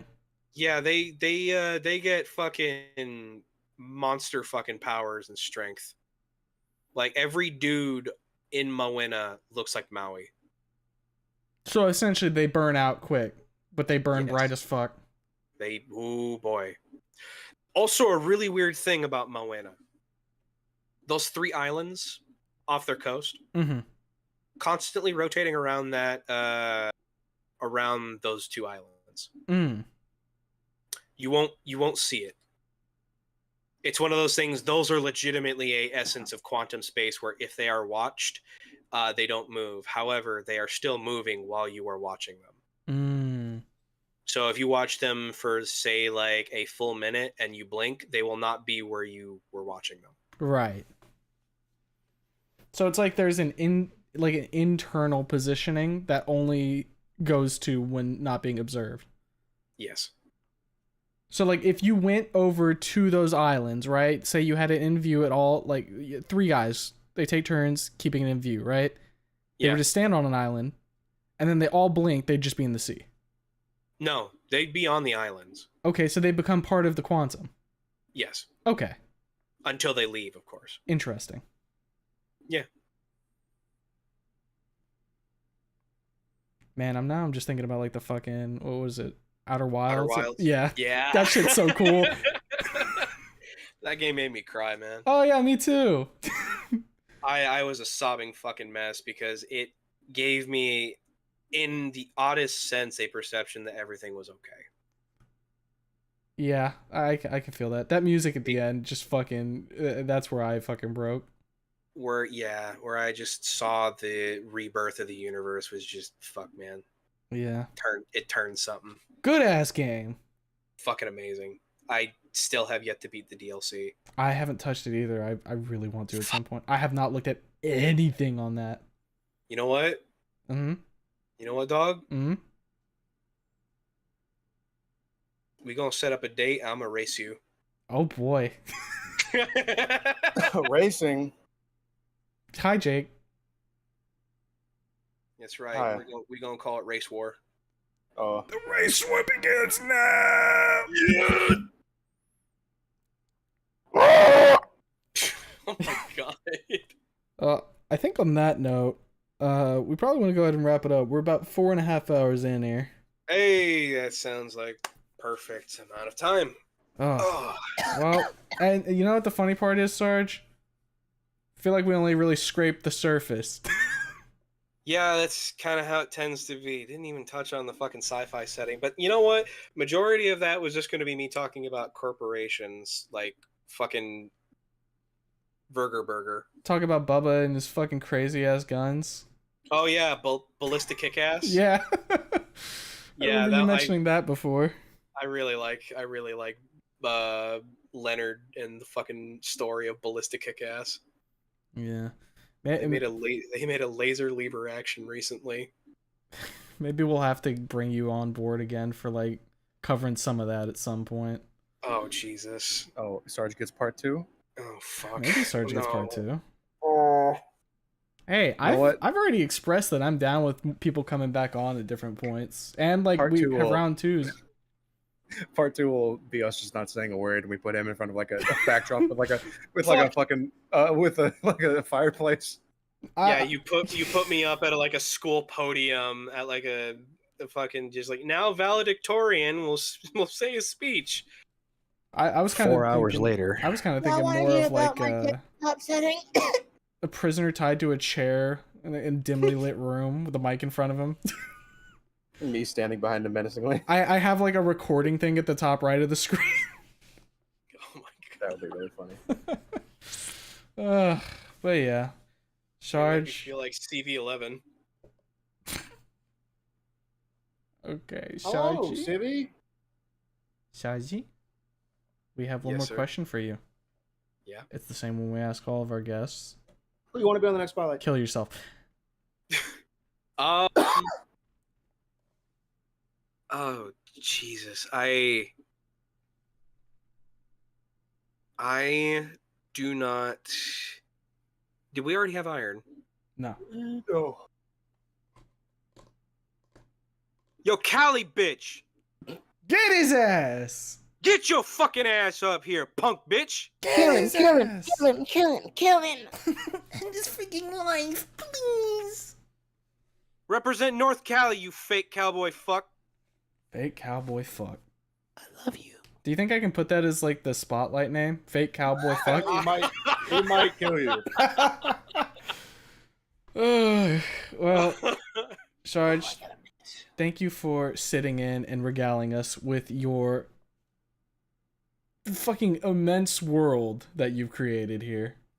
My head feel funny. Don't worry, everybody head feel funny after this shit. I'm gonna Anybody? go back and rewatch this and probably like pour myself through 3 shots. Well, I mean, me and Blue are drinking after this, so if you want to join up with us, buddy, we're drinking I your have drink. my bottle of Fireball and a shot glass sitting here since last time I told you I took a shot. Well, be there for the after party. I'll probably need to go shower first, but after that, I'll be fucking hopping around. I was looking at your map that you posted in the chat, and I saw Jolder, and I thought it said Jonkler. Go to sleep.